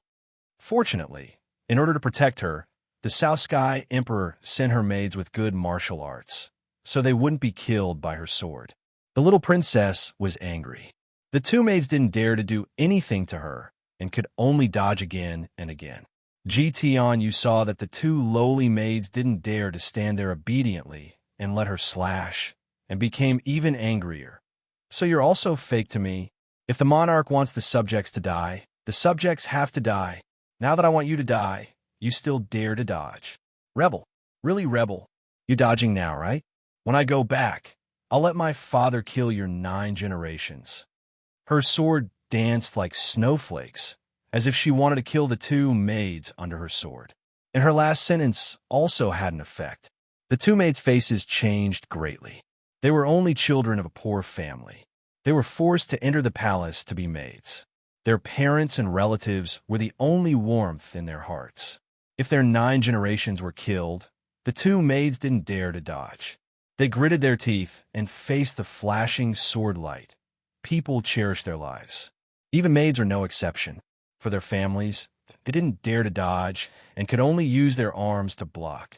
Puff, puff, puff. A few sounds were heard. The 2 maids' arms were each hit several times.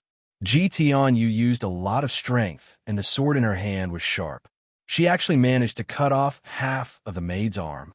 The other maid wasn't any better. A large piece of flesh was cut off from her arm, and the bones in her arm were also pierced through, blood splattered. The 2 maids each let out a miserable cry and staggered back a few steps. The onlookers were angry. At first, they thought that it was fine for a spoiled princess to throw a tantrum. They were happy to see a joke. However, when they saw that the 2 maids were seriously injured and that the princess had no intention of stopping, some people could not stand it anymore. Pah! A small stone flew out of nowhere and struck Ji Tianyue's wrist. Ji Tianyue felt a sharp pain in her wrist. She could no longer hold the sword in her hand, and it fell to the ground with a clang. Who? Which bastard dares to attack me? Are you tired of living? Ji Tianyue's eyes were bloodshot as she looked at the people around her. At this moment, she no longer had the dignity of a princess. Instead, she looked more like a blood-stained demon. There were more than a dozen onlookers, young and old, men and women, but they really didn't know who threw the stone. However, everyone looked at her with anger and disdain. These people were dressed very plainly. They should be the villagers of the nearby mountains, and there were no nobles of special status. A group of lowly commoners dared to attack a noble princess.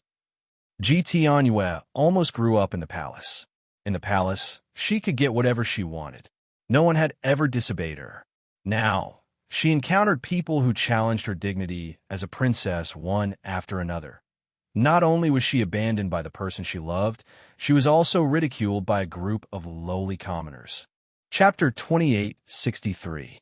The fire in Ji Tianyue's heart that was already burning rose half a day high. She bent down to pick up the sword, looked at the people around her, and coldly ordered the 2 injured maids. Kill these lowly people who dare to offend me. The 2 maids were in so much pain that their faces turned pale. They were desperately pressing their acupoints to stop the bleeding, and when they heard the order, they were stunned. The ground under their feet did not move. Ji Tianyue angrily said, "Didn't you hear my order? Princess, you can't kill the innocent. His Majesty has said it before." One of the maids tried to refute. Her broken arm was still on the ground, and she was in so much pain that she was about to faint, but she still held on. Innocent? They are not innocent. They dared to attack this princess. That is an act of treason and rebellion. If you kill them, this consort will forgive your disrespect towards this consort and spare your lives. Otherwise, not only will you die, but your families will also die with you. The 2 maids each staggered a step back. Princess, they are not the subjects of the Nantian clan. Even if they are not the subjects of the Nantian clan, how can they be so disrespectful to the princess of the Nantian clan? There is no such thing in the world. Lowly people are lowly people. No matter where they go, they're lowly people. Ji Tianyue curled her lips in disdain. There were indeed many ordinary people in the surrounding onlookers, and ordinary people did not dare to provoke the nobles. However, it was rare to see a foreign princess being so arrogant in their territory. Ordinary people were already hostile to the nobles, and now this princess was so arrogant and despotic that it aroused their hatred for a common enemy.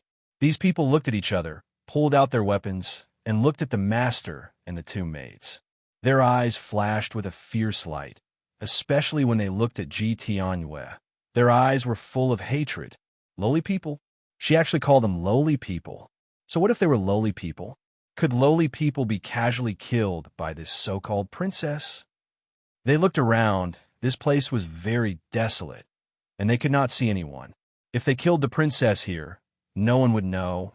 There was no lack of martial arts among the onlookers, and two of them were even quite good at it. Even if a hot-blooded man was at the bottom of society, he would not be able to endure such humiliation. There were already people who wanted to kill this princess to vent their anger. Although the sword in the princess's hand was not bad, her kung fu was not good enough. In the eyes of a martial arts expert, it was not enough. It shouldn't be difficult for them to kill her. As for the two maidservants, not only were they heavily injured at this moment, they even hated the princess.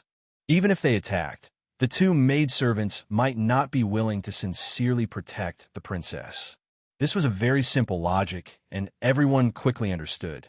They looked at each other and stepped forward with their weapons in hand. Someone sneered and scolded. "A little shrew like you is called a princess? Don't embarrass the princess. She's probably that Ji Tianyue who was chasing after that man. She heard that when Her Highness Rong Yu went to Misty Mountain, she didn't even ride in the same carriage as her. In order to force Rong Yu to comply, she purposely created public opinion outside, saying that Her Highness Rong Yu was with her. TSK, how shameless." That's right. Only a shameless princess would do such a thing to ruin her own reputation.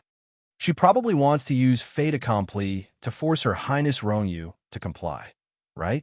Unfortunately, Rong Yu did not buy it. Chapter 2864. She probably wants to use fait accompli to force Her Highness Rong Yu to submit. Unfortunately, she didn't fall for it all. Now, she's saying that she abandoned her after seducing her. Did she seduce her? Seduce her my ass. Everything is just her own wishful thinking. I heard that although Her Highness Rong Yu sent her back from Misty Mountain, she didn't even ride in the same carriage as her. She did it out of concern and kindness for the child, but she misunderstood. She's too shameless. She snatched her own brother-in-law so righteously, but she still made a scene here when she couldn't. TSK. She's really unparalleled in the world when she's shameless. Since these people already had the intention to silence her, they naturally didn't have any scruples when they spoke. Of course, they also spoke the truth. There was no such thing as an airtight wall. Ji Tianyue's running after Rong Yu Tianlan and her performance in Misty Mountain had already been recorded in the Jianghu. It was just that it didn't reach Ji Tianyue's ears. This was the first time Ji Tianyue heard this, and she was furious. Her hand holding the sword was trembling. "Kill them. You two useless things are just going to let them slander me. Kill, kill, kill. Otherwise, I'll exterminate your 9 generations. My two maidservants, why are you still risking your lives for such a princess? She stabbed you until you're seriously injured, and she doesn't even see you as human beings. Why are you still working for her?" Someone began to persuade the two maidservants. "You're already crippled. Even if you go back, she won't want you anymore. If she's slightly dissatisfied, she'll say that she'll exterminate your 9 generations. How many of your 9 generations can be exterminated by her? It's better to go all out and kill her now, so that she can't bully you anymore." Those people didn't want to make more enemies, so they tried their best to pull the two maidservants into their camp. The two maidservants were seriously injured, and what they needed most was treatment, but they were pushed into a dilemma. These onlookers had helped them just now, and they were very grateful. So they didn't want to attack these people. However, they could not listen to these people and turn against them. It wasn't that they were blindly loyal to the princess, but that the South Heaven Emperor had placed the princess's safety in their hands. If they couldn't protect her and let her be killed here, then what awaited them when they returned was a cruel death. If they didn't return and directly escape from here, then their families would also be implicated. That would be the true crime of exterminating their entire family. None of their family members would be able to escape. This was the sorrow of being a lowly maid. They were helpless. Furthermore, this princess definitely had more than 2 maids by her side. She also had shadow guards. Otherwise, why would the South Heaven Emperor be willing to let her out like this? These shadow guards wouldn't appear easily, but once they did, It would be an absolute killer move. These people were no match for these shadow guards. They had already unsheathed their swords and were desperately using their eyes to signal these people to leave. Unfortunately, these people were born in the countryside, so they couldn't think so thoroughly. Apart from a few people who began to retreat, the majority of the people did not retreat, but instead advanced, surrounding them from all sides. Tion Yu sneered. A bunch of country bumpkins wanted to challenge her. The princess? They must be tired of living. She raised her hand and shot out a firework. That was the signal to summon the shadow guards. Once the shadow guard arrived, these commoners could forget about escaping. Chapter 2865. One of the maids was quite chivalrous. In a hurry, she flew up and used her sleeves to extinguish the firework that had yet to rise into the air. She shouted, "You guys run. You'll be finished when the shadow guards arrive." Everyone was stunned. Only then did they understand. They shouted and scattered in all directions. Ji Tianyue was furious. Her people were actually siding with outsiders. She raised her hand and released 3 or 4 more fireworks. At the same time, she held her sword and charged towards a maid. "I'll kill you, you bitch." The maid couldn't stop her in time and could only watch as the 3 or 4 fireworks rose into the sky. A moment later, 8 shadow guards in black appeared out of thin air. Ji Tianyue gave an order, and the 8 shadow guards immediately chased after the fleeing people. These shadow guards were all well-trained and were the elites of the Nantian clan. It was not difficult to deal with these commoners who knew some martial arts. Ji Tianyue only gave them one order: kill. Kill all of them without leaving a single one alive, because they had offended the dignity of a princess. There was no right or wrong in the eyes of the shadow guards, only the master's orders. Therefore, these people's butcher's knives were directed towards the commoners. The 2 maids were full of despair. One of them was still being chased by Ji Tianyue, while the other knelt down in front of Ji Tianyue. "Princess, they are just commoners. Although they have offended the princess, their crime is not worthy of death. Princess, you have always been merciful. You can't even bear to hurt little rabbits and butterflies. Why do you have to kill people? This must not be your intention, right?" Ji Tianyue was slashing at the maid who didn't dare to fight back. Hearing the other maid's pleas, she kicked her fiercely. Scram. There is only one word for anyone who offends the princess' dignity: death. She kicked the maid on her injured arm and sent her tumbling to the ground. The other maid was hit again. Her shoulder blade was almost cut off by Ji Tianyue's sword. The maid screamed and fell to the ground. Ji Tianyue stabbed the maid's heart with her sword.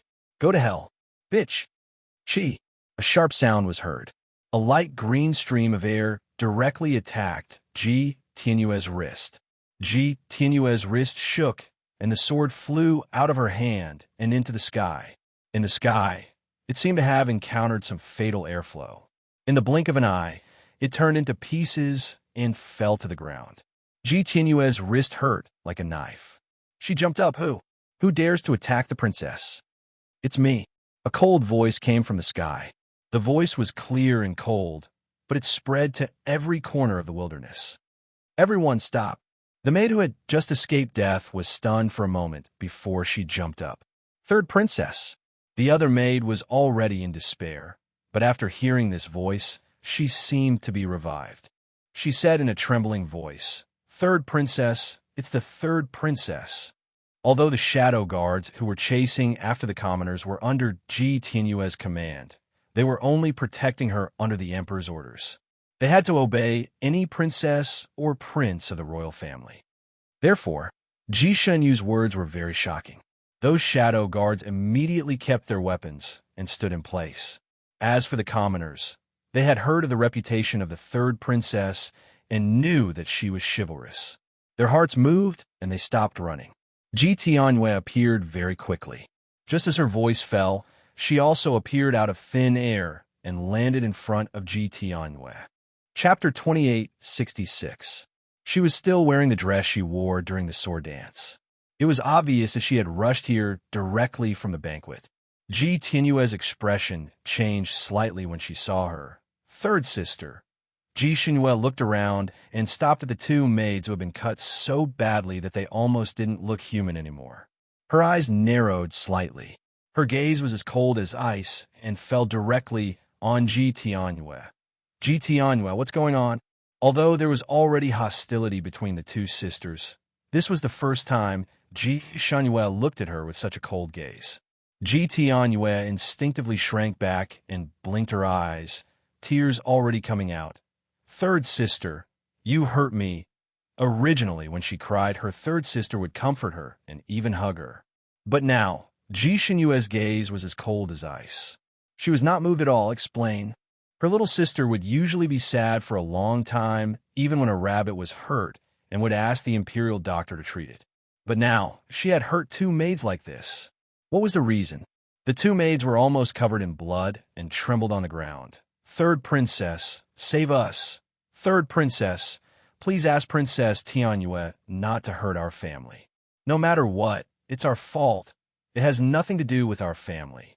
The maid who had lost an arm and was being chased by Ji Tianyue knelt on the ground, her other hand still holding a sword. Third princess, although we have disobeyed the little princess's orders, we had no choice. We definitely did not want to rebel. This servant is willing to die as an apology, but please don't harm my family.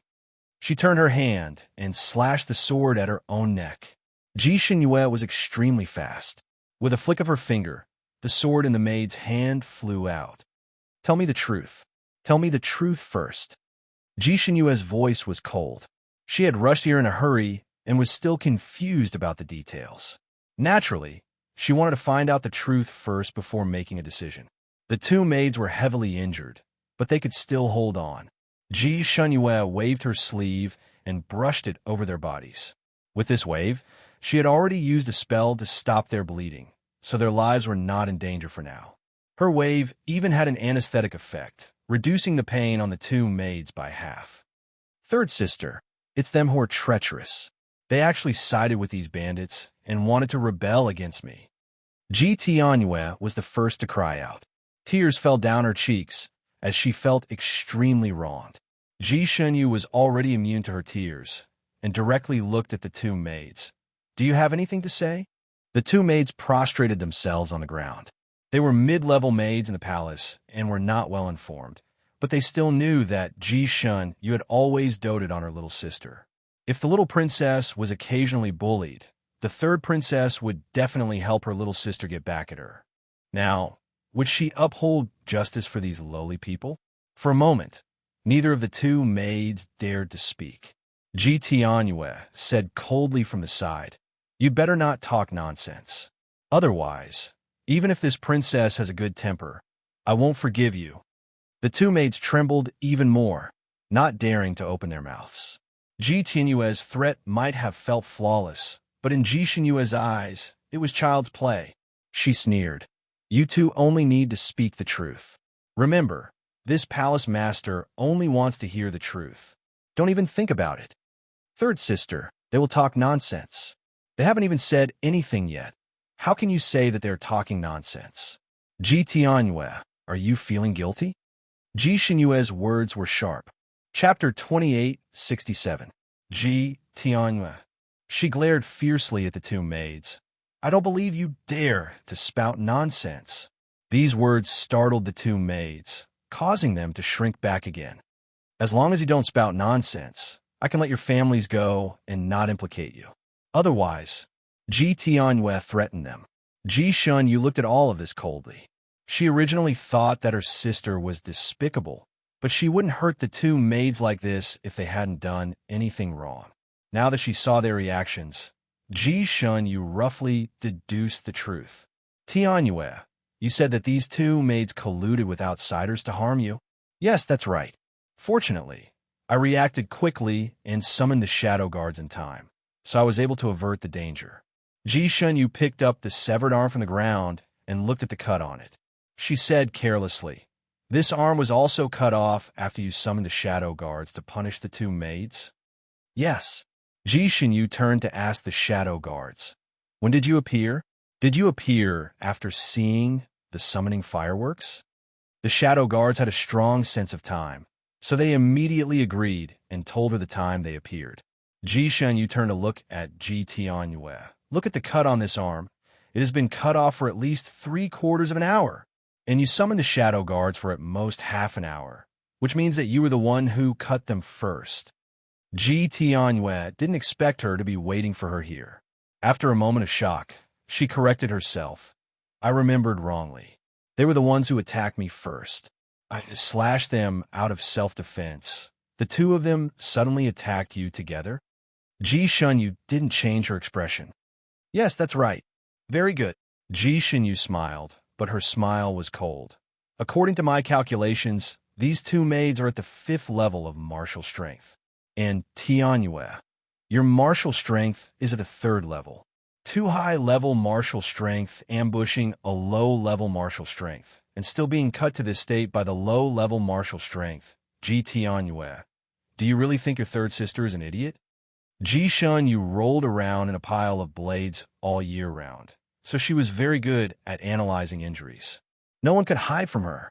Ji Tianyue usually only saw her gentle love for her, but she didn't know what ability her third sister had. At this moment, she was stunned by Ji Shenyu's question, but she still defended herself. That's because my sister was attacked and knew it was dangerous, so she fought back with all her might. Sister, haven't you heard that one person's life? Your martial strengths so far apart, you can achieve this effect. I've learned. Ji Shenyu's. If you two were to fight, how much power can you use? From Ji Shenyu's words just now, the two maids had already vaguely understood that this third princess really wanted to uphold justice and was not biased towards her younger sister without any reason. Their courage immediately grew by a lot, and they also dared to speak the truth. Tianyue est. Ji Shenyu looked at Ji Tianyue again. Her wrist was a little red and swollen, but she didn't see any other injuries. Ji Shenyu raised her hand and threw a small bottle of ointment to Ji Tianyue. Use this to rub your wrist. The swelling will subside. Ji Tianyue didn't know what her sister was up to, but she accepted the ointment. Chapter 2868. Ji Tianyue didn't know what her sister was up to. She took the ointment and tentatively touched her wrist. It was cool and comfortable and also stopped the pain. She immediately smoothed out the red and swollen areas on her wrist. Ji Shenyu's ointment had a miraculous effect on this kind of injury. Ji Tianyue's wrist quickly became less swollen. Ji Shenyu casually took out a sword and handed it to her. Use this to protect yourself. Ji Tianyue was overjoyed. She thought that Ji Shenyu finally believed her and immediately took it. Ji Shenyu crossed her arms. Let me see 2 sword flowers. Ji Tianyue wanted to show off her skills. She really did use the sword to make 3 or 4 sword flowers. The sword flowers were scattered, and they looked quite good and had a lot of strength. Looks like Tianyue's wrist has recovered. Looking at your sword flowers, you should be able to use 70 to 80% of your power. Ji Tianyue nodded. Should be about right. Ji Shenyu took a step back. That's good. She turned to look at the two maids. Since Tianyue said that you were the ones who ambushed her, then you must have used all your strength. Now you can attack her again. Let me see if she will be cut to this state. She then looked at the pale Ji Tianyue. At that time, they were not injured, and yet you were able to cut them to this state. Now, they can't even use 30 to 40% of their power. If they fight you again, they will only be at a disadvantage. Don't you think so? Ji Tianyue. She didn't think that her sister would dig such a trap for her to jump into. She was stunned for a moment, then refuted. Sister, you know that I'm timid. I don't even dare to kill a chicken. If I wasn't forced, I wouldn't have cut them to this state. Now I'm regretting it. I can't cut them anymore. I don't want to fight them again. Even if you don't want it, you still have to. Ji Shenyu didn't have any room for negotiation. They will use all their strength. If you don't use all your strength, you will be killed by them. She then instructed the two maids. Now you don't need to ambush them. Just fight openly. You only need to use all your strength. Only then can we truly restore the truth. The eyes of the two maids lit up slightly, but they still had some misgivings. If we hurt the little princess, will our families be exterminated? This was what they were most concerned about. Ji Xinyu only replied with 2 words, "No." The eyes of the 2 maids immediately lit up. 2 pairs of eyes looked at Ji Tianwei. They had suffered a lot in front of Ji Tianwei. Every day, they would be beaten and scolded. Now that they had been crippled by her, the hatred in their hearts had long since filled their chests.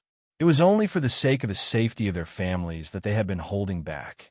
Now that there was such an opportunity, they would really be fools if they were to be timid.